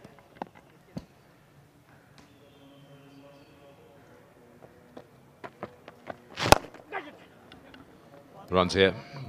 Might not be a boundary, but well, they're only running 2. They can have a third one, and eventually they do come back for 3. We're just a couple of balls away from lunch, so just wrap it up of what we're saying. In this match also and before, we also noticed that the bowlers don't really use much of that bowling crease in that box to go wide of the stumps or go closer to the stumps and create different angles to bowl. We saw Haris Rauf recently started bowling wide of the crease to create that angle into the right hander with that pace that he has. Those things can also be tried in conditions where there's not much happening for you off the pitch. yes, and also something that is called reverse swing takes the pitch totally out of equation. Well, after lunch we can come back and try to wrap this up because this is a long debate. It's lunch now. 465 Lahore Blues have got to. They've lost 4 in the process. Overs bowled till now have been 125. Imran Butt, the captain of Lahore Blues, is still there. He's on 2-3-3 along with Hussain Talat. This session, 39 overs were bowled, 150 runs were scored, 3 wickets fell, and the over rate was 13 per over. So 38 overs, I'm being told by the statistician.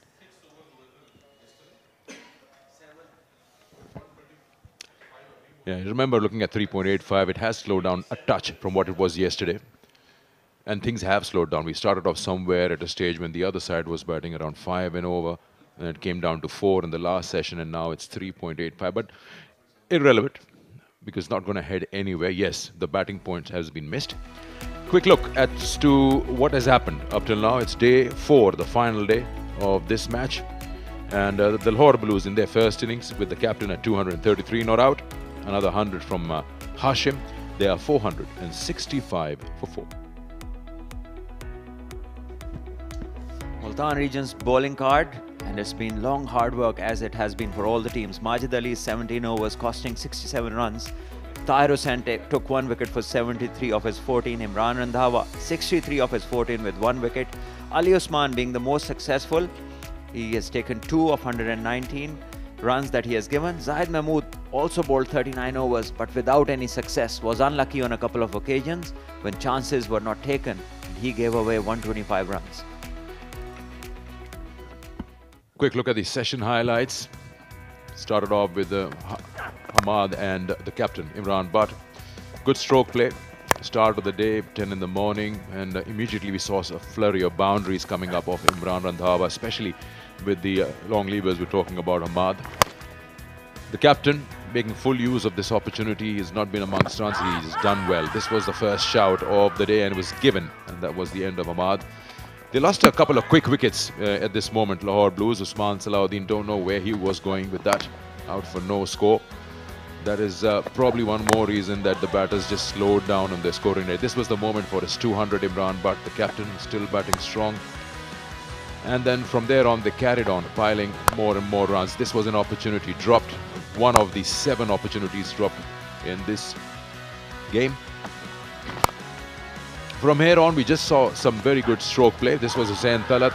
Very aimless shot, feet going nowhere, trying to fish something wide outside the off-stump, and then impressive stroke play from Qasim Akram from the word go. He's played some very, very good shots, absolutely in control of everything on both sides of the wicket. Good on the eye, nothing fussy about his stroke play. And whether you call it a sweep shot, you call something through covers, it's just been good. Imran Butt and Qasim Akram looking good, looking strong, taking Lahore Blues to 465 for 4 at lunch on the 4th and final day. Quick look at the summary. Multan asked to bat first.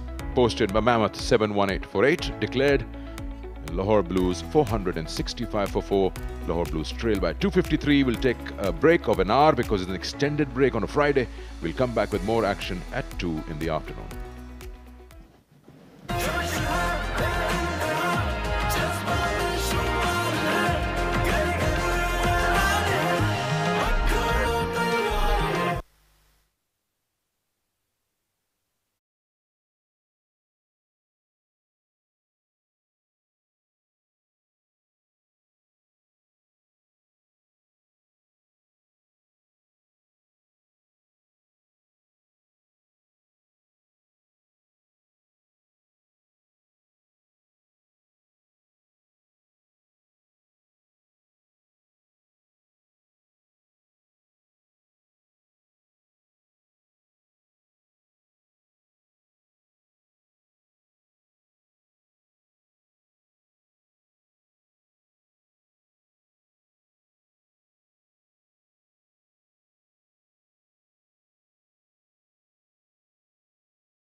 welcome back after the lunch break.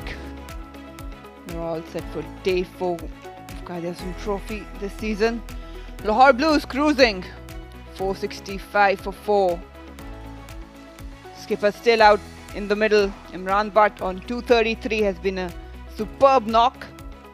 Hashim Ibrahim scoring 120. Ahmad Butt, some good score, 51, but he lost his temper. Hussain Talat gone on 16, and Qasim Akram now on 25 with his skipper. Day 4 has actually been fruitful for the bowlers, Ali Usman in specific, getting those 2 wickets in 1 over.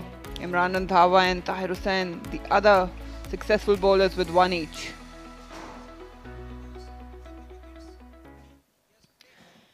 These are the fall of wickets. This one's just probably getting more ambitious. 3 away his wicket. There was no length to go over the top of the bowler. And this one, a casual shot. He was well settled in, just drifting down, and the umpire thought it was close enough to be given out.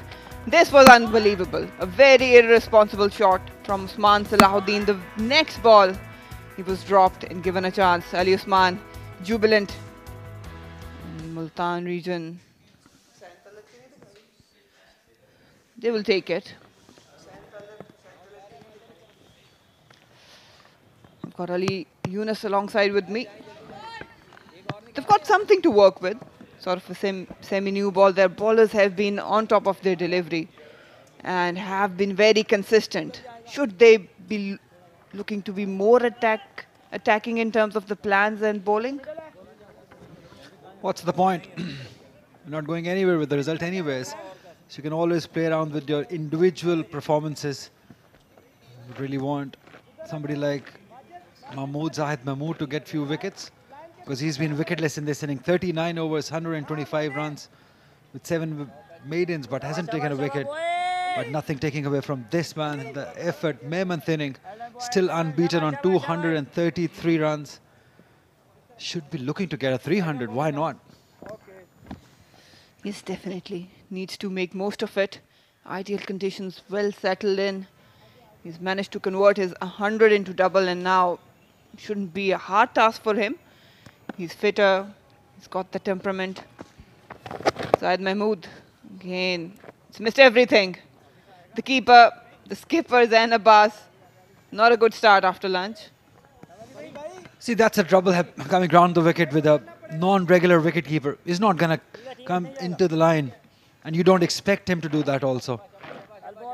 So this will hurt Multan, and especially the leg spinner Zahid Mahmood. It's not an easy job keeping against the leg spinner, and on a pitch which is keeping low. Bit of turn there. Few scraps where he can actually, I won't say exploit, but can target to just unsettle Imran Butt. And just teasing and testing his focus on 233. He'll be delighted with this innings. He's been superb. Way outside of leg stump. And you were expecting a result? With this line, it's not happening, Marina. I'm not expecting a result, but I think that as a team, just need to be a bit tidier, bit clarity in the bowling plans actually. Just try and get the wickets, because they have been decent. Again, the resources are there. When we talk about their bowling setup, their bowling resources, I think they're probably the most balanced ones. The fast bowlers has done enough. They've got really good 2 spinners, genuine spinners. So the resources are there. Just keep looking for wickets. And when you get wickets on such tracks, as a team, as a captain and the bowling unit, you do get that boost. And it surprises me, because last time when they came here against Lahore Whites, they had a better plan. They had a better execution also. But they look flat in this game. A game they should have looked to win. And we haven't seen that happen. Not even the approach, not even for a single over we have seen that. They're going for the result. As if they, from the ball 1, they've decided they're going to go for draw. End of the first over after lunch. 466 for 4.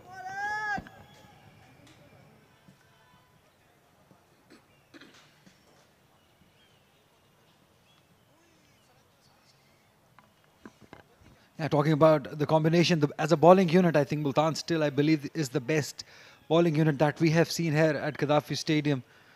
The amount of variety they have in them, as you were saying, two proper spinners, not just a part-timer, but two proper spinners, two proper fast bowlers, one all-rounder. A batter who can bowl Siraj. So they've got all bases covered. But the planning was probably not understandable in this game.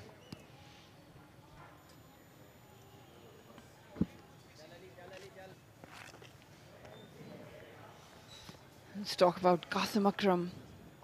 Has been around the circuit for a while now. He's got all potential. Captain the side, Asian Games as well. Has been in and out of a lot of formats. Again, when we talk about domestic, we do expect certain players to be put through a certain pathway. Down the track. Wasn't all in control, but he managed to find the gap for 4 runs. He's not going to hang around. Always coming and announcing his presence. Not quite timing it, but the good part was that he came to the pitch of the ball. And the placement also, right between the two fielders, mid-wicket and long-on fielder, both are inside the circle. All he had to do was just clear them and got the boundary. This is good positive start after lunch from Qasim Akram. Well, he also has a chance to get 100. Everyone has a chance to get 100.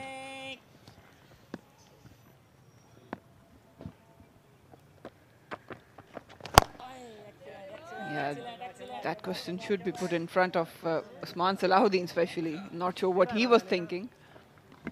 And Imran Rafiq and Danish Aziz. I'm never forgetting these 3 names because they missed out on 100 where everyone got 100. So no, I'm not letting them go. At least till the end of this trophy.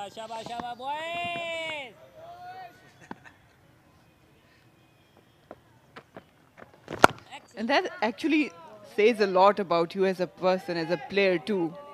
Because everyone else is getting big numbers. And either you're getting out on 0 or on like 20s and 30s.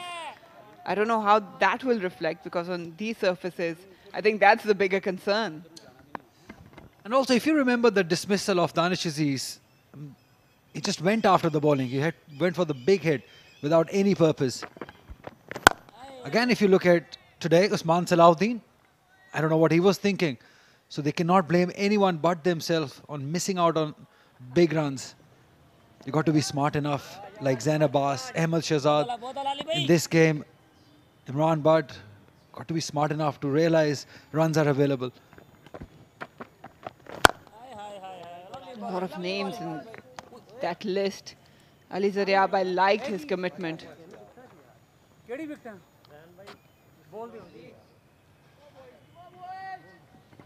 They're wheeling for something, I believe. No? A few words between Ali Usman and Qasim Akram, maybe. Quickly apologizing. Good solid defense. Ali Usman just, he's just asking that there was no use for it. Ali Usman casually saying that he was trying to throw to the keeper, but clearly it was aimed towards Qasim Akram.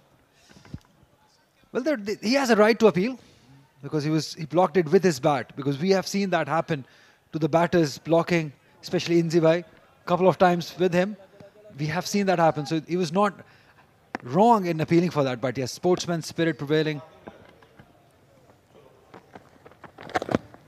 But at least he was quick to realize and apologize for what he has done. Frustration.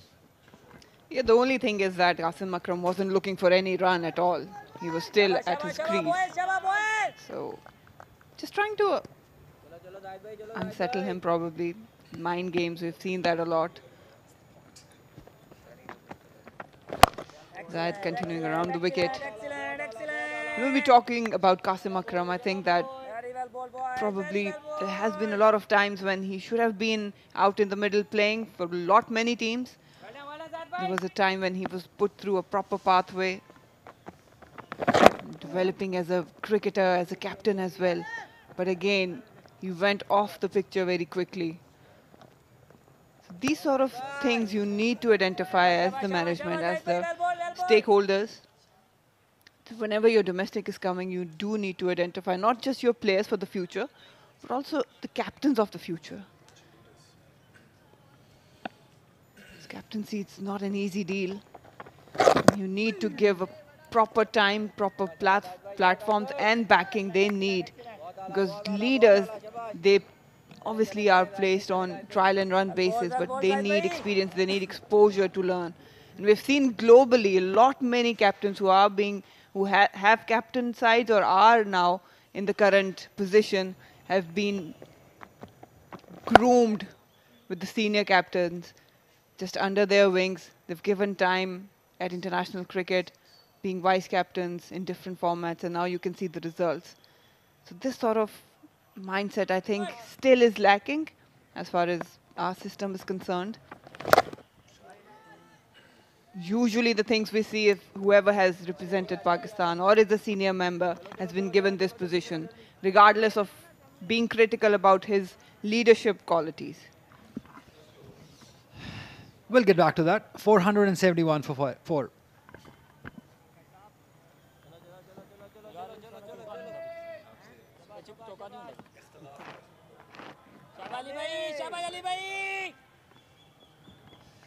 Yeah, talking about Qasim Akram.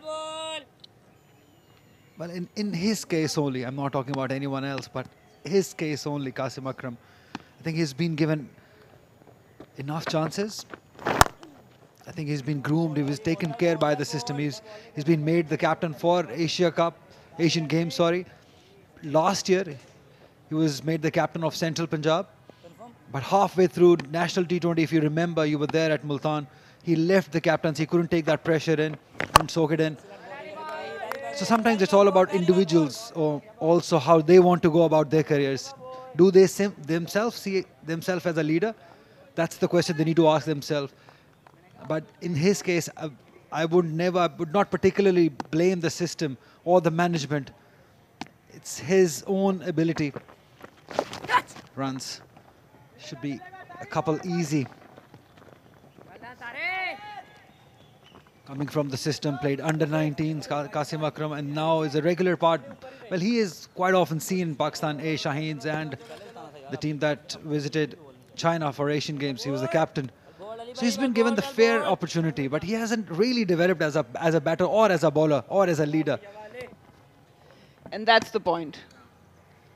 You need to develop them as a bowler, as a batter. They need to establish their place first, and then you need to identify them as captains. Because if a person is struggling with his position and his room getting into 11, he cannot captain the side. And again, I do agree he was given the captaincy, he was given that position in National T20, but with him, there were a lot of senior players, and he himself was struggling to find his own identity.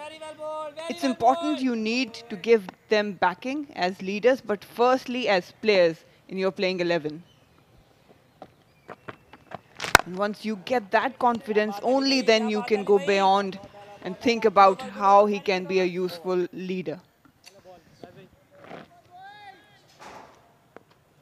End of the over, 474 for 4. Yeah, Marina, let me ask you a question about this. You've been involved in the management for so many years around in Pakistan women's circuit. How long do you wait for? How long do you wait for a person that he will develop as a player? How long do you wait? I mean, Pakistan cricket definitely has invested a lot of time in Qasim Akram. How long do you wait that now the product is ready, or to judge a product? For example, we were there in Karachi talking about Shawal Zulfikar. You identified a product in Pakistan Women's, played her for 3 games, in 1 ODI also, and dropped her. What was the mindset behind that thought? Talking about grooming. Down the track, 1 bounce over the fence. Imran Butt is cruising towards his 250. It's a good shot. He's dominating Zaid. He's had enough of him. And this time just giving enough room.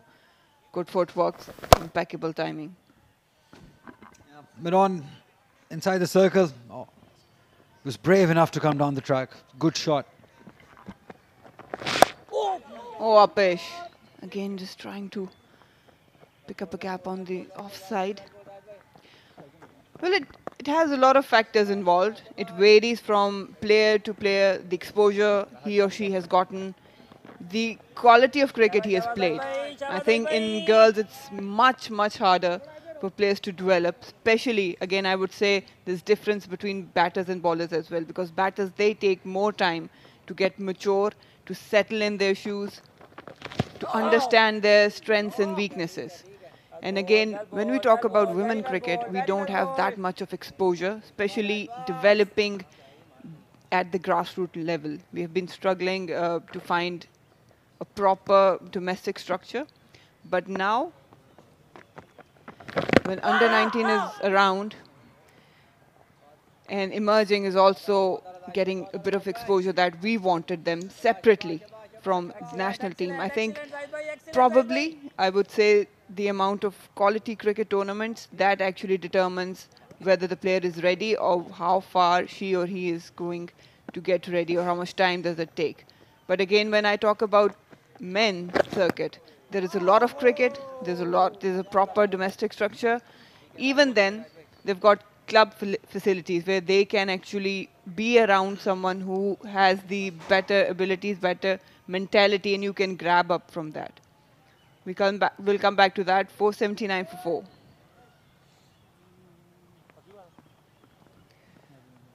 When I talk about women, when I started playing, there was a proper pathway. I played inter-collegiate. I captained my side there. I played inter-district. After 2 years, I captained that side. Then I played Pakistan A. And then I made my debut for Pakistan. So this was enough time, enough pathway to determine me as a leader and for the management to identify that whether I can fill in that shoes or not. And for me as a player, as an individual, to recognize what my strengths and weaknesses were. By the time I reached Pakistan, I was ready for it. So it's important not just for the players, but for the management to at least give some room, some time, rather than the performances. If you really identify someone as your leader, to back him, to give him all freedom and the proper guidance along the time period. But another problem is because our management, because the coaching staff and the selection committee keeps on changing, that makes the task harder. Yeah, it makes sense.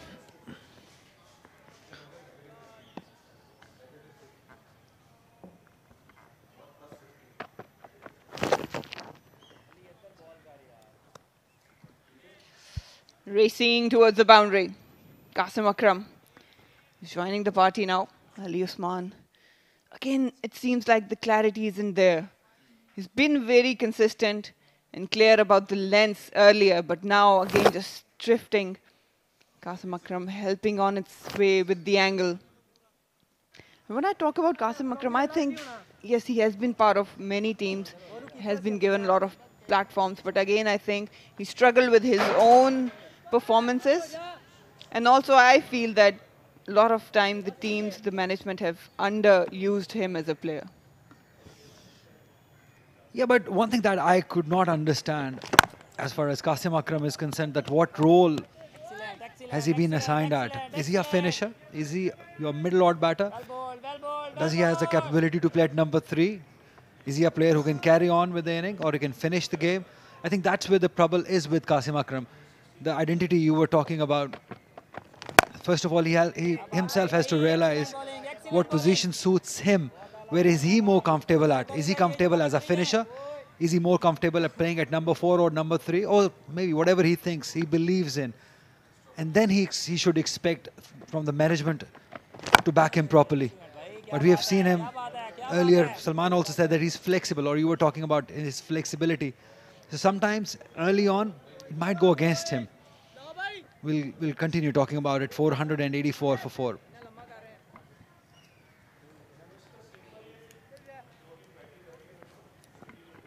Somewhere there we are, in the same building. You might not be able to see us, but yeah, we're right there. Zahid Mahmood will continue. So yes, in development of a player, his individual effort, his individual knowing of his own game is very important. That's where I think Qasim Akram is missing out.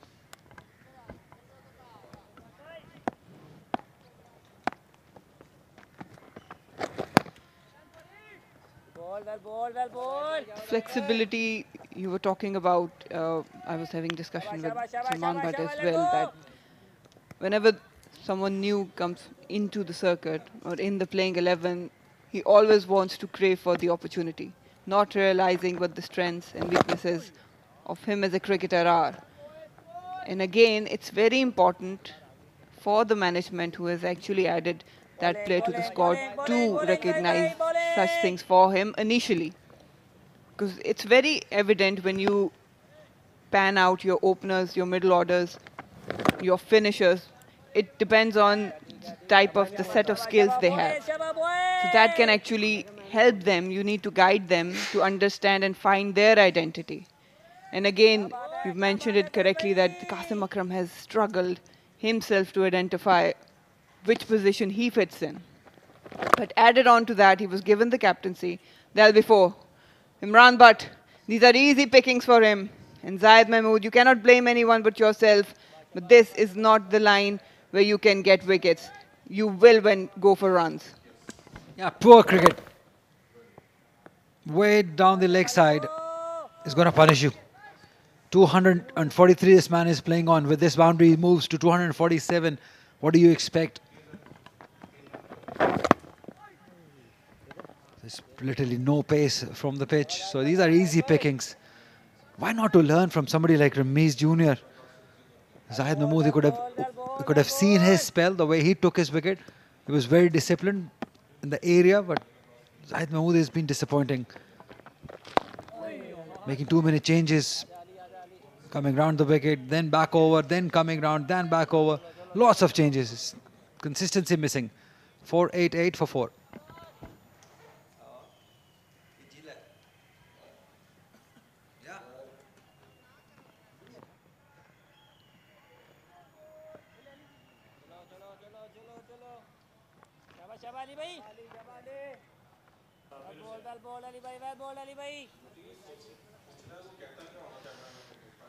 Coming back to the point, again, I think we as a nation are very impatient. We want quick fixes. Again, I would say as a batter, you need more time to get mature, to get settled in your position, to be able to recognize yourself as a batter.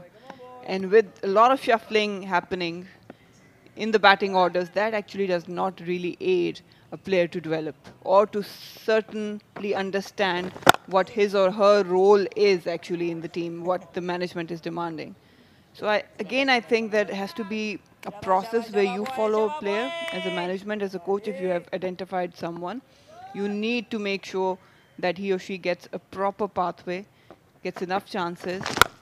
Oh, that's launched. It's not convincing, but the result he was looking after won't find it. It's out of nowhere, he whacked that into the mid-wicket. Yeah, something for Ali Usman. He won't mind this. Qasim Akram going against the spin, playing it towards mid-wicket. Lots of force, but not the elevation. Was in the air for a long time. We all thought that it's gone towards LCCA.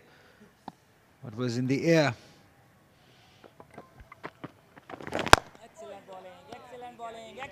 That actually wasn't needed. Again, as a youngster, as a person, not a youngster, he's been around for a while. That was a forced shot out of frustration. But again, you need to learn what the situation is, where you are standing. You've got a huge chance to get your century firstly and then maybe extend it into more bigger score. And you come out and you play those type of shots which are aimless and purposeless. Just trying to dominate or send a message to the bowler. It's not actually helping you. Ali, as you said, wouldn't mind that.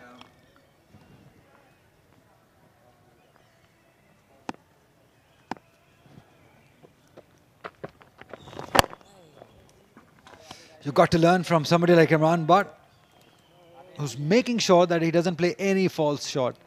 He wants to be there and get to 300. 491 for 4.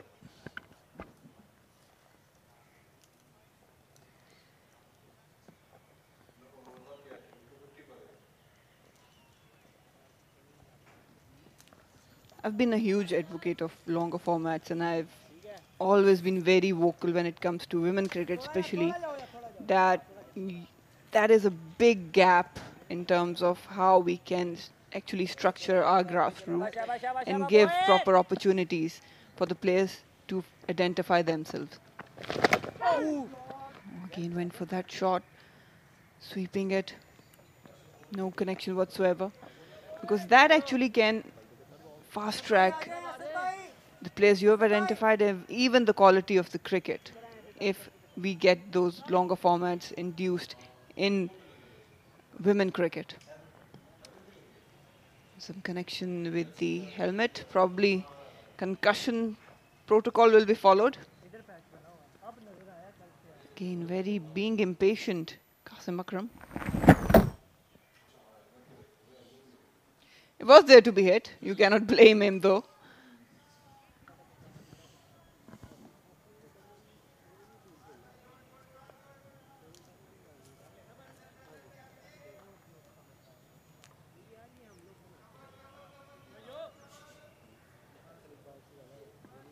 Took him a while to take it off. Qasim Akram. Should be talking to him rather than looking at the helmet only. Yeah, there are certain sets of questions that you ask as a physio, but he was concerned about the helmet more than the guy. And it's just gone back. Wow. Yeah, usually you do check the vitals, you ask them questions, memory test, all those sort of things. He's not that concerned. Maybe Qasim Akram said that I'm fine, and he took his word.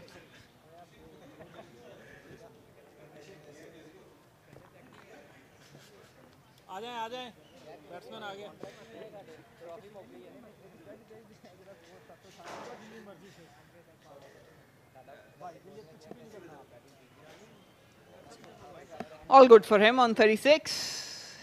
Imran Butt on the other end, 247. Just 3 shy. 250. He's actually grabbed this opportunity with both hands. Imran Butt needed that, and you need that as a captain too.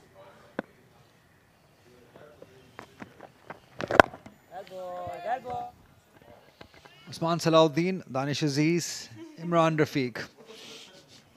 Just letting you know. And you know why.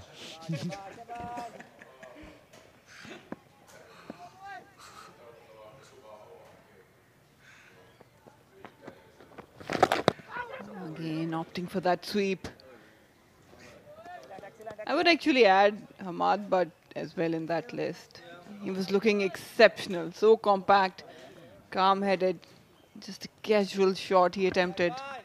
The only reason I won't add him is this only time because he's making his debut. Inexperience, maybe. But Danish Aziz, Usman Salahuddin, Imran Rafiq. You're not going to spare them, are you? They will remember this season. Because what they've done here at Gaddafi Stadium. Or actually what they've actually missed, not done. Absolutely, it's about them. It's not about me. They've missed out on runs. Usman Salahuddin, we've seen him play difficult innings and difficult conditions. And here where the conditions were suitable, look what you've done. The way you get out. Especially after being granted a life. He looked agitated. I don't know why, but he looked agitated. Anyways, Imran Butt and Qasim Akram, they're grabbing the opportunity. Still a long way for Qasim Akram. He's on 37, but Imran Butt just a shot away from his 250 runs. Something's going on, Zahid Mahmood. You'll hardly see him smile. Never. Not hardly. And if you drop him, makes it worst for everyone in the ground. Because he's such a passionate cricketer. Always at you. Oh, there it is. There's his 250 runs. Imran Butt, the skipper, taking the responsibility and cruising his team and himself to another line mark. He needed these runs in this season, and he's done in impeccable form. Now coming it way too easy now. The length, he's picking them beautifully. And the way he's finding the gap is just amazing. Everyone loved it. We loved it. 496 for 4.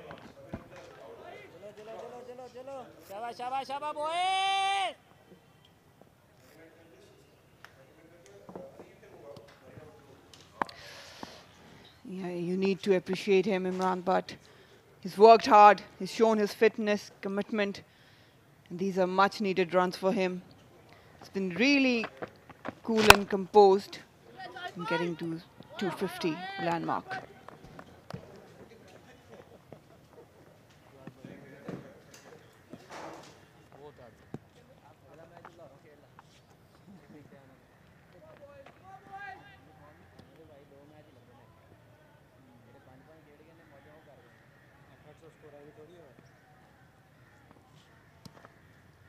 बोतल अली भाई.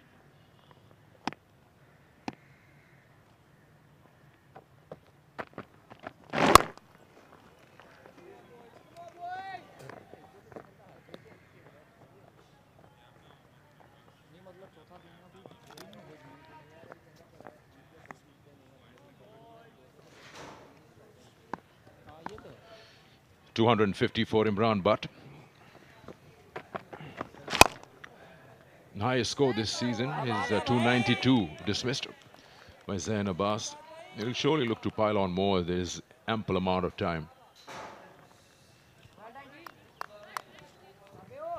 Lahore Blues 220 के साथ trail करते हुए 2 run पीछे हैं 500 से, लेकिन उसके बाद भी 220 की ट्रेल है। और क्योंकि आज आखिरी दिन है और रिजल्ट का तो कोई चांस नहीं, तो फिर कब हैंडशेक होगा ये डिपेंड करेगा कि इमरान बट कौन से लैंडमार्क पे पहुंचना चाहते हैं इंडिविजुअली। 300 की ताक में होंगे यहां से। 300 पर नजरें मरकूज हैं, बिल्कुल दुरुस्त कहा आपने। अब तक बहुत अच्छी इनिंग्स खेली है सिकंदर भाई। 252 इनका हाईएस्ट भी हो चुका है अब तक फर्स्ट क्लास करियर में। और जिस तरह इनके साथ हमने देखा कि पहले मैच में यहाँ पर स्ट्रगल कर गए थे, अच्छे रन्स नहीं किए, तो ये अच्छा मौका था कि उसकी तलाफी करें और उसमें ये कामयाब हुए हैं।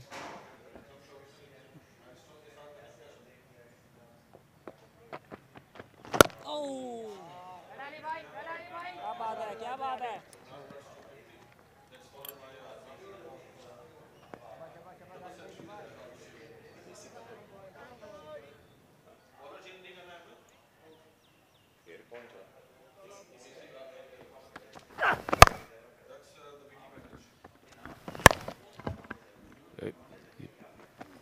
और ये इमरान बट की ज़बरदस्त बैटिंग, पुल किया था और पुल और हुक आज दोनों ही ज़बरदस्त देखने को मिले। जब जब मौका मिला पीछे गेंद की, और ये एक्स्ट्रा कवर पर ड्राइव, ज़बरदस्त बैलेंस और ये स्ट्रेट ड्राइव लाजवाब।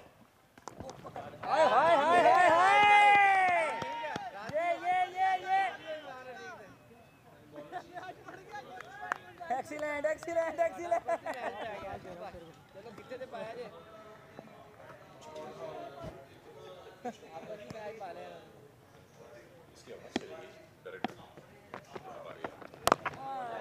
भाईजान एक्सीलेंट भाईजान, क्या बात है साहिब भाई, एक्सीलेंट। इसके बाद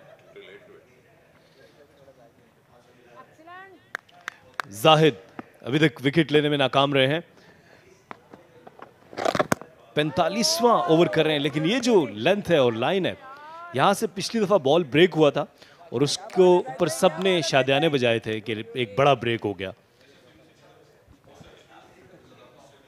देख सकते हैं आप डबल सेंचुरीज कप्तानों ने जो यहाँ लगाई हैं गद्दाफी स्टेडियम में।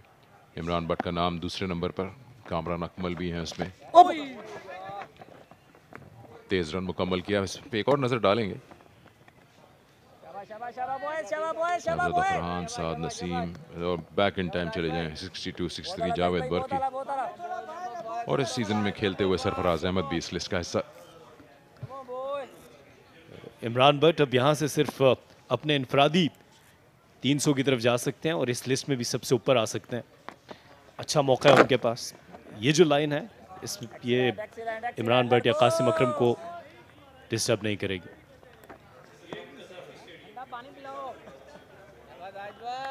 क्या बात है जाहिद भाई, वेल डन।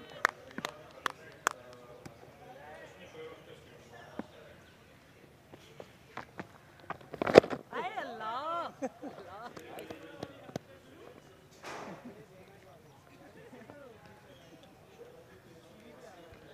499, 4 विकेट के नुकसान।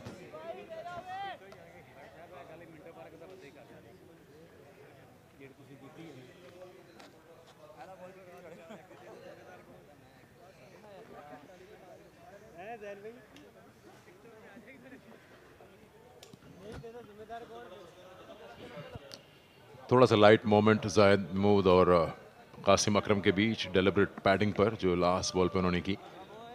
यूजुअली बैटर जो है वो गेंद की लाइन में अपना फ्रंट फुट डालता है डेलिब्रेट पैडिंग के लिए, शॉट ऑफर किए बगैर।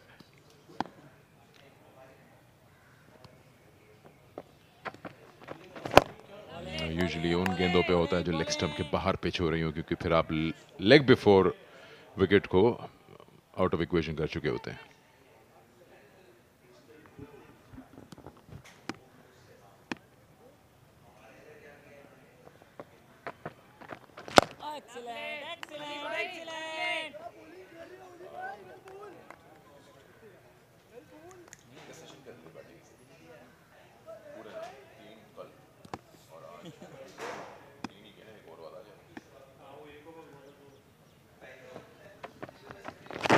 चार सेशन बैटिंग कर चुके हैं इमरान बट।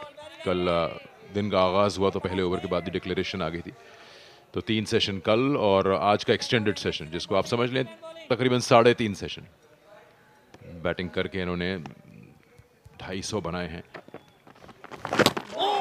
एक्स्ट्रा बाउंस मिला है, शायद सीम को लगा गेंद।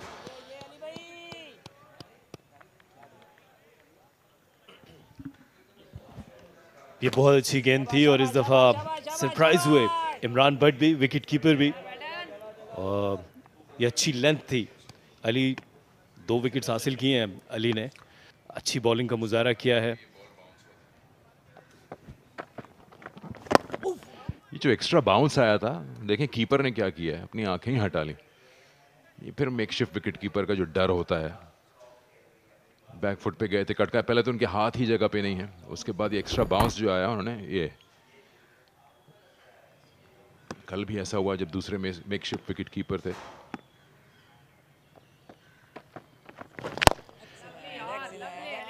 इससे फायदा कम नुकसान ज्यादा होता है। एक तो आपको चांस मिस करने की चांसेस हैं और दूसरा चोट लगने की भी। 499, 4 आउट।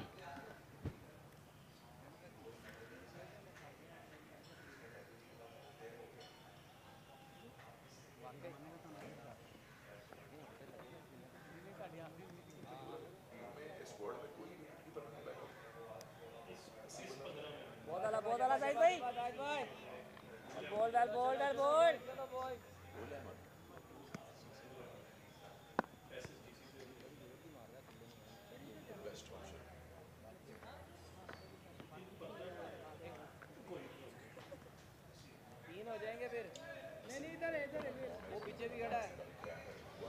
कासिम अकरम 38 पर नॉट आउट हैं। और सिकंदर भाई, आपसे ये पूछना चाहूँगा कि 3 जो सेंचुरीज हमने देखी नौजवानों की जानिब से, अयाज साइम, शरून सिराज और फिर हाशिम इब्राहिम, आपके नज़दीक ज़्यादा कमिटेड और बेहतरीन इनिंग्स आपको कौन सी लगी? तीनों, वैसे तो तीनों की ज़बरदस्त थी, लेकिन आप किसे बेहतर रेट करेंगे? अलग अलग नंबर पे बैटिंग करते हैं।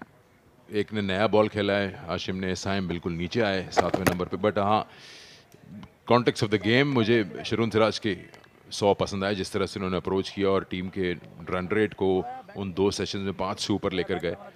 हम सिर्फ एस्टिमेट ही और अज्यूम ही कर रहे थे कि शायद इनका प्लान है जल्दी स्कोर करके डिक्लेयर करेंगे, तो उस कॉन्टेक्स्ट में उनकी सेंचुरी अच्छी लगी।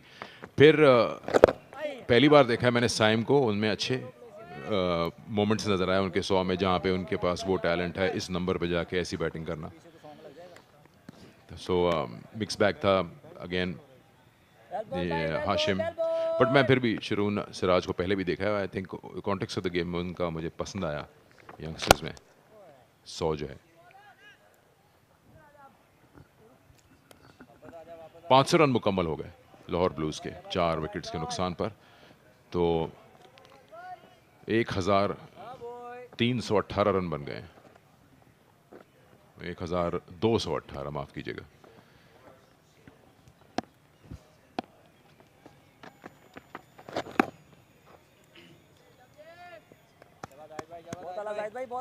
जाहिर एक कोई बड़ा स्पिन ढूंढ रहे हैं कि यहाँ पे शायद उन्होंने कोई मार्क ढूंढ लिया है, तो वहाँ पे अगर गेंद गिर जाए और बड़ा स्पिन मिले, यहाँ से बोल्ड करने की कोशिश कर रहे हैं। यहाँ से सेलिमिडॉन पे एक फील्डर है, लेग स्लिप, इस दफा इसको खेला कवर्स की जानिब, 1 रन हासिल किया। 501 पर 4।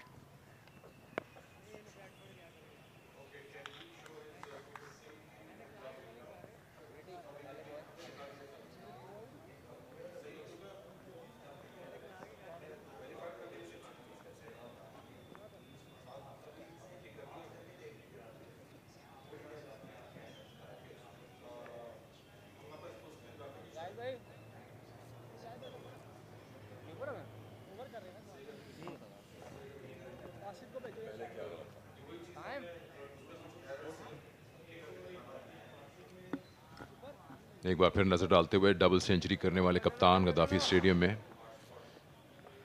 जिसमें ज़्यादातर आप देखें 2023 की हैं। ये 4 ऐसे कप्तान हैं जो 2023 में सेंचुरियां मार चुके हैं, फिर 2014 में एक है और 1962 में एक है। 4 जो हैं वो इस सीज़न की हैं।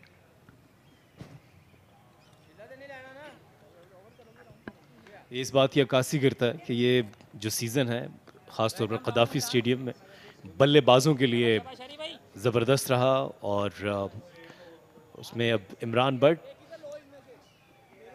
जो कि अब कुछ रन्स पीछे हैं,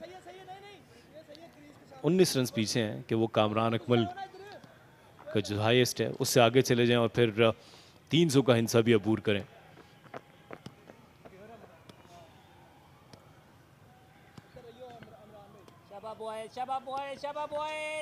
बॉलिंग में तब्दीली हुई है और शरून सिराज से पहले 1 ओवर किया था।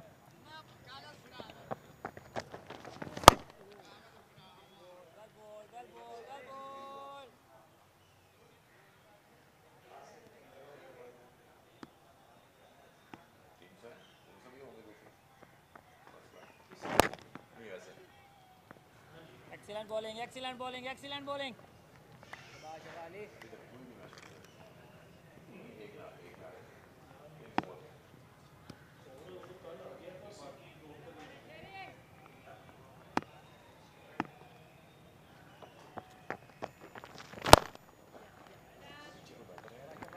इमरान बट बहुत आसानी से अब वो खेल रहे हैं डीप मिड विकेट, और लॉन्ग ऑन पर उनके लिए फील्डर्स रखें अगर वो बड़ा शॉट खेलने जाए, कोई गलती करें। लेकिन जिस तरह से वो बैटिंग कर रहे हैं बिल्कुल तहम्मुल से, और अब उनका सिर्फ एक टारगेट ये है कि वो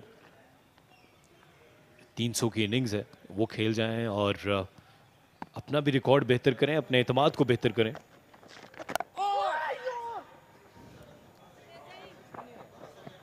दूसरा रन आसानी से ले लेंगे कासिम अकरम, इसको कट करने के लिए गए थे, सही तरीके से टाइम नहीं कर पाए थे।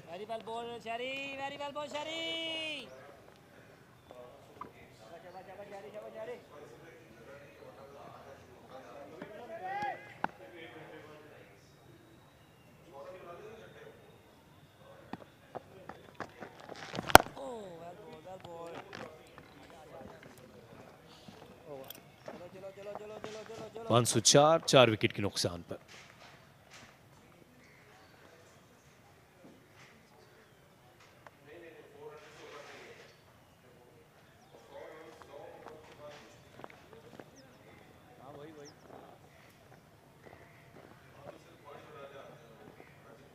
Well done, boys. Well done, boys. Round of speak. Thank you very much. The legend of DG Khan.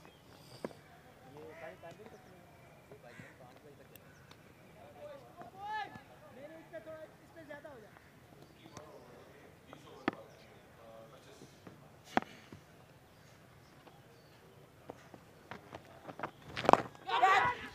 थोड़ी देर हाइज में हवा में रही और कामयाबी हासिल कर ली. थोड़ा बॉटम हैंड ज्यादा आ गया, थोड़ा पुश कर बैठे जाहिद महमूद को. फाइनली कामयाबी मिली है. इमरान बट 255 रन बनाकर वापस जाते हुए. जी हाँ, यहाँ पर जाहिद महमूद ज़रूर कुछ सुख का सांस लिया होगा. इमरान बट मैं ज़रूर कहूँगा कि बदकिस्मती से वो अपनी विकेट गंवा बैठे. एक बहुत ज़बरदस्त मौका गंवा दिया. ये फ्लाइटेड डिलीवरी और इसको लॉन्ग ऑन की जानिब खेलना चाहा था, लेकिन ये गेंद गई शॉर्ट मिड विकेट में. और इस दफ़ा कोई गलती नहीं की शरून सिराज ने और ये शानदार कैच ले लिया. और इस तरह ये एक इनिंग्स का खात्मा हुआ. इमरान बट 255 रन बनाकर आउट हुए 504 पर 5.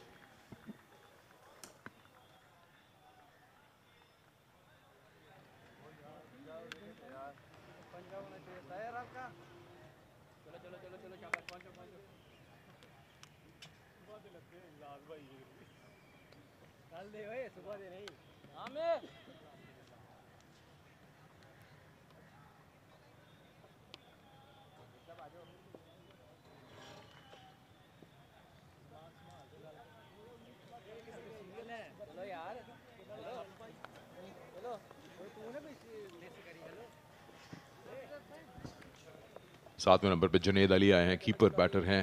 पिछले मैच में 100 रन बनाए थे इन्होंने. बड़ा मुश्किल है, मतलब कोई ऐसा प्लेयर मिल ही नहीं रहा जिसने 100 ना किए हुए हों. तो सातवें नंबर पे आए हैं और पिछले मैच में 100 किए. तो कोशिश होगी इनकी कि ये भी कुछ आज रन्स जड़ के जाए. 41 पे already Qasim Akram not out है, लेकिन अच्छी इनिंग खेली 255 की. कप्तान वो यहाँ पे सेंचुरी नहीं दिख रही जुनेद अली की. सेंचुरी कर चुके हैं, लेकिन थोड़ी सी मिस्टेक है उसमें, उसको करेक्ट कर लेंगे. 504 पे 5.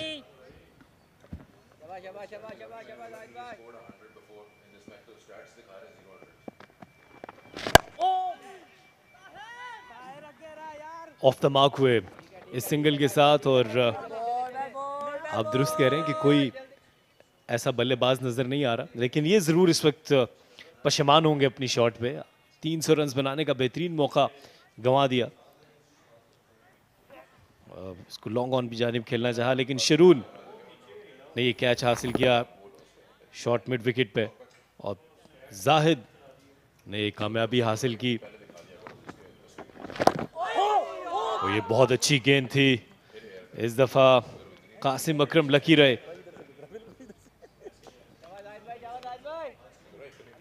क्या बात है.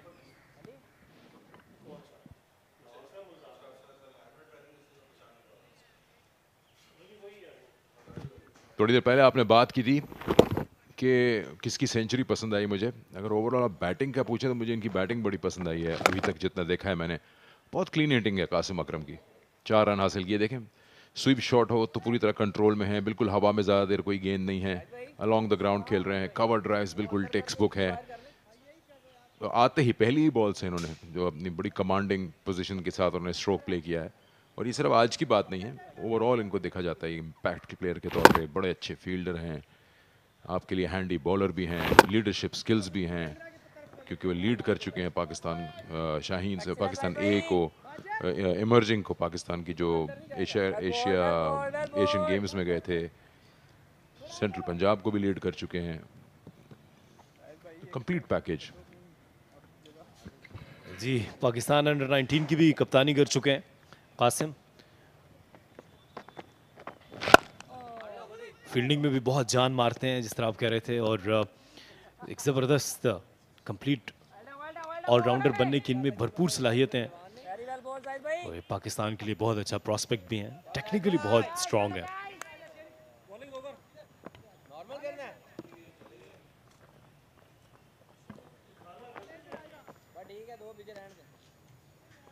चले जाहिद भाई बहुत ज़्यादा जाहिद भाई ऐसे लग के सिंगल हो जाएगा। फील्ड में थोड़ी तब्दीली लाते हुए नए बैटर जुनैद के लिए थोड़ा और पैक किया ऑफ साइड को, कवर एक्स्ट्रा कवर को इंट्रोड्यूस किया है, मिड विकेट को अंदर लेके आ रहे हैं, शॉर्ट लेग ऑलरेडी मौजूद है और ओवर द विकेट आ गए हैं नए बैटर के लिए।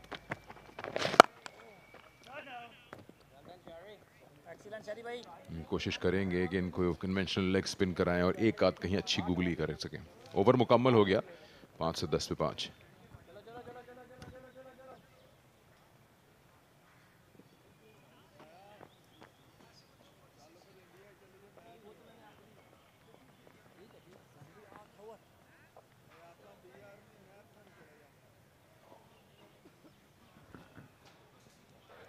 भाई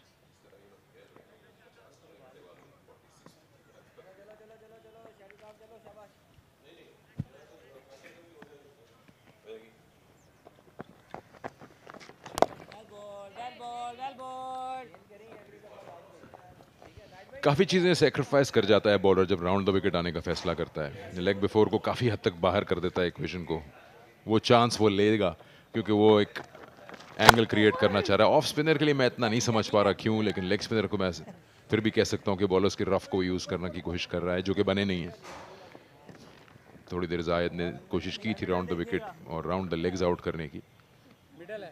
इनका बॉलिंग यहाँ से करना सिर्फ यही एक तरीका हो सकता है कि रन कर्व करने का है। एंगल जो आप करा रहे हैं बॉलिंग का राइट हैंडर को, उसके लिए ज़्यादा मूवमेंट की ज़्यादा स्पेस नहीं है फ्रीली शॉट खेलने की, तो आप थोड़ा टक इन कर देते हैं बैटर को।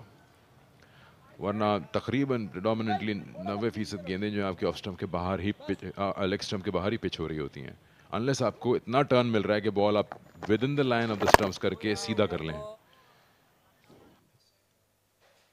यहाँ पे कोशिश एक और यही है कि कहीं थोड़ा सा इनसाइड एज या कुछ लगे और शॉर्ट लेग जो है वो इन प्ले आ जाए नए बैटर को, लेकिन बॉल ख़त्म हो रहा है बिल्कुल ऑफ स्टंप के बाहर, तो उससे शॉर्ट लेग तो बिल्कुल ही एलिमिनेट हो गया। ये रेगुलर बॉलर नहीं है, पार्ट टाइम बॉलिंग करते हैं और यहाँ से एक कोशिश ये हो सकती है कि वो कोशिश करें कि कासिम अकरम इस एंगल से पुल के लिए जाएं और वहाँ पर डीप मिड विकेट में फिर उनके लिए प्रोटेक्शन है। ये एज था और मिस कर दी अपॉर्चुनिटी। ये कई बार होगा और हर बार होगा। 8वां कैच ड्रॉप हुआ है, विकेट कीपर आपका नहीं होगा स्पेशलिस्ट, तो आप ये खमियाजा भुगतेंगे।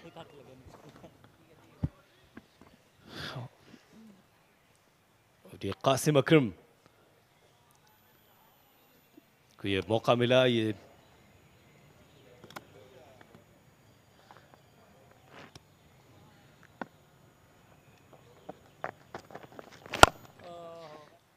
तो एक जो कोशिश की थी शरून ने, वो विकेट कीपर उसको मुकम्मल ना कर पाए और इस तरह अब कासिम अकरम को भी मौका मिल गया।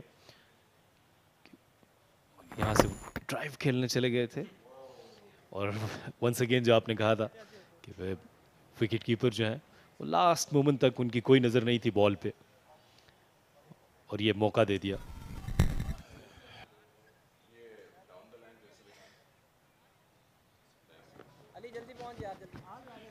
I mean, इसके बारे में कुछ कहा नहीं जा सकता, इसको कितनी तरह से आप एक्सप्लेन करेंगे। जो कीपर की कोई मूवमेंट ही नहीं है ना, उनका पैर हिल रहा है। कीपर्स तो साइडवेज बड़े फ्लेक्सिबल होते हैं, यहाँ उंगलियों के बिल्कुल टिप्स पे लगी है बॉल, क्योंकि मूव ही नहीं हुए। देखें बॉल कहाँ जा रहा है, ऑफ स्टंप के बाहर के पहले तो घुटनों पे हाथ है, अब देखें ही इज गोइंग नोवेयर। उनके वेविंग पे लगा बॉल और नीचे गिर गया। इससे बेहतर तो मैं कर लूंगा ऑनेस्टली, क्योंकि आप इतना तो अपने आई लाइन के साथ इम्प्रोवाइज करते हैं कि बॉल जहाँ जा रहा है मैं अपनी बॉडी पीछे ले आऊँ। आपके पास बड़े बड़े बड़े ग्लव्स हैं। This is very very ordinary. बहुत सरप्राइजिंग है कि आपके जो रेगुलर विकेट कीपर हैं 80 बोला, उसके बाद आपके पास कोई है ही नहीं जो थोड़ी बहुत भी कर पाए कीपिंग। यहाँ तक कि कल भी हमने देखा कि बॉल ग्लव्स के बिल्कुल सेंटर में आके लगी, लेकिन उसको बंद करना भूल गए। जी हाँ, ये बड़ा एक सवालिया निशान है मैनेजमेंट के लिए भी और कोचिंग स्टाफ के लिए भी। क्या उनके साथ कोई एक एक्स्ट्रा विकेट कीपर नहीं है? और अगर है तो ये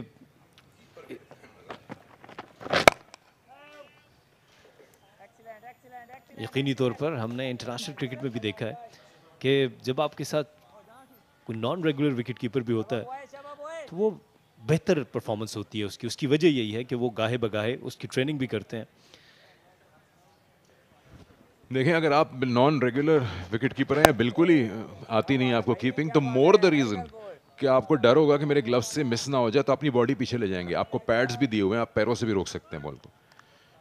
लेकिन यहाँ तो I am really very surprise कि ये बहुत ही ऑर्डिनरी से भी नीचे लेवल है कीपिंग का। आप वहीं से अंदाज़ा लगा लें कि जब बॉलर अपने डिलीवरी स्ट्राइड में है और रिलीज पॉइंट पे है, तब भी उनके हाथ उनके घुटनों पे हैं।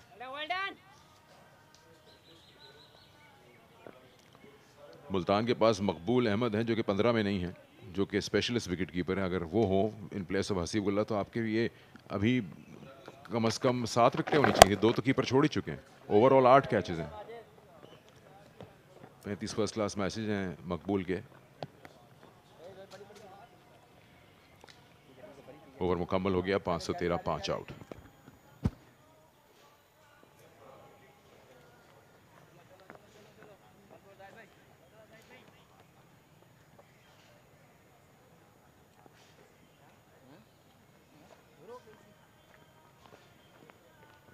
बहुत आला शरी भाई, बहुत आला शरी भाई, शाबाश शाबाश शाबाश शाबाश।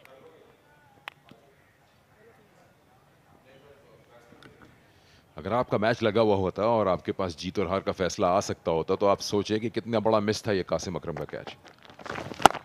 फिर उसको कोई ये नहीं कह सकता कि मैच फंसा हुआ होता तो फिर हसीबुल्लाह होते। इंजरी फिर इंजरी है, और अगर वो इंजर्ड नहीं है, सिर्फ कल मसल पुल किया था, तो फिर उनको बाहर आना चाहिए। जी, इस चीज़ का पहले तस्करा किया कि हसीब अभी सिर्फ 21 साल उनकी उम्र है, और इस उम्र में सेंचुरी करने के बाद अगर आप रेस्ट के लिए बाहर चले जाते हैं या आप फिजिकली इतने फिट नहीं हैं कि आप इस 4 दिन की क्रिकेट में अपने आप को मुकम्मल तौर से खेल पाएँ और ग्राउंड में अवेलेबल हों, तो फिर ये आपकी फ़िटनेस के ऊपर भी सवालिया निशान है, और ये खुशाइन भी नहीं है इन नौजवानों के लिए।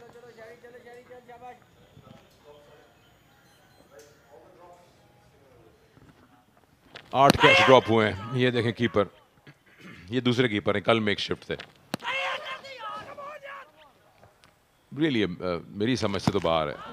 अगर कोई इसको ज़्यादा बेहतर समझा सके कि ये क्या कॉन्सेप्ट है, तो शायद मुझे गलत साबित कर दें, लेकिन ये तो कीपिंग नहीं है।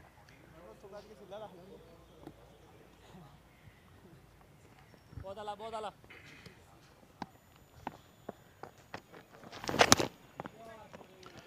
कोई चांस ही नहीं है कि विकेट कीपर कुछ भी कर पाए। इसको बड़ा मुश्किल होता है ये टेक, और इस लेवल पे अगर आप स्पेशलिस्ट नहीं है तो आप कभी भी नहीं पहुंच पाएंगे। बैट से लगा है बॉल तो 4 रन हासिल हो गए कासिम अकरम को, और बाय का इशारा। 47, 72 गेंदों पे। बहुत आला, बहुत आला, बहुत आला। डाउन द लेग साइड, और यही आप तस्करा कर रहे थे कि इस बॉल को रोकना मुश्किल होता है। इसके लिए प्रॉपर आपकी फीट मूवमेंट होती है, एक विकेट कीपर की पोजीशन होती है, और अगर आप उनसे ख़ुद भी ये बात करेंगे ऑफ द फील्ड या, तो यकीनी तौर पर ये कहेंगे कि मैं उसके लिए तैयार भी नहीं था और इसके लिए मेरी कोई ट्रेनिंग भी नहीं थी।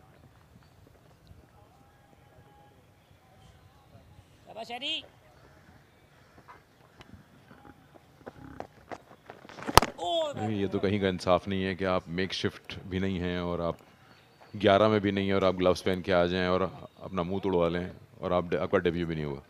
मतलब ज़्यादती पे ज़्यादती है। ओवर मुकम्मल, 522 पे 5।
We're back once again.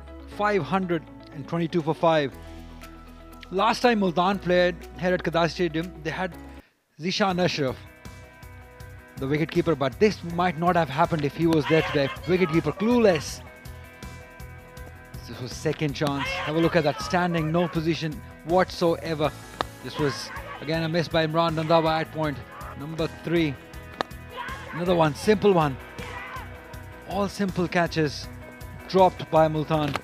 This one, the latest one by the wicketkeeper. I feel sorry for the wicketkeeper. He's been in the field for a long time, and considering that he is not a regular wicketkeeper, it always gets hard to stand and concentrate for a long time when something that you've not done in your career, and you suddenly are made to do these things on a bigger occasion against a bigger opponent. It gets tough to you. So probably I'll just feel sorry for the wicketkeeper for being in that situation. I just mentioned Zishan Ashraf. Last time Multan played with 2 wicketkeepers, Hasibullah and Zishan Ashraf. So if Zishan Ashraf was here today, he would be keeping, and poor Faraz won't be needed. This one is swept nicely, but there is protection. Salman Butt, former captain, alongside me.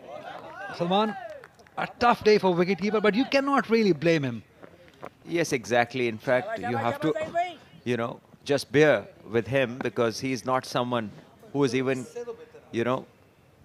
a makeshift kind of a thing. He's, I think, keeping for the first time in his life, because, all right, this one goes for a boundary. Reverse swept by Qasim Akram, who's looked good and whose command has grown since he has been batting. And he gets to 48, is it? Or has he crossed his 50? Yeah, I think he's got to his 50. And that has been an innings of authority where he's been playing according to his will. It's 6th 50 for Qasim Akram in his first-class career, which is pretty young. And he has shown a lot of promise. And this one will be another single. So coming back to the makeshift arrangement for keeping, and I think it's, number one, he's not the keeper. Number two, he has been here for 3rd session now consecutively. So he must have got tired. I think he's just someone who didn't get a game. And when he saw the chance to get to the middle, he just raised his hand. Any way I could. This is a big one, really big one. All the way from Qasim Akram. No, it's Junaid Ali. What a start to this inning for him. Excellent, well bowled, well bowled. Absolutely, Ali. He saw the ball flight and he just danced down the track, got to the pitch of the ball and just freed his arms. Good connection. Big 6 this one.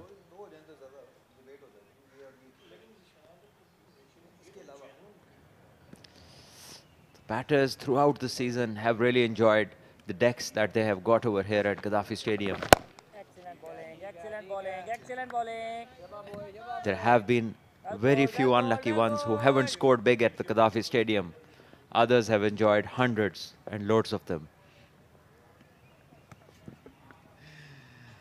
Junaid Ali has already scored 100. Again coming down the track, another miss. Another chance for the wicketkeeper for Zahid Mahmood. Why so unlucky? Another chance goes begging. Zahid Mahmood can't say much. He's not a keeper, sir. And there he is, Farhan Sarfraz, enjoying his outing without making a debut. But he has done a lot to be remembered. Somebody take him away, take him out, give him some break, give him some rest. Have someone else do it. He's not been able to do it. He's not been able to understand anything. The good thing is the ball was nowhere near his gloves and he still took the bails off. Just look at, that's hilarious. Now he takes the bails off. That could only be his wish to do that. So at least he went through the motions regardless of the fact where the ball went. And the ball didn't even, it wasn't in the gloves for a moment as well because it hit the shoulder and went away. That was funny, but not so much funny for the bowler. Oh, Farhan Sarfaraz, what have you done to yourself by saying yes to wicket keep? Oh, that's a big one, another one.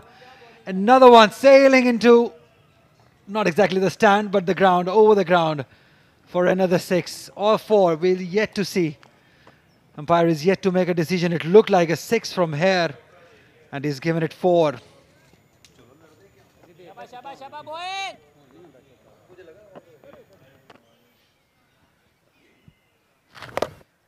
It was a slog sweep by Qasim Akram. Other side this time. This is pretty clear. This is going for 4. Yes, Qasim is dealing in boundaries. He's hitting to his desired areas regardless where the bowler is trying to bowl. The first one he swept over square leg for 4. The second one was reverse swept for another boundary towards the conventional point position. So what is going to be the next stroke? It's going to be interesting because he's in that kind of a mood where he's going to go after wherever he wants to hit the ball.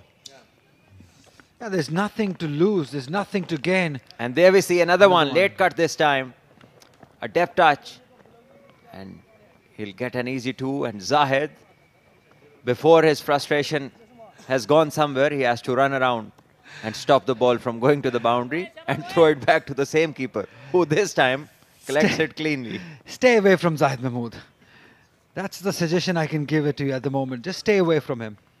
Well, Ali, there's not much you can say because out of the whole squad, that means there's nobody else ready to keep for such a long period. So what you can say to this poor guy? Another one into the gap. This is another boundary. This is good batting. This is great batting. We still wait for the decision of the umpire as he gives it a 6. Wonderful batting. Counter-attack. This is complete domination. And Qasim Akram is making a statement here. There we see good use of the feet, creating his own angle and putting it away over mid-wicket for a 6. 16 runs. 16 runs. What So can we expect? What's next, Ali? Attempt. And there it is. Another one driven in the gap this time. And will be another 2 runs. Didn't time it to his liking. So that's some quick scoring. 4-4, a couple, 6, and again couple. So this is already 18 of the 5 balls, and it's yet 1 to go. Everyone is enjoying the game. Even the people outside, they're just loving the fun. They're loving how Qasim Akram is attacking. Another one. Attempt. Came down the track. Realized it. It was not in his zone. Smart batting. 145 overs gone. 19 came off this over. 553 for 5.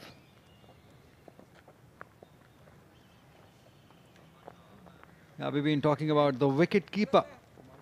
The last game when Multan played here, they had 2 wicket keepers in the side, Hasibullah and Zishan Ashraf. But there is another wicket keeper in Multan region. I'd really take your attention to him, Maqbool Ahmed. 35 first-class matches, 93 catches, 16 stumps to his name, but he's not to be seen anywhere close to Multan region. In fact, they've brought in a guest player all the way from Quetta, Hasibullah, but their own wicketkeeper, Maqbool Ahmed, hasn't found a place in the side. That's where I think this guest player thing I really don't appreciate, because what happens to your own talent? Where does he do? Well, this one was an extraordinary collection. Down from the leg side, a much difficult one, and done much easily. So Ali, I think the liberty that the batters are taking of stepping down every now and then is partly got to do a lot with the keeper's potential behind the stumps. Because they know they're not getting stumped out. Bowled him! Finally! Some reward for Zahid Mahmood, bowling consistently outside the leg stump, and Qasim Akram fell for trap and bowled round the legs. Yes, a shot too many there from Qasim Akram. This time, he connected only to just bring it back into his stumps. This is a much better way of doing it by Zahid Mahmood. Do not involve the keeper. Just do it by yourself. Played well. Qasim Akram, 72. It's 553 for 6.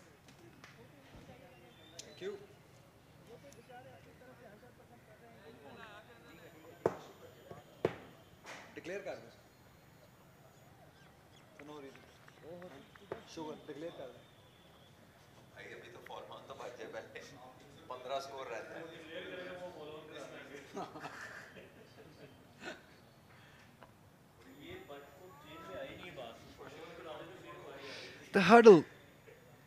Would the focus be on wicketkeeper, Salman? That's the question as Kashyap Bhatti moves in. Qasim Akram looked in hurry in last over or so. He was looking to score runs on every delivery. Had he been smart, he could have always looked to get 100, but not to be.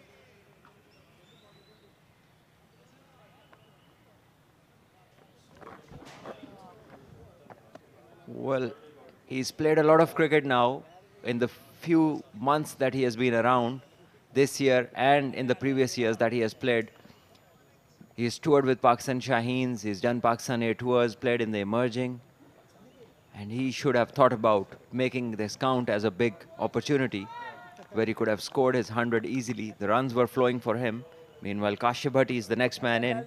He's also very experienced, 113 games, 3,600 runs, a decent average to have for number 9, 23.7, and a higher score of 150 plus.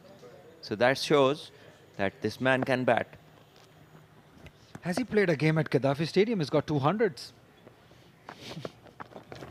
Maybe, you never know. We'll just check from Farhan Nisar if he has played a game at Gaddafi Stadium and scored 100. Kashyap Bhatti came way long back.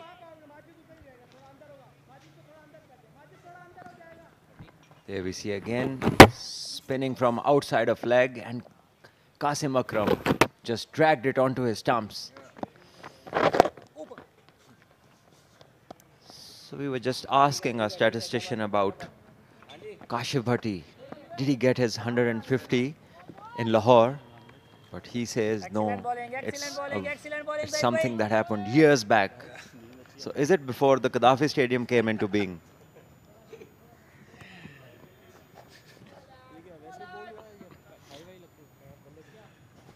Oh, Kashyap Bhatti, you've been a great servant of the game.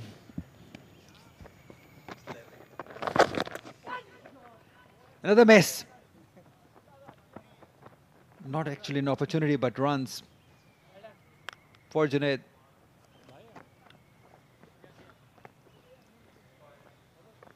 Bye is given by the umpire.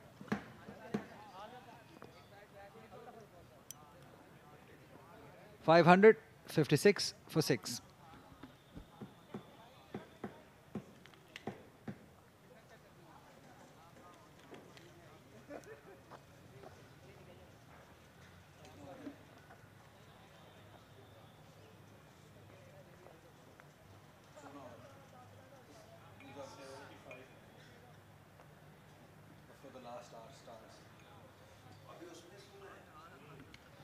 $16 overs to go before we come to the last hour of the game. What do captains do? Do they shake hands? Do they continue playing? But for what? That's the question. What do they play for after that? There is no real milestone to be achieved. No really team milestone to be achieved. Salman, what do they play for after that? Yes, nothing much. Just to shake hands and say goodbye to each other and wish them luck for the next games to come. Lahore Blues plays the next game here. They need luck against Karachi Whites.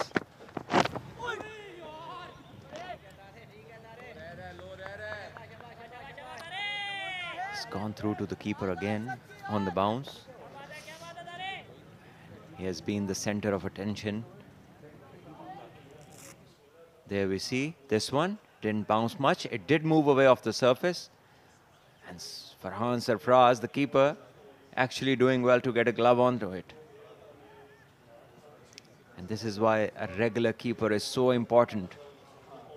It can do a lot of harm if the keeper is not efficient enough.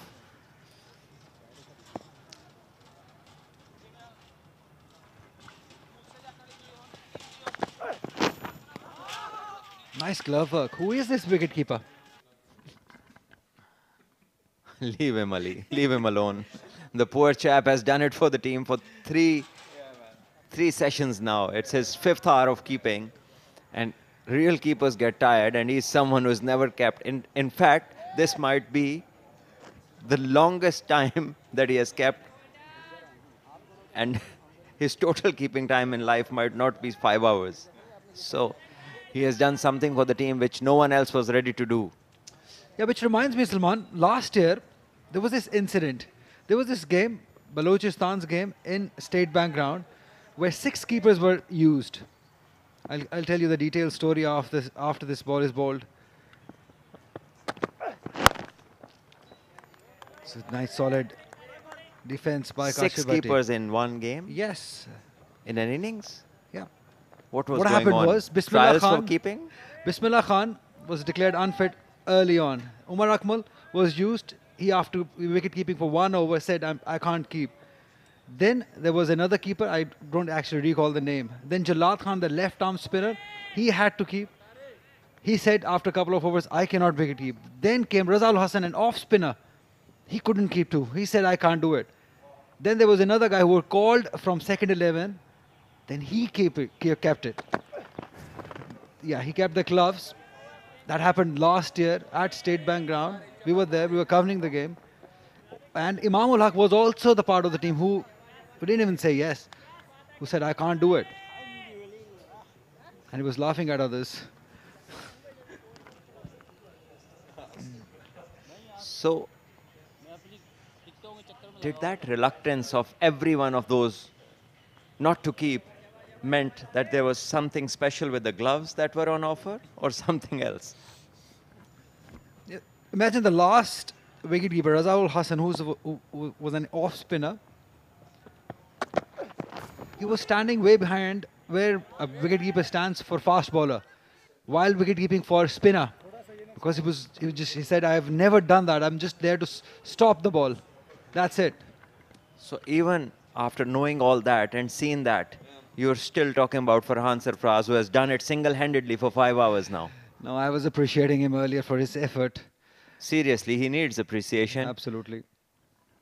It was Sikandar Bakht who was doing it, not me.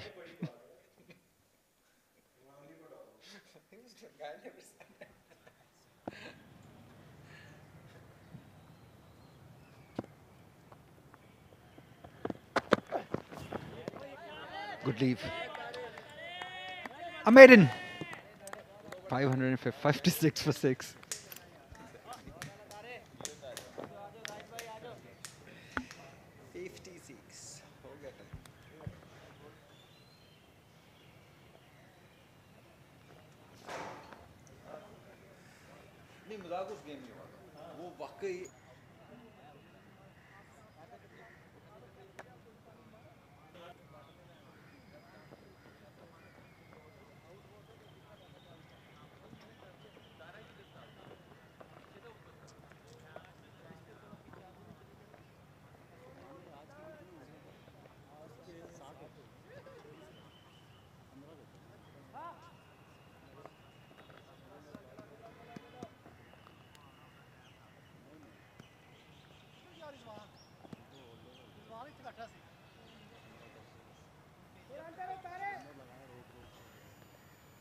शाबाश जाहिद भाई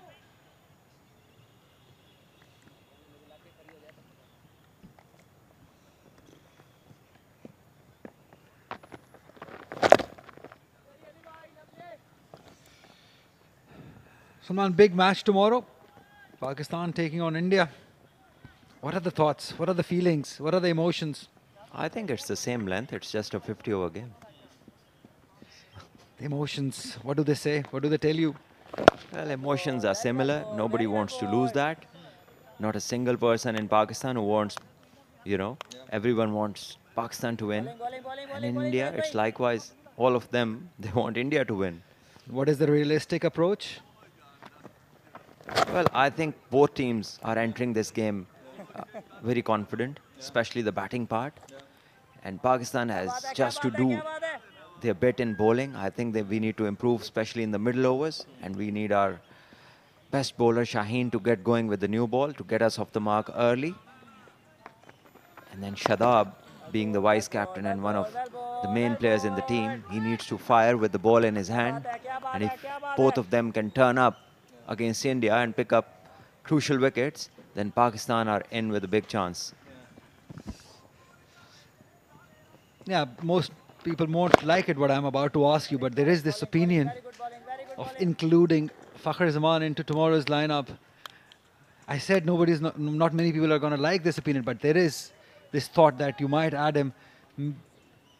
Well, it's a valid debate. You see, when both of them are not scoring, Imam and Fakhr, the ones in question, then you got to see that who is a better fielder. So you got to see the extra abilities, the extra value they can add. And I think when you talk about fielding, Quaid-e-Azam is pretty quick, and maybe he gets the nod. Because both of them, from quite a number of games now, haven't showed up in terms of runs. Amazing how things work. Both of them were the mainstays, and Abdullah was the one to sit out. But now, after scoring that century, he will be the person who is confirmed for almost all games, and the other two will have to fight among themselves that who gets going. But importantly for Pakistan, they need a good platform from the openers. Yeah, that's the question. Can he be brave enough to leave out number 9 ODI ranking player, Imamul Haq? Will he be brave enough to take a chance with Quaid-e-Azam and drop him?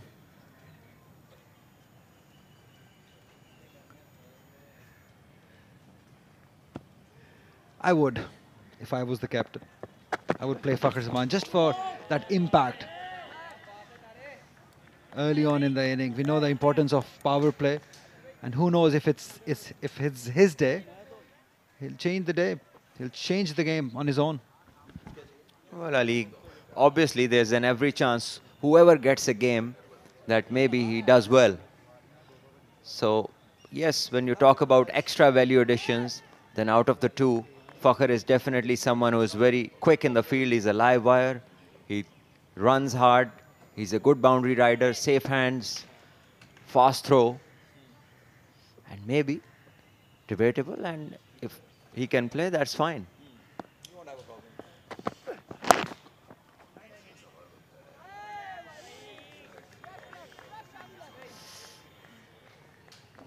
Another question, Salman? Would you replace Nawaz with Usama Mir? No, I won't. Fair enough. Shadab with Usama Mir. Yes, but not tomorrow. It's not going to happen tomorrow, I tell you. It could have been at the start of the tournament, but you don't throw in someone who you haven't bowled the full quota of overs, not even in the warm-up games. Yeah. When he took 2 wickets against Australia, you stopped him from bowling. He didn't bowl an extra over. And then the easier games, Shadab played. And now when it comes to the biggest game of the tournament, you ask a youngster to just come in and deliver. And you make him enter the team like it's a trial game for him. That's not the way. So I wouldn't do that at the moment unless something else has happened in terms of an injury or some other reason why Shadab can't play. Because Shadab, he's batted well, but his main thing that's more valuable for Pakistan is that he picks up wickets while he bowls in the middle.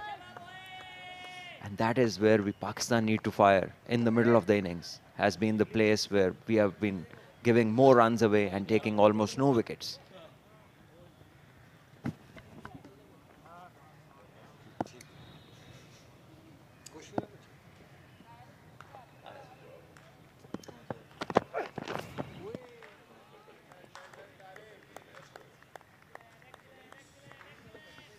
The Blues trail by 162.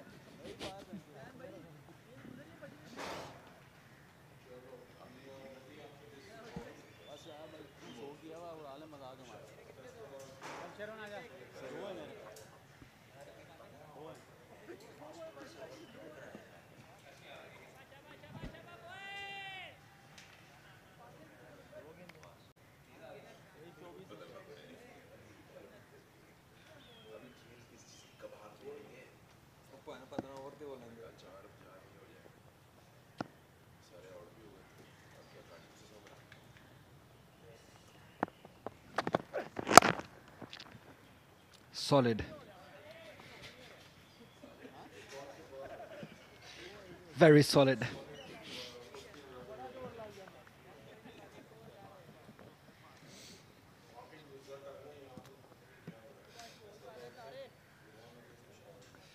Right, what's happening in the game there?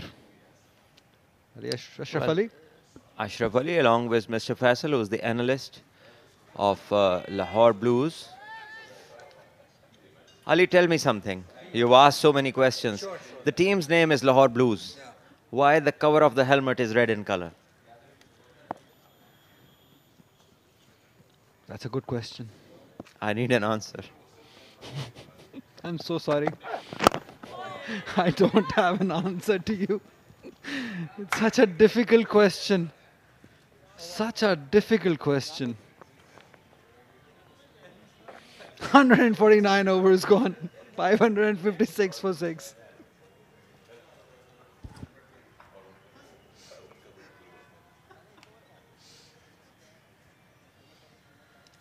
You need a break, Salman.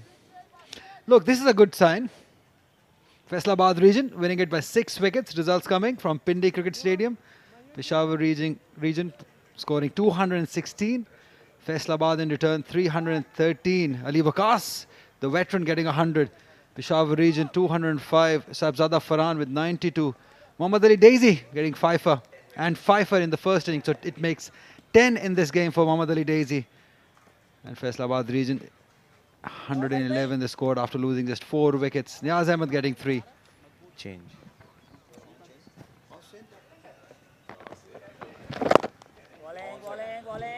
Bowling क्या बात है जाहिद भाई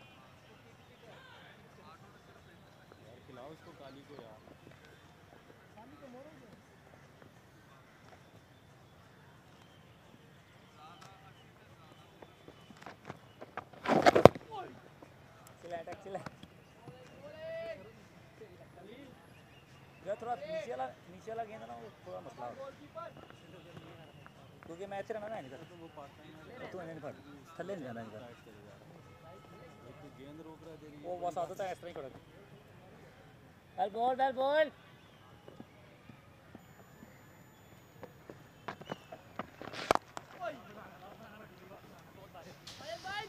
boundary तक नहीं जाएगा लेकिन placement अच्छी थी 2 रन के लिए। जुनैद अली, काफी भट्टी दोनों मौजूद हैं। 2 विकेटें हासिल फाइनली कर ली जाहिद महमूद ने। काफ़ी चांसेस क्रिएट ज़रूर किए थे लेकिन फील्डर्स और कीपर उनको लगातार ड्रॉप करते रहे।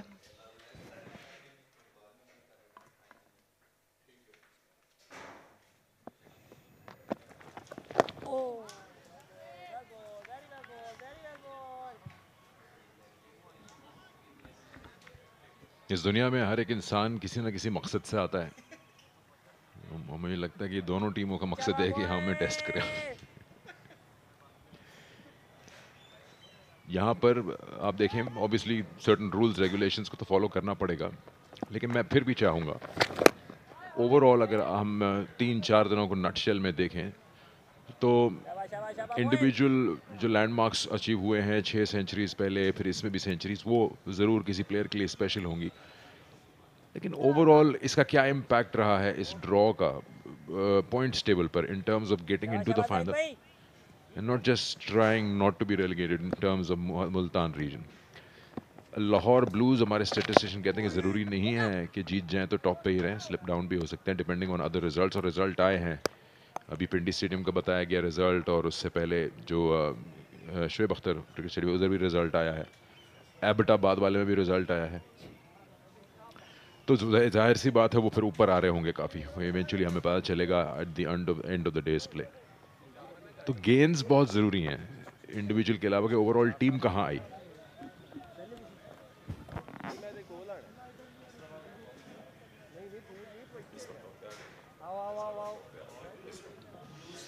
अभी तक जो सूरत हाल है, फैसलाबाद टेबल टॉपर्स हो गए और ऑब्वियसली जब आप एक मैच जीतते हैं उसके पॉइंट्स डिफरेंट हैं, ड्रॉ के डिफरेंट हैं, इस चीज़ को भी कंसर्न में रखना ज़रूरी है।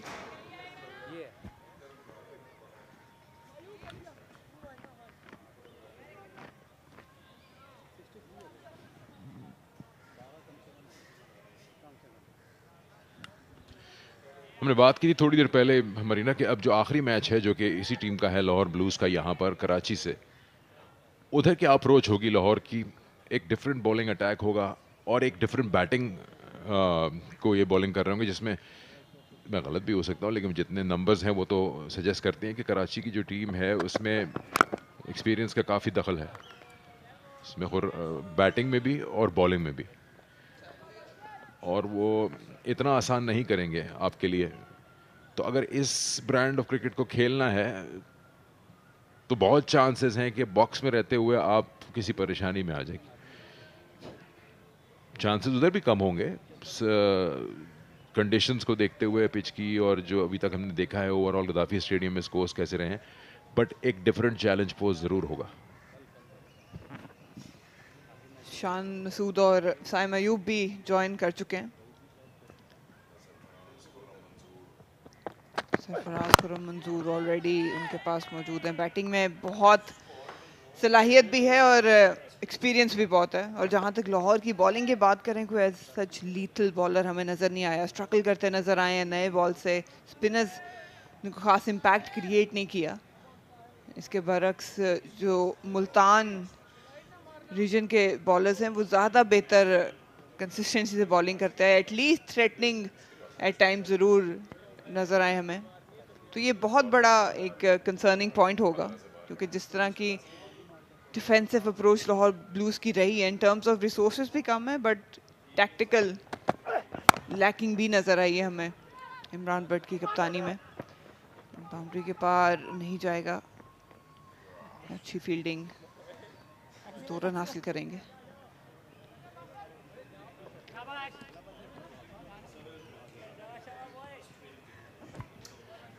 क्या उस्मान कादर को देखना चाहेंगे? 15 में नहीं है, उनको लाया जाए लास्ट राउंड के लिए, क्योंकि आपकी बात सही है कि बॉलिंग, जहां तक बात है, जब हमने देखा अभी परसों नए बॉल के साथ, तो खादर खां कोई ऐसी परफॉर्मेंस नहीं दी, ना पहले नए बॉल के साथ ना दूसरे। लाहौर ब्लूज के बॉलर्स ने बहुत ही वेवर्ड दिखे और इनडिसिप्लिन दिखा उन लोगों की बॉलिंग में। मैं ये नहीं कह रहा कि विकेट्स नहीं ली, उन्होंने किसी तरह से बैटर्स को चेक ही में नहीं रखा।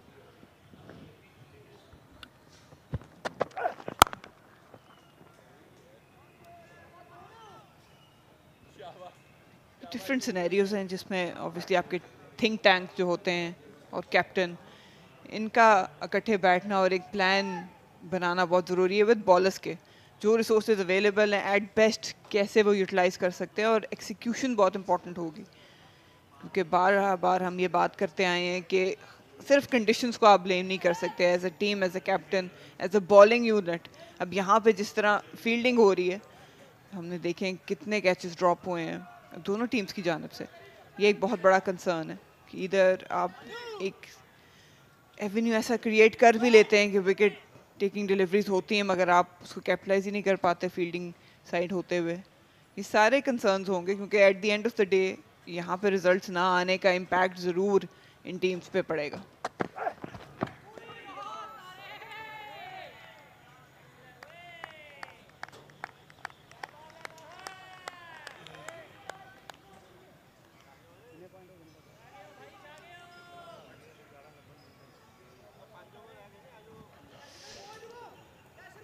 अपनी 300 रन इन्होंने ज़रूर मिस किए, अच्छी इनिंग्स खेल रहे थे, इस चीज़ का अफसोस ज़रूर होगा इमरान भट्ट को। विकेट गवा बैठे।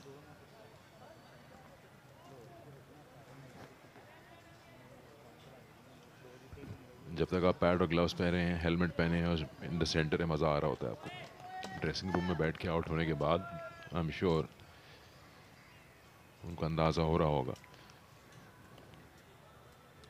3-3.5 सेशन, बल्कि 4.5 सेशन बैटिंग की है इमरान भट्ट ने। कल पूरा दिन और आज 1.5 डे, क्योंकि 2 लंबे सेशंस थे आज। ओवर मुकम्मल हो गया 560, 6 आउट, अभी भी 150 से ज़्यादा ट्रेल है।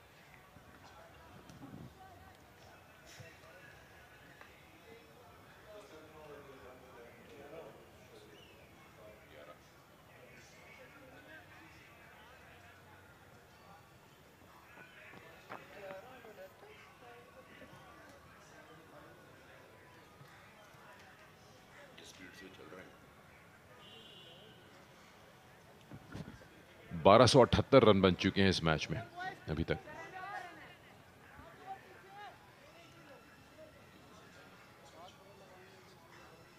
आठ सेंचुरियां लगी हैं,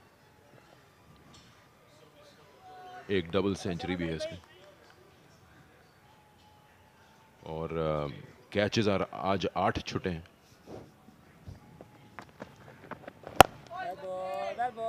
और आई एम श्योर जब ये ड्राइंग बोर्ड पे जाएंगी टीमें मैच ख़त्म होने के बाद, 2 दिन गैप है अगले राउंड में आने से पहले, तो ये बातें हम जो यहाँ करते हैं ये ऑफ कोर्स किसी को नीचा दिखाने की नहीं है, ये बात है जो असेसमेंट्स आपके थिंक टैंक करेगा। 8 कैच ड्रॉप अगर आप करेंगे एक दिन में, ऐसी पिच पे जहाँ चांस ही नहीं मिलता आपको एक किसी बैटर को आउट करने का आसानी से, तो ये तो आप अपने ऊपर खुद ही प्रॉब्लम को एक इन्विटेशन दे रहे हैं।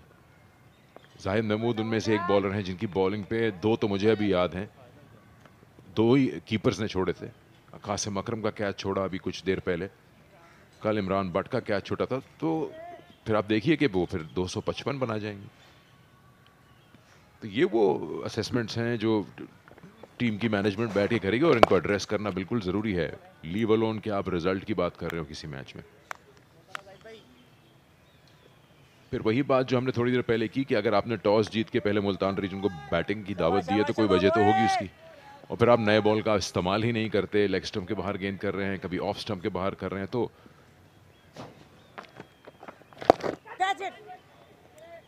काफ़ी सवालात हैं जो दोनों टीमों को अपने आप से पूछने होंगे।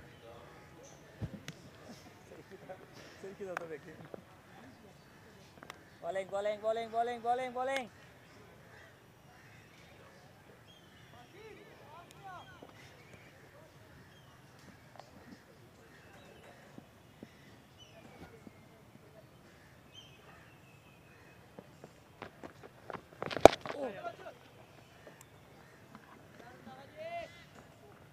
इजी सिंगल जुनैद अली की जानिब से। बात वही आ जाती कि हम डिफरेंट चीज़ें यहाँ डिस्कस कर सकते हैं, रिसोर्सेज पे बात कर सकते हैं, कंडीशंस पे बात कर सकते हैं, बट कैप्टन और थिंक टैंक जो है वो क्या चीज़ें, किन चीज़ों पे गौर करना चाहेंगे और उसको इन 2 दिनों में असिस्ट कैसे करेंगे, ये एक बहुत बड़ा सवाल है।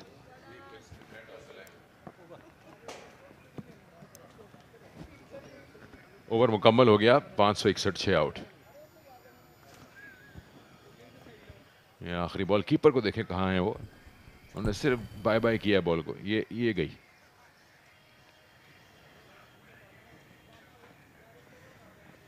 शाबाश शाबाश शाबाश शाबाश बॉय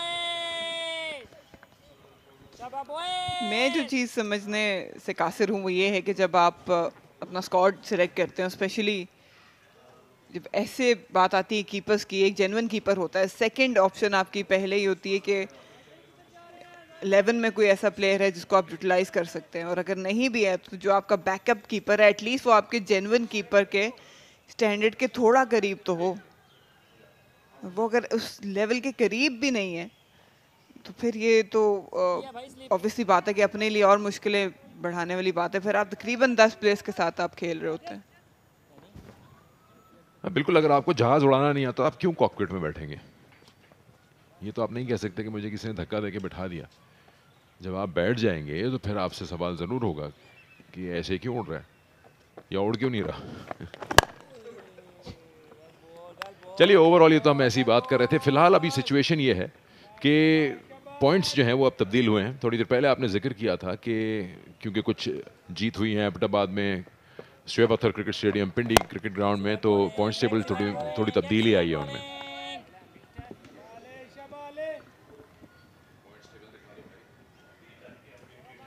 तो अभी तक का अपडेटेड पॉइंट्स टेबल आपको दिखाते हैं इस गेंद के बाद।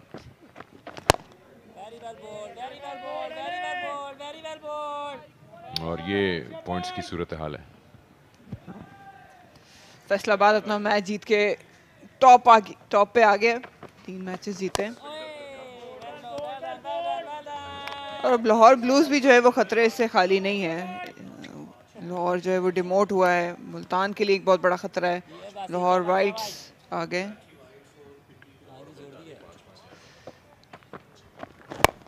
ये मैच ड्रॉ होता है तो लाहौर ब्लूज और मुल्तान रीजन में 5-5 पॉइंट्स ऐड ज़रूर किए जाएंगे, लेकिन ये एक इंटरेस्टिंग सिचुएशन ज़रूर बन जाएगी, क्योंकि बात यही आ जाती है कि जो विनिंग टीम्स हैं उनके पॉइंट्स डिफरेंट हैं, जो मैच ड्रॉ हो रहे हैं उनके डिफरेंट है। तो उस हिसाब से अगर आप जैसे बता रही हैं कि ड्रॉ के 5-5 पॉइंट्स जब हो जाएंगे दूसरे पे आ जाएगा वापस लाहौर ब्लूज, मुल्तान तो वहीं का वहीं रहेगा, 5 हासिल करने के बाद भी 61 होंगे।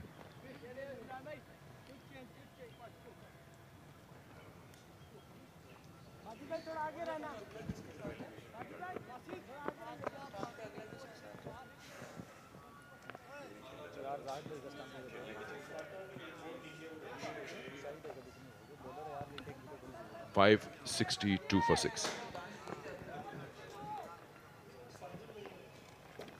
शाबाश शाबाश शाबाश बोए शाबाश बोए।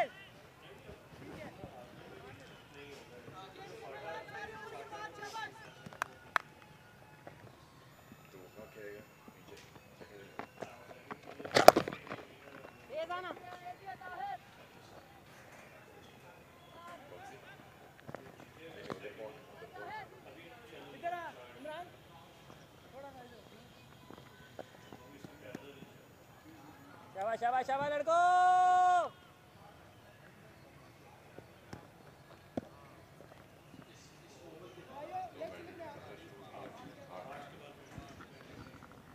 8 ओवर्स बाकी हैं, मैंडेटरी 15 शुरू होते हैं उसके बाद, लेकिन फैसला ये आपस में फिर कर सकते हैं दोनों कप्तान।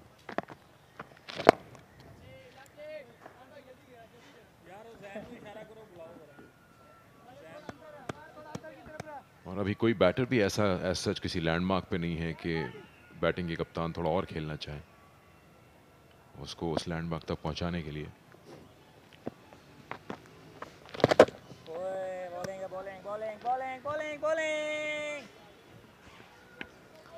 जुनेद अली अपने 50 कर सकते हैं अगर आप बहुत ज़्यादा एम्बिशियस होना चाह रहे हैं।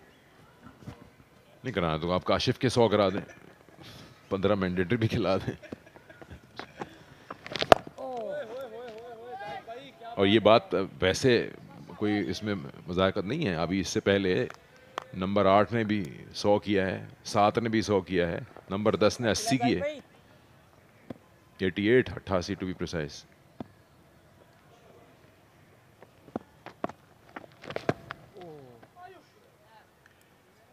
चलिए ये कह सकते हैं कि श्योरली दोनों टीमों को अगर बराबरी में देखें तो 2 दिन बैटिंग करके मुल्तान ने 718 किए, इन्होंने ऑलमोस्ट 2 दिन बैटिंग करके 100-150 रन अभी तक कम किए हैं, थोड़ा बहुत टाइम और बाकी है। I think by the end of the days play जहाँ पे भी ये हैंडशेक हो 100 रन तो पीछे रहेंगे ही।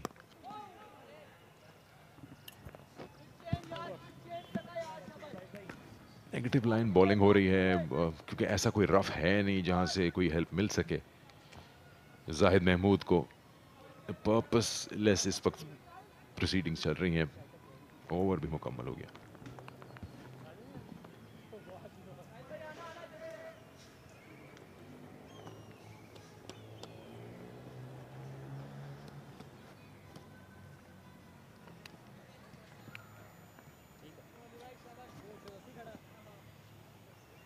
बाहर निकलो।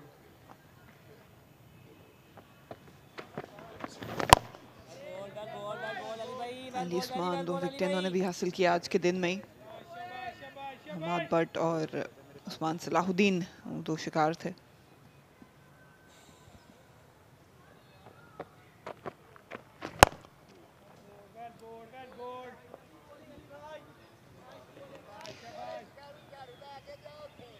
इस मैच के बाद अगर हमें टाइम मिल सका तो हम टेप बॉल की टीम्स बना लेते हैं।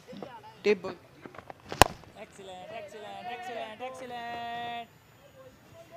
एक मैच कमेंटेटर्स का भी होना चाहिए।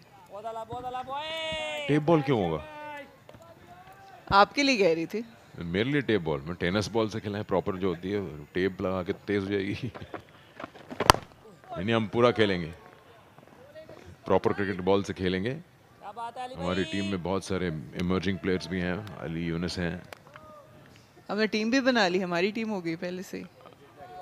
नहीं मैं तो भी नाम शुरू कर रहा हूँ क्योंकि पूरा इतना बड़ा क्रू है,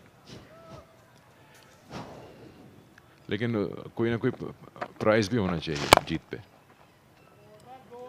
और जो हारेगा उसको रेलेगेट होना चाहिए कहीं बिल्कुल 2 साल के लिए गायब माइक से, या 2 साल यहाँ बिठा दें। Maiden over 563 6 out.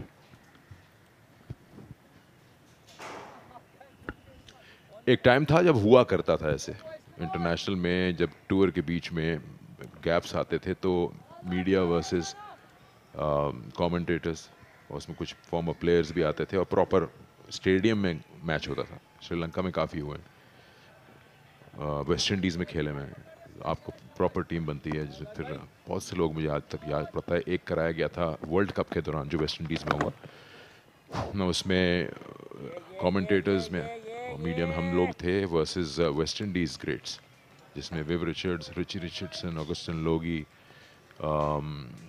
Curtly Ambrose, Courtney Walsh, और मेरे पास उसका सर्टिफिकेट ऑफ पार्टिसिपेशन भी है जो प्रॉपर तरीके से किया गया था। तो वो बड़ा अच्छा था। और एक मैच याद आया, मैच की जहाँ पे मीडिया का कोई था, प्रेस का जो बैटिंग कर रहा था और इन बिशप बॉल कर रहे थे, वो बड़े नॉर्मल तरीके से खड़े होकर 2 कदम से बॉल की, तो उसने जोर से चौका मार के आंखें दिखाई। तो इन बिशप ने अगला बॉल थोड़ा प्रॉपर कर दिया। जब वो गुजरा नाक के पास से तो उन्होंने बोला कि आइंदा ये गलती नहीं करना आंख दिखा। तो फास्ट बॉलर चाहे कुछ भी हो जाए, किसी भी उम्र में पहुंच जाए, गलत जगह ना छेड़ें आप उसको।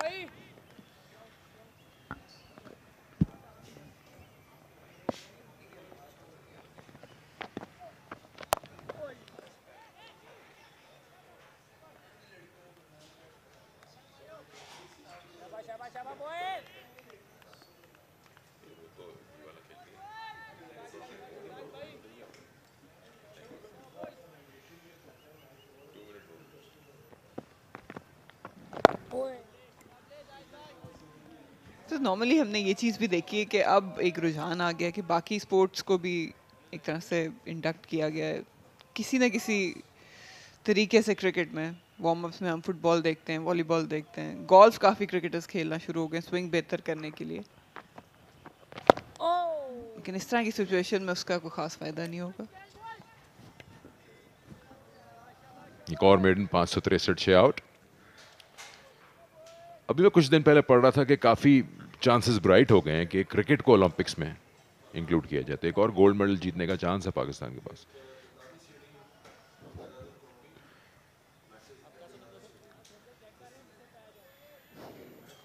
इनकी भी बस हो गई है कि नाराजगी से आप देख सकते हैं, उन्होंने आवाज़ भी आ गई है मेरी। इतने बड़े ग्राउंड में छाँव कहाँ ढूंढी है, मुझे तो नजर नहीं आ रही, पूरी तरह धूप छाई हुई।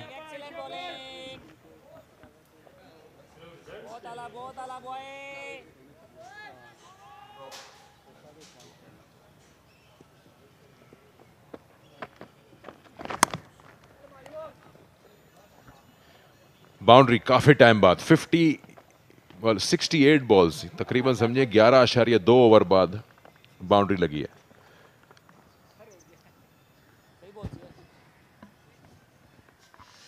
ये मिस करने वाली डिलीवरी थी नहीं, wide out third off stump, ज्यादा टर्न था नहीं।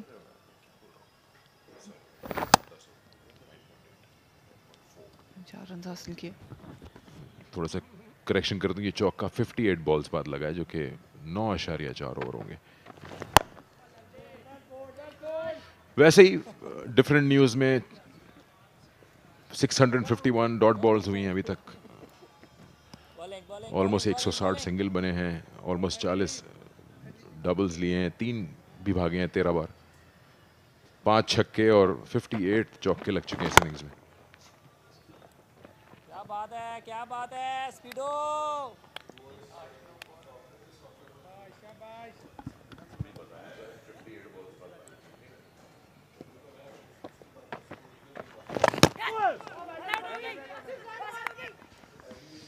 कुछ आवाज जरूर आई थी, मेरा नहीं ख्याल के अली उस्मान का ज्यादा रिएक्शन था नहीं, शायद मिस कर दिया था।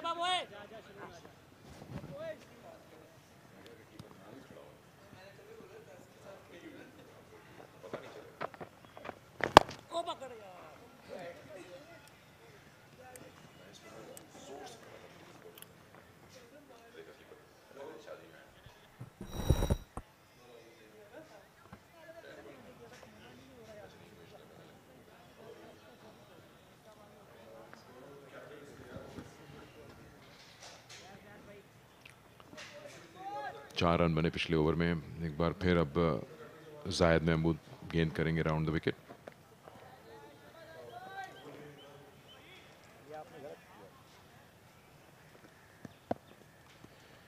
दो विकेट्स उस्मान की, 2 जाहिद महमूद की और एक विकेट है हुसैन और रंधावा की। ये वो 6 विकेट्स जो गिरी हैं।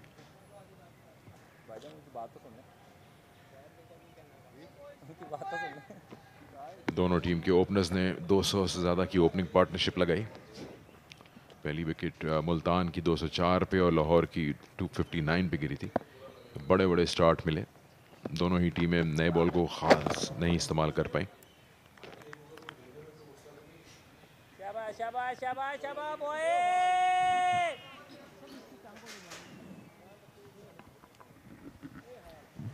इमरान बट, हाशिम इब्राहिम एक अच्छे प्रोस्पेक्ट नजर आए। 120 पे आउट हुए थे। हमाद बट भी अगर उनकी बात की जाए काफ़ी कॉम्पैक्ट लगे। रेंज ऑफ स्ट्रोक उनके पास अच्छा था। बैलेंस क्रीज पे अच्छा नज़र आया। उन्होंने भी ये कह सकते हैं कि अपनी पहली सेंचुरी मिस ज़रूर की। 51 पे आउट हो गए थे। उस्मान सलाहुद्दीन एक थोड़ा सा तेज गेंद किया था जायद महमूद ने। उसको बैकफुट पे कवर्स में खेलना चाह रहे थे लेकिन थिक एज 4 रन के लिए।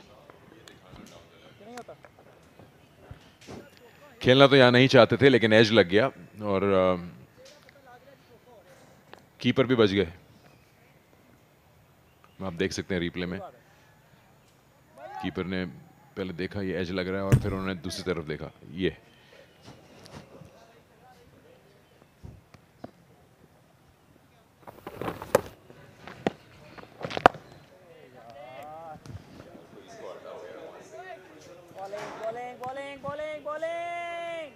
एक बात तो पक्की है कि उन्होंने यहाँ पे एक माहौल बनाया हुआ है।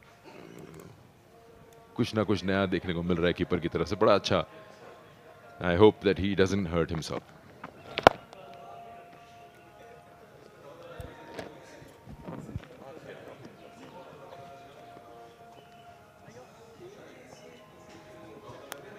पर इनकी हिम्मत की दाद जरूर देनी पड़ेगी। गिव अप इन्होंने नहीं किया और आसान नहीं होता इस कंडीशंस में। तकरीबन 4 सेशंस इन्होंने कीपिंग की है।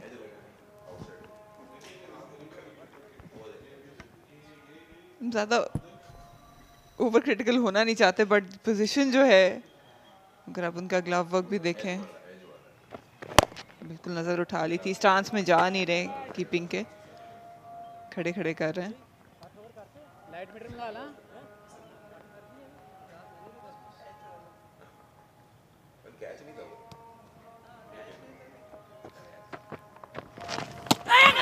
ओहो,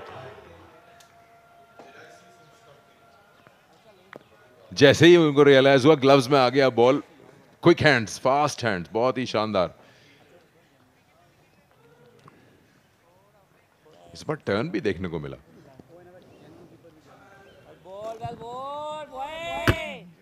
काफी अच्छा टर्न था, नजर रखी हुई थी बॉल के ऊपर और कलेक्शन अच्छी, अटेम्प्ट भी अच्छी थी। वो यही कन्विंस करना चाह रहे हैं कि थोड़ा सा पांव उठा जरूर था जुनैद अली का। इसी में खुश हैं।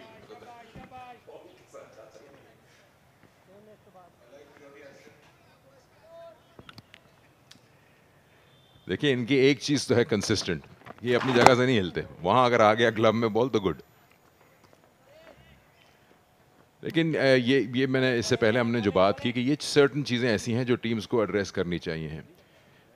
ये वैसे तो बैटर हैं और इसमें अगर इन्होंने अपने आप को इंजर कर लिया कहीं रिस्ट पे या कुछ, तो ये अनवांटेड होगा बहुत, क्योंकि क्लियरली वो कंफर्टेबल नज़र नहीं आ रहे हैं स्टंप्स के पीछे। वो क्योंकि इनके रेगुलर जो कीपर है वो अवेलेबल नहीं है।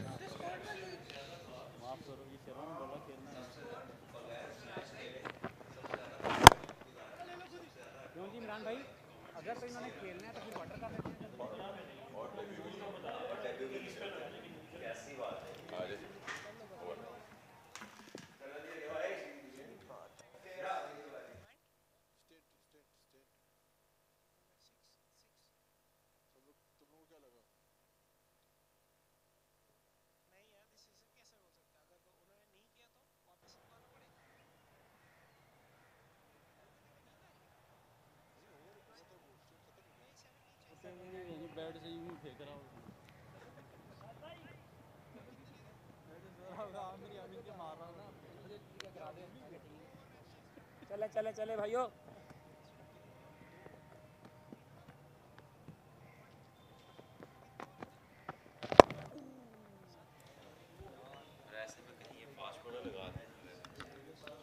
Three overs to go before that mandatory last hour starts. We'll have to see. It would be interesting to see what captains decide. Do they decide as Junaid Ali has hits it straight? There is a fielder placed for that.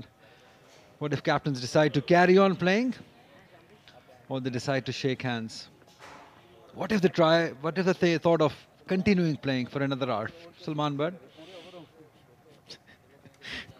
Excuse me? I said, what if captains decide to continue playing after these 2 overs?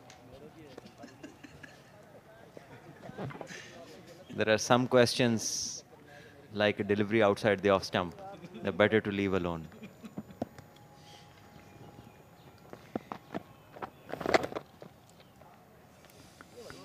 Syed Mahmood has been persistent outside the leg stump, bowling round the wicket. Maybe then again, I keep on repeating that point, that why not to learn from Ramiz. He didn't get a wicket, but he wasn't frustrated. He kept on bowling in the right areas, kept on asking questions, and finally he was rewarded. Had he come round the wickets and frustrated Salman, he wouldn't have taken those wickets.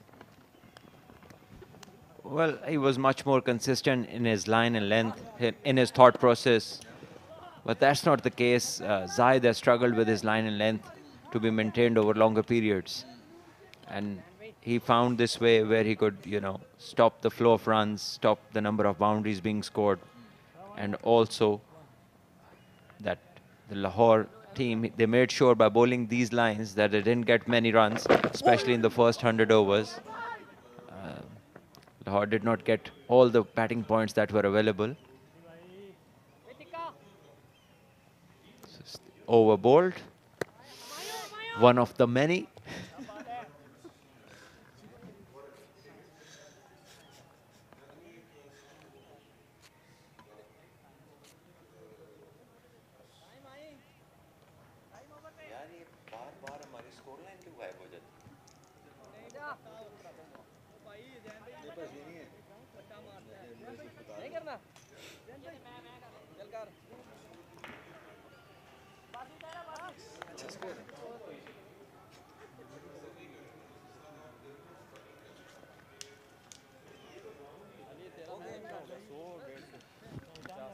Not much happening at the moment. We're just waiting for the last 2 overs to be bowled, and before we start hoping that captains will call it a day. Can you remember the moment when a lot was happening? In the game? Of course. Oh, right, the game. At home. It's a weekend. For you, either way.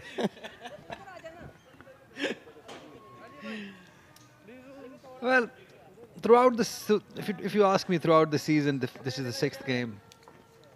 The thing that I celebrated or I enjoyed was Ramiz's spell. I think that was such a ray of hope. His bowling spell, the way he never gave up, the way he consistently bowled at the right areas. I think for me, that was the pick of the season. Performance by any. And the other one has been Farhan's keeping. Yes, and another bowler comes to try his keeping skills and bowls the one ball, the first one, down the leg side. Guy who didn't score 100. Oh, excellent! क्या बात है boy? इधर ही था. Imran Rafiq शाबाश, शाबाश, from a शाबाश, position शाबाश, of शाबाश. silly Madon. Now he's got a chance to bowl. Swept away this time. To the sweeper. Will be one only.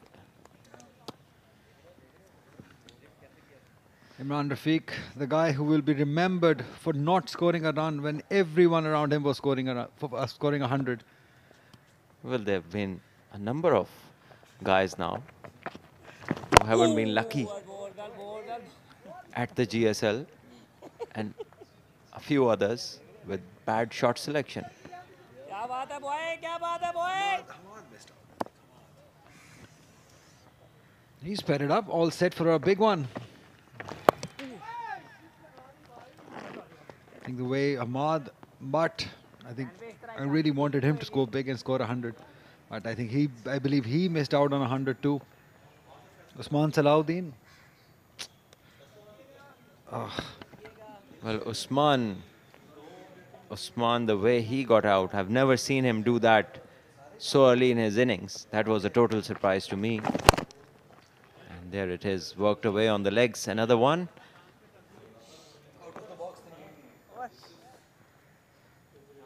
So 161 bowled, 576 for 6. Just love your energy, Salman. Love it. It's very tough, but you're keeping it tight. जो कुछ नहीं होता वो 578 for 6. Raj mid on चला जा पीछे शाबाश बासित थोड़ा मुड़ो time This can be the last over. We all hope. As we see the change in bowling, Mohammad Basit. शाबाश Basit Ali He scored 100 also. Imran Rafiq didn't.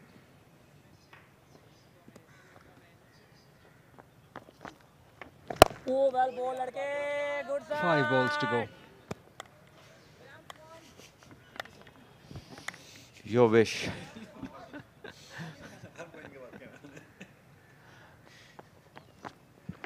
Oh well ball लड़के well ball 4 balls to go.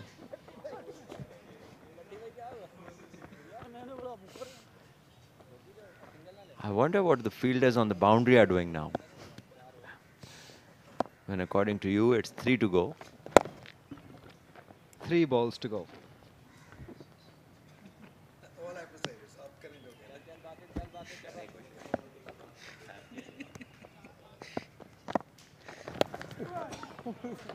Two balls to go.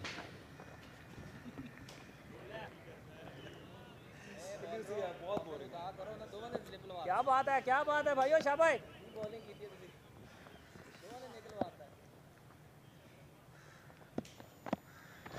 ओ यार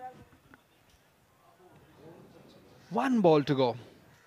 Before we come to the point where captains can think of shaking hands and calling off the game right here, right now. Kashipati, can he be brave enough to go for a hit? No, he didn't. So that's it. I believe from the body language of Kashipati that they have decided to shake hands. Yes, it is. This is the end of the game. The game ending in a draw. Yes, another one. 579 for 6. At the end of the days, at the end of the 4 days of this game, Lahore reach, and both innings, not even one set of innings each has been completed. That's the way how good this pitch has been. It has been an absolute belter, paradise for the batters who have made hay while the sun shines. And we saw records broken, centuries scored, and there is Imran Butt on screen who scored a double 100, and he was struggling with runs this season, and he covered up.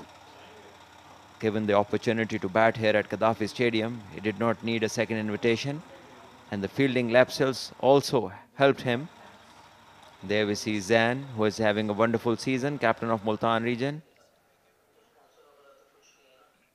And it's all smiles for the fielders. They know they are off for 2 days now. More than a smile, it was a relief from both sides because the game was going nowhere. Zain Abbas will be I don't know, I'm not sure if he will be a happy captain because Multan needed a win, but they couldn't. On the other hand, Lahore Blues, who were on the top of the table, but probably they won't be there anymore. They will come down to number 2. Imran Butt, yes, it has been a fantastic game for him. Scored a double 100, big 100. Zain Abbas also, everyone. As long as I remember, 8 players got 100, I've just been told. Hunain Shah really bowled well. You've been told, you've been watching them score hundreds. It's that time of the day, Salman, that time of the day. I believe the food was good today, and it was on time, and Very plenty good. of it. Absolutely. Very good.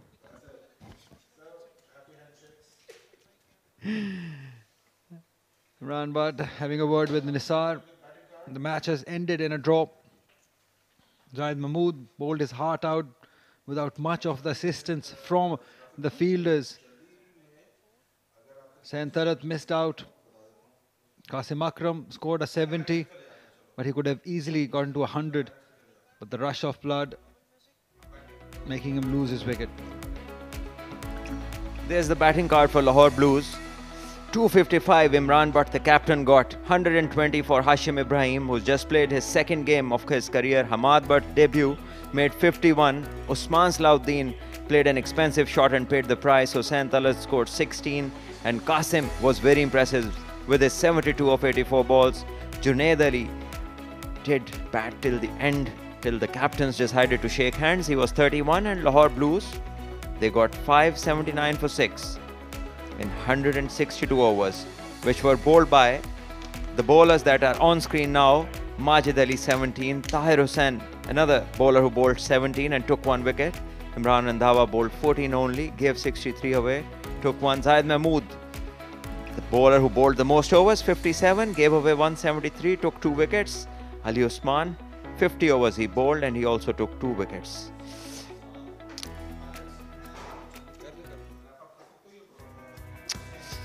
This is what happened today earlier in the session when Qasim Akram took over and he charged down the wicket, placed the bowlers according to his will, swept fine. Again, you see a lot of sweeps because the line of the bowlers then was bowling outside the leg stump. And this is how Imran Butt missed out on his 300. That could have been possible, not to be. Another sweep, and this time a reverse one. So whole variety of sweeps and then good use of the feet, and a 6 over the bowler's head. This one, another reverse sweep. So a lot of shots from Qasim.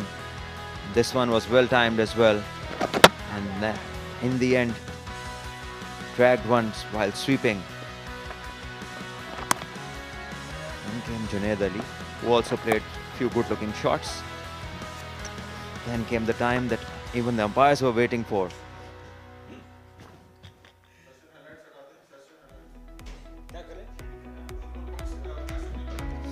Right, the match summary for you. Multan region posting 718 runs for 8. Zain Abbas, Saimayas, Sherun Siraj, and there were 5 other who got 100. Qasim Akram got 3, Munain Shah got 2, Kashif Bhatti got 2.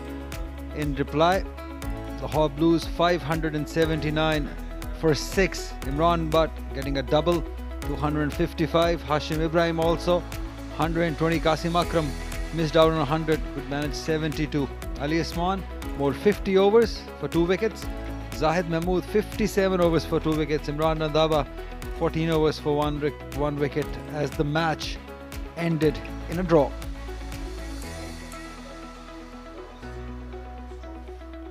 Yeah, have a look at that for a result at Gaddafi Stadium this year only. We haven't seen our result here.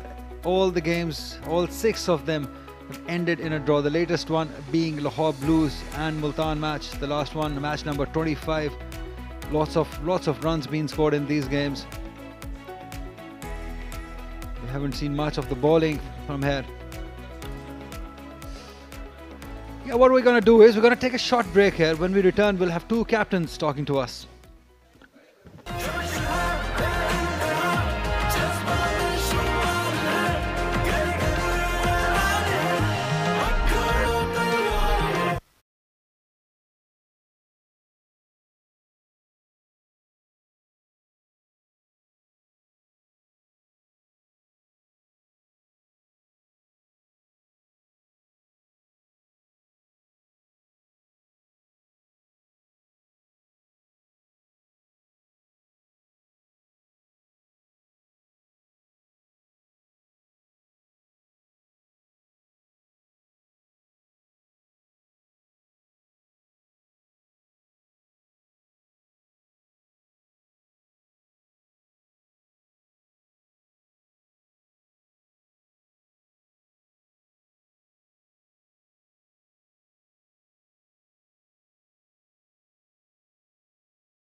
As many as 8 centuries was scored here at Gaddafi Stadium as we witness another draw.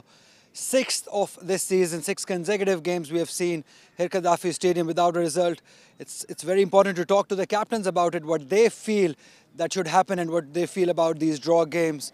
I've got to talk about this. I've got first of all Imran Butt alongside me. Imran, सबसे पहले तो आपको बहुत-बहुत मुबारक हो. Double century आपकी काफ़ी ज़रूरत थी आपके अपने करियर को. इस सीज़न के अंदर ज़्यादा रन्स नहीं हुए थे तो खुश है इस परफॉर्मेंस से? ऑब्वियसली जब आप रन्स नहीं कर रहे होते तो आप कहीं पे भी खेल रहे हो आपको रन्स की ज़रूरत होती है. तो as a batsman you have to score runs और अल्हम्दुलिल्लाह के फॉर्म वापस आई है. बट वन थिंग के this is not a fair contest between bat and ball. I personally believe के wickets should be a bit suitable for the bowlers, चाहे वो फास्ट बॉलिंग के लिए हो चाहे वो स्पिनर्स के लिए हो, क्योंकि 4 डे क्रिकेट में जब तक आप 20 आउट नहीं करेंगे तो मैच नहीं जीत सकते. लिमिटेड ओवर्स क्रिकेट डिफरेंट है, उसमें यू कैन अगर आप नहीं भी पूरी टीम आउट करते फिर भी जीत सकते हैं. But still in 4 day cricket you have to play on a pitch like के जहाँ पे बॉलर्स के लिए कुछ ना कुछ हो.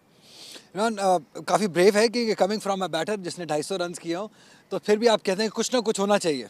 I am a batter, but I am a captain as well of the team, and we were on top before this game, and we were very hopeful. We were hoping against hope कि शायद इस match में कोई wicket different हो. हमने जितनी कोशिश की वो कोशिश भी नाकाम गई. But still we are hoping against hope कि हमारा नेक्स्ट गेम यहाँ पे है. अगर we can get a pitch जहाँ पे कोई थोड़ी सी हेल्प हो बॉलर्स के लिए, चाहे वो फास्ट बॉलर्स के लिए हो चाहे स्पिनर्स के लिए, so we can get result here in Gaddafi Stadium. Imran, आपने जिक्र किया कि आप रिजल्ट चाहते थे, तो अगर हम वापस जाते हैं जब आप बैटिंग कर रहे थे या मुल्तान शायद जैसे उन्होंने बैटिंग की 2 दिन का टाइम उन्होंने ले लिया, तो क्या कुछ हो सकता था, क्या स्ट्रैटेजीज हो सकती थी, क्या हर चीज़ पिच की वजह से कुछ टीम प्लानिंग या कुछ टीम स्ट्रैटेजीज को आप डिफरेंट कर सकते थे? I think we have tried. We tried different things. We tried short balls. We tried coming from round the wicket, going from any kind of angles. But कुछ help नहीं थी. अगर pitch में कम से कम पेस हो या कुछ हो, फास्ट बॉलर्स के लिए कुछ हो, so we can try different things. But unfortunate है इस क्रिकेट के लिए. अब आप पहली पोजीशन से अपडेटेड पॉइंट्स टेबल में दूसरी पोजीशन पे आ गए हैं. अगला मैच भी आपको इधर ही खेलना है. Is that a worry because बाकी टीम्स मैचेस जीत रही हैं? Obviously it's a big worry. क्योंकि we want to play final. और जब तक हम इस तरह की पिच पे नहीं खेलेंगे जहाँ पे 20 आउट हो सकते हैं तो रिजल्ट का वो मैटर नहीं करता. फिर अगर हम इवन पॉइंट्स पूरे भी ले लें ड्रॉ के तो उधर से कोई टीम जीतती है, so we are out of the final. Absolutely. So that is definitely a setback for Lahore Blues, but we wish you all the best. We'll see you in about a couple of days time, Imran. Thank you very much. Thank you. Zain Abbas, the captain of Multan. क्या कैसे sum up करेंगे इस performance को जहाँ पे इतनी centuries कर दी? जैसे अभी इमरान भी बात कर रहे थे कि बॉलर्स के लिए कुछ था ही नहीं, तो एज अ कैप्टन क्या आप सोचते हैं कि is it a good performance और is it just an average performance? I think as a batting unit मैं कहूँगा कि अच्छी परफॉर्मेंस है. 6 सेंचुरियाँ स्कोर करना किसी भी ट्रैक पे मेरा नहीं ख्याल कि कोई आसान बात है. But the thing is obviously Imran was saying right that the pitch should be like sporting pitch. At least अगर पेसर्स को नहीं हेल्प तो कम से कम स्पिनर्स को हेल्प होनी चाहिए. बिकॉज एट द एंड आप देखें 4 डे गेम्स आप 20 आउट करके ही जीत सकते हैं. और हमें भी कहीं ना कहीं इस मैच की ज़रूरत थी मैक्सिमम पॉइंट्स लेने की. चाहे ड्रॉ ही होता मैच लेकिन हमें भी बॉलिंग पॉइंट्स चाहिए थे. तो we want the pitch where we can get the maximum bowling point. तो अनफॉर्चुनेट है जी दोनों टीमों के लिए. But as a batting unit I am bit satisfied with my team because हमारी काफ़ी यंग टीम है. तो नए लड़कों के लिए काफ़ी अच्छा है कि उनका एक अच्छा स्टार्ट हुआ है फर्स्ट क्लास क्रिकेट में. और आगे आने वाले मैचेस में उनका कॉन्फिडेंस हाई होगा बिकॉज आखिरी मैच हमारा फिर काफ़ी इंपॉर्टेंट मैच है to stay at the middle of the table. Jain, आपने कहा कि इंपॉर्टेंट था आपके लिए ये मैच जीतना.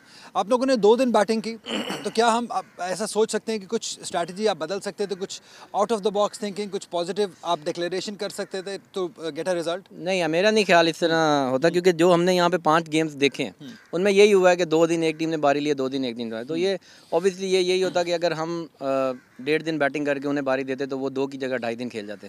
क्योंकि जिस तरह का पिच है आपने देखा है कि बॉलर्स को कोई सपोर्ट नहीं मिल रही. We were trying to do different things लेकिन कुछ भी बॉलर्स की फेवर्स में नहीं जा रहा. ऑब्वियसली जब थोड़े मैचेस बोरिंग हो जाते हैं तो फिर एज अ फील्डिंग यूनिट भी आप काफ़ी गलतियाँ करते हैं क्योंकि आपका उस तरह से आपका ध्यान अंदर नहीं होता. तो मेरा नहीं ख्याल कि कुछ डिफरेंट होता, बस यही था कि हमारे बॉलर्स को थोड़ा और स्ट्रगल करना पड़ता, क्योंकि हमने पहले फाटा के गेंद भी ये करके देखा, फॉलो ऑन किया, बट उसके बाद pitches are too slow, they played all day, so we didn't get the result. Okay, आपके काफ़ी यंग प्लेयर्स ने सेंचुरी की। अगर मैं आपसे पूछूं कि कौन सी सेंचुरी आपको बाकी प्लेयर्स में, यंगस्टर्स में से सबसे अच्छा इंप्रेस किया आपको? I think Sharoon and Basit, they both played really well, because उस टाइम जो नीचे से सेंचुरीज हुई हैं उस वक्त कंडीशन बहुत ही आसान हो चुकी थी। शारून और बासित जिस टाइम पे खेल रहे थे, that time we need the point after getting 400 run, तो मैं उन्हें थोड़ा ज़्यादा रेट करूँगा। अब यहाँ से अब आप आखिरी मैच खेलेंगे, जैसे भी आपने कहा कि शायद आप टॉप ऑफ द टेबल तो नहीं आ सकेंगे, बट शायद आप रेलीगेशन से बचने के लिए पूरी कोशिश करेंगे। ऑब्वियसली हम इस मैच में भी हमारी कोशिश यही थी कि 2 दिन में यही कोशिश करें कि हम बॉलिंग के मैक्सिमम पॉइंट लें, उससे काफ़ी हमारी सिचुएशन क्लियर हो जाती है अगले मैचों में। Still we have a last game against Rawalpindi, so we will try to win the game first और get the maximum point, so we will stay in the grade 1 for next year. All the best Anabas. Thank you very much. Thank you very much. Right, these were the two captains. They were the same opinion that there should be something for the bowlers in these pitches. Well, that's it for this game from Gaddafi Stadium. We'll take 2 days break. The action will return with Karachi Whites taking on Lahore Blues after 2 days. Until then, take care and goodbye.